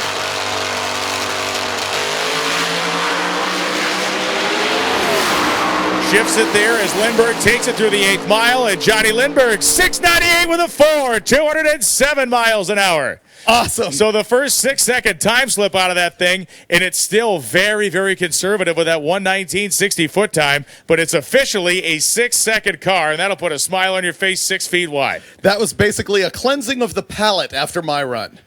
I mean, I couldn't be too critical. I was too engaged in what the ET was going to be. So I actually only cut a 646 light, was fairly horrific, and then 1186 at 124 miles an hour in the Challenger Red Eye. All right, I'm going to assume the position. Okay, you go do the same thing. You are going to have to take your friend of mine, Michael Deere, with you because he was ballast on my run, and so I don't need you having the advantage, despite your obvious, girth disadvantage. There's absolutely no way that that's true. That's because they're only showing us from the neck up, and clearly your head is significantly heavier than mine. So Brian Loans is heading down right now in order to hop in the brand new Dodge Challenger Red Eye, 797 horsepower. Thankfully, we've got the automatic 8-speed torque flight option in that thing, or it would be virtually undrivable because these things are fast. So I ran the thing off the line with the launch control on because I did not trust myself to actually be able to pedal it well enough. So this car could be quicker. It went a 2:10 60-foot time after I greased up the factory radials really badly. So let's go see what we can do with Brian next as Chad Spicer is warming up the tires on his Dakota.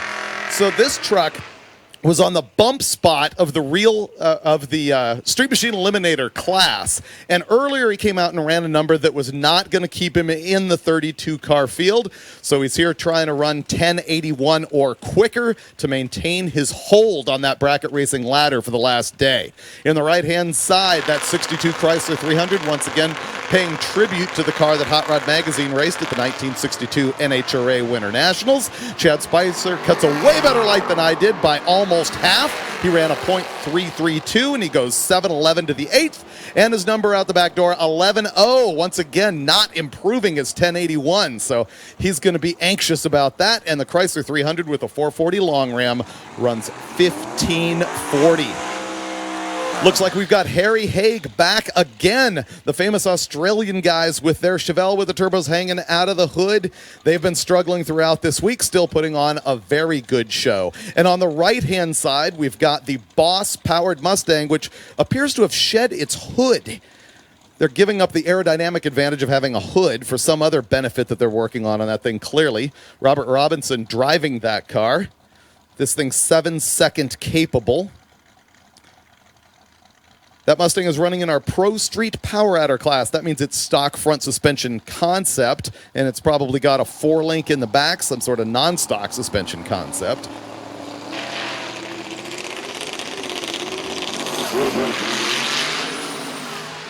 Once again, Harry can't quite get a hold of it in the Chevelle, but it looks like he's running okay. The Scheck Snyder car goes through 10:02. That's a big disappointment for them, coasting to 98, and not an 8-second number for the Chevelle. He runs 9:12, 154 miles an hour. I believe that car's been into about an 884. Alan Nemitz is here with the 2014 Ford Mustang. This is one of those Street Machine Eliminator cars because we're in an all-run session. You'll see some cars out of the fast classes and others in Street Machine Eliminator as people desperately try and hang on to their ladder positions in Drag Week.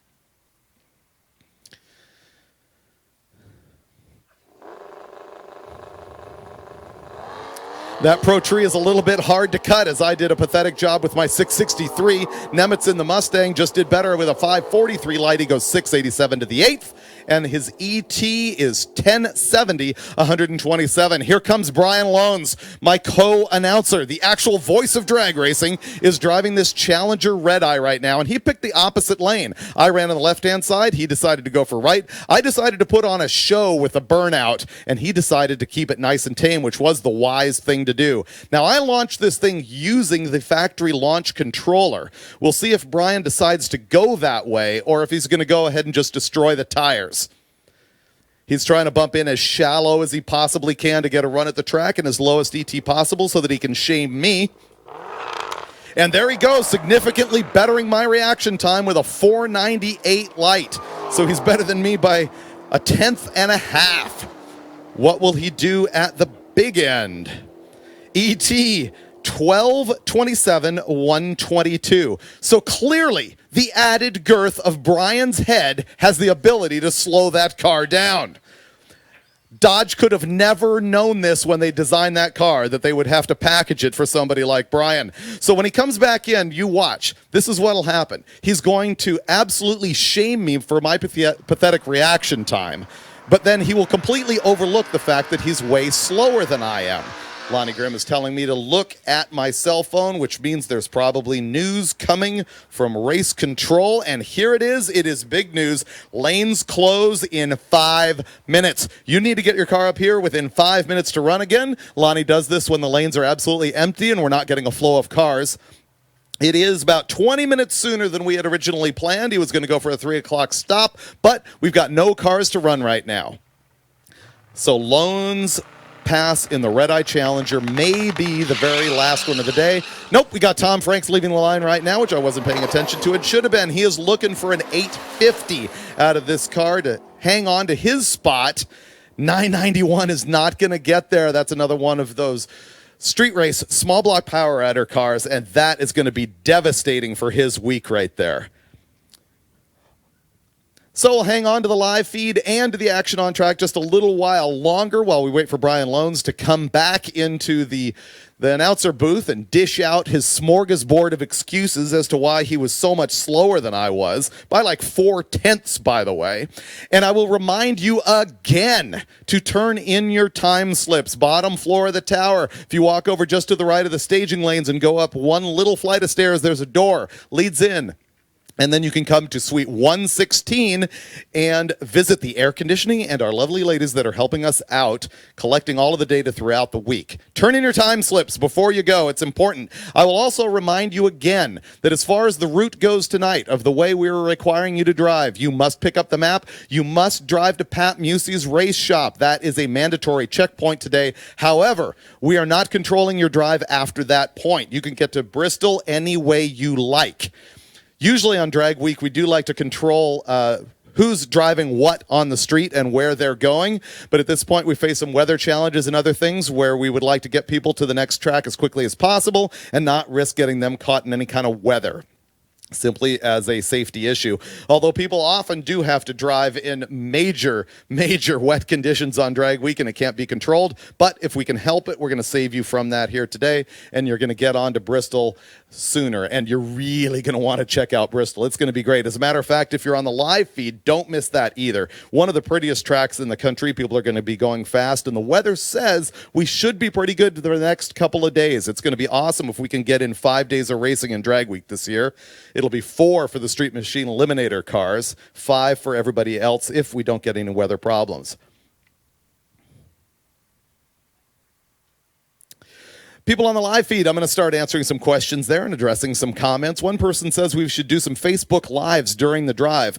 If Brian and I come across a really good, cool old drag strip and I've got reception, which I haven't for the past couple of tracks that we've investigated, I will give you a Facebook Live on that. And also, we will be doing a Facebook Live just after the broadcast closes today. We'll blast out where that's going to be. I'm not sure what page it's going to go on, either Hot Rod Magazine or perhaps Roadkill or perhaps my own page, most likely at Hot Rod Magazine on Facebook. Actually, on Facebook, it's Hot Rod Mag. Instagram, it is Hot Rod Magazine. We encourage you to follow those guys because they've got all the coverage of Hot Rod Drag Week. You can also see it at hotrod.com. And once again, if you were here today, catch up on our action throughout the rest of the week by downloading the Motor Trend app. You can watch the live feed for free. If you prefer to watch on a desktop because your boss is not looking over your shoulder, then feel free to look at it on hotrod.com or on the Motor Trend channel at YouTube. We'll be doing it all day long. Brian is walking very slowly back to the tower because he knows what's going to happen as soon as he walks in after he ran slower than I did in the Challenger. Either that or he's out there signing autographs for all his adoring fans. Brian Loans, being the voice of drag racing, is an NHRA professional announcer.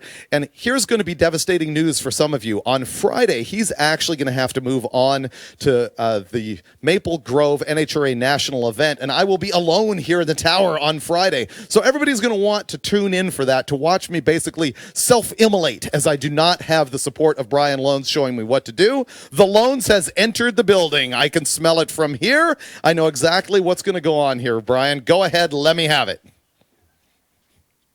Well, you whipped me. I mean, I left, the thing spun the tire. At least the only saving grace I have is that I completely annihilated you with reaction time, but elapsed time, you destroyed me. Yes, why? What happened? How did you leave? Did you turn on the launch control? I had launch control on because I went in there. I mean, I just activated the launch control. I probably should have done more of a burnout. I thought your giant burnout was a giant fail because I figured you turned the tires to grease, so I just barely gave him a little scrub job. I was Rawlingsing the burnout. Right, no, I was trying to put on a show. It was going to be really good for my social. You know, I wanted everybody to see that kind of action, put on a big smoke show. Full Richie bedazzled jeans Rawlings going on with your burnout. And I knew it would grease up the tires, but I didn't care that much. This is an exhibition. Exhibiting means showing off. I did one thing you didn't, though, which may have screwed me as well, which is I set the suspension to track. I was in track mode, but here's the key to the launch mode. When I was doing my burnout, I had to turn the traction control full off, which means a long hold on the button until it beeps. Yeah, okay. Then you do the really good burnout. If you leave the traction control off, you do not have launch control. So there you go. And so you have to turn the traction control back off to use the factory launch control. I did just the quick blip. I did shut off the traction control, but just with a quick blip. You got to do the long hold. So what I got effectively, I didn't get launch control as much as I got traction control because the thing actually did turn the tire. You saw it. It left and then it went and it caught itself and then started to pull, and I knew what I was doing. What you had is a greater level of intervention from the computer than I had. So, yep. So we'll see what happens tomorrow when we do the same thing. You did destroy me in the reaction time by basically a tenth and a half. What's amazing is, well, actually, it's not even that amazing. It's just you can just see where I lost a tenth and a half in the 60 foot. And yeah, it just went away completely to in the launch. Yeah. I was distracted by my own greatness, which is why I actually didn't leave the tree like I should have. I was fully pro staging that thing like a bracket race. You see me pumping the brake, nibbling the just shallow nibbling it in. Yes, I did. Yeah. I actually announced that you were trying to very, very much shallow stage that thing, trying to run a number, and that failed for you. It did. It did. I blame the 797 horsepower. I will tell you this.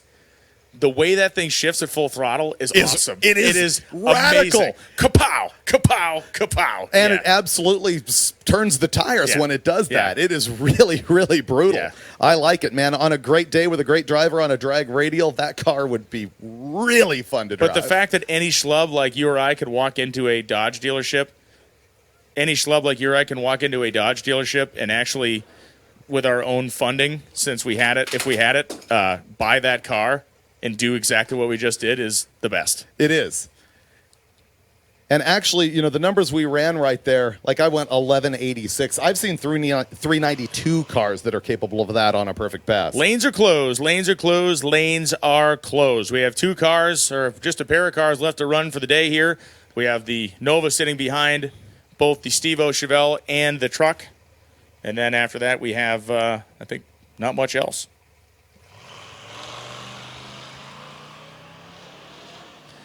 Pickup truck leaves the starting line, heads down to the 330, kind of rumbling its way through the finish line stripe here. And the truck does not receive any sort of... 1374.2 at 99.35 miles an hour. Hey, David. Hit the button. Hit the button again. You gotta wait till you get rid of that because it won't cycle. You gotta wait, yeah.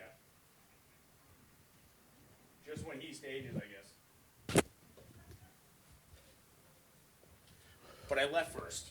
But I did leave first. Brian is up here being advised accurately that he is a loser. I am a loser. Yeah.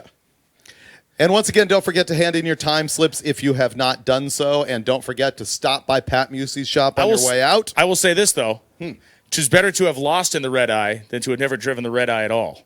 Keith Turk. Right? I don't think you really want to make that offer. He's like, give me the keys. No, we are much smarter than that. Dodge wants their car back. This is when bring up KJ, our mutual friend and ace level buster of Aggies. Yes, he KJ is. Jones. Yep. Came up to was at the signing. Had a signing session at SEMA last year for the Put Up or Shut Up show, and by the end of it, it was me and Fred Williams was over there at Dirt Every Day, and those guys, and big tire smoke happening for Sheldon Root with Leah Oaks waiting in the wings to come over here and make one last attempt at it. Anyway, the crowd had very much thinned out, and he walked over. He said, "Man, this is like the saddest autograph signing I've ever seen, man. There's nobody over here." Cage said that to you? Yeah. So then I kind of looked at him, and I looked at the list of people signing autographs. I go, "Well, what?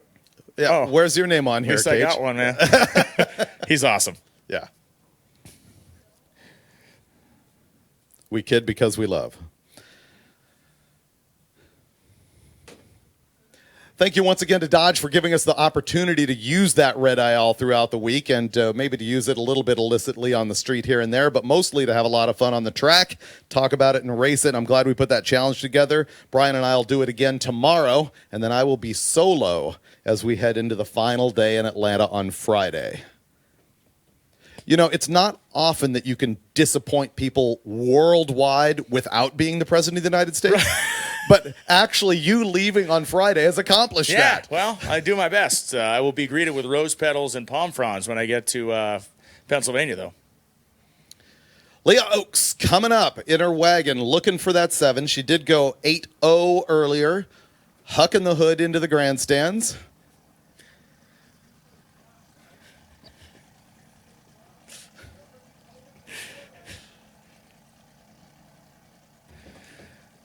So Leah Oaks, one last attempt, one last car for the afternoon, and we are going to close this thing up just before 3 p.m. with a drive over to Pat Busey's shop in a few minutes, and then a cruise up to the Rocky Top area, Bristol, Tennessee. Oh, you have warned people about the drive tonight, have you not? You said it's awesome, yet scary. Here's the thing. I looked on my GPS. I just plugged it into my phone and did not do the specific route. It still takes you through Cherokee National Forest. Right. So those of you towing a trailer through Cherokee National Forest, be forewarned. Make sure the brakes are good. That's why we want you through there as quick as possible before we get the rain. Here we go.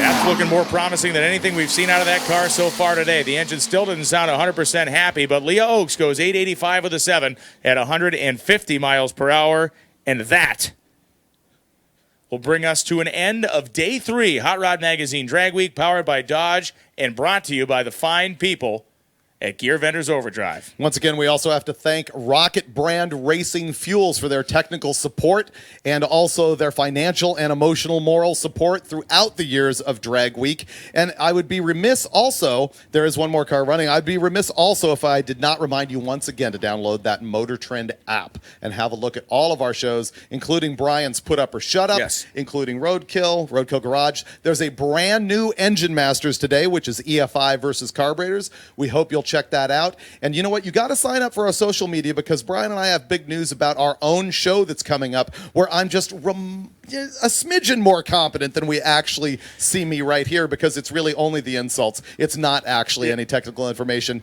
or drag racing announcing that's relevant. We're going to go back to the track right now and look at the very last run going on. This is Harry Haig again in the twin turbo Stevo Chevelle. And as soon as this thing goes down the track, we will bid you adieu from the Dodge and Gear Vendors Overdrive live feed from Hot Rod Magazine Drag Week 2018. Don't forget to get all your information about Drag Week from hotrod.com and also from Hot Rod Mag on Facebook, Hot Rod Magazine on Instagram. And as I was advising you, you can get information about the new Loans and Freiberger show in coming months if you will follow either Roadkill Show on Instagram and Facebook, or you can follow us personally. He is Brian Loans, spelled with a B-R-I-A-N, L-O-H-N-E-S. I am David Freiberger from the Roadkill Show, formerly of Hot Rod Magazine. My name is spelled David, as in David, Freiberger, F-R-E-I-B-U-R-G-E-R. So they have shut off the Stevo here for a moment. I'm not sure exactly what they're doing here in the starting line. It is a quite literal last-ditch attempt for these guys. They have struggled to get this car back down in the lower mid part of the 8-second zone. They have I mean, the thing's still incredibly impressive. I mean, it's knocking down 8-second elapsed times, but it's not running as fast as they wanted, and it looks as though they are throwing in the towel as Harry's climbed out and taken his fire jacket off. But the good news is I'm hearing from our director in my ear that they've got some video on a car everybody's been asking about all day. My partner on Roadkill, Mike Finnegan, had a huge success today running 900 in his Hemi Blasphemy. And because everybody has been so anxious to see it, we are going to feed that to you on the live feed right now. Look at my life. How you feeling right now?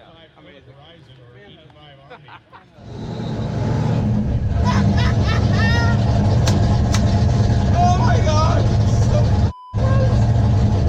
We ran a 9 flat at 151. We ran a 376 to the 8th. The 60 foot was kind of weak. It was like a 135. So we sat around, ate some barbecue, drank some beer, and talk dirty to it. Come on. At 2 in the morning, scaled the car, dynoed the shocks, changed the springs, moved the bars, changed the engine center, changed the anti-squat, changed everything.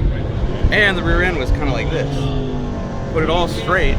And went up there, and I was like, I don't know what it's going to do. Just went. Just went straight. You weren't fighting it. That's the most mile an hour it's ever run, the best 8th mile it's ever done, the best quarter mile.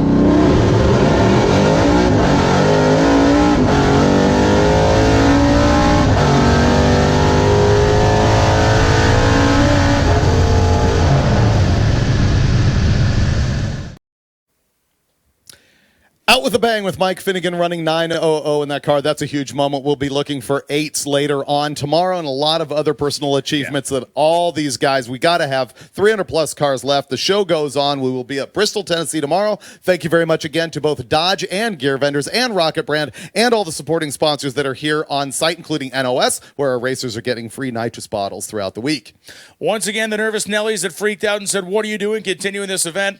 We're wrong. We had a beautiful day here, a slight delay in the morning. We had sunshine all day long. We're sending everybody out of here on time, effectively, and we're sending them to Pat Busey's shop and then on to one of the most historic, beautiful, and killer drag strips on earth in Bristol, Tennessee. It's been a great day. It's been a fast day. We've seen more personal best run, and we're going to see some of that stuff happen tomorrow. Perhaps a little bit tougher with some more elevation, but it's supposed to be cool as well. And we will see you again on the live feed as Brian and I hit the road, drive the route, talk to racers, and once again, try and hunt down some cool old drag strips. That's it for the day. Bam! Thank you for watching. I treat them.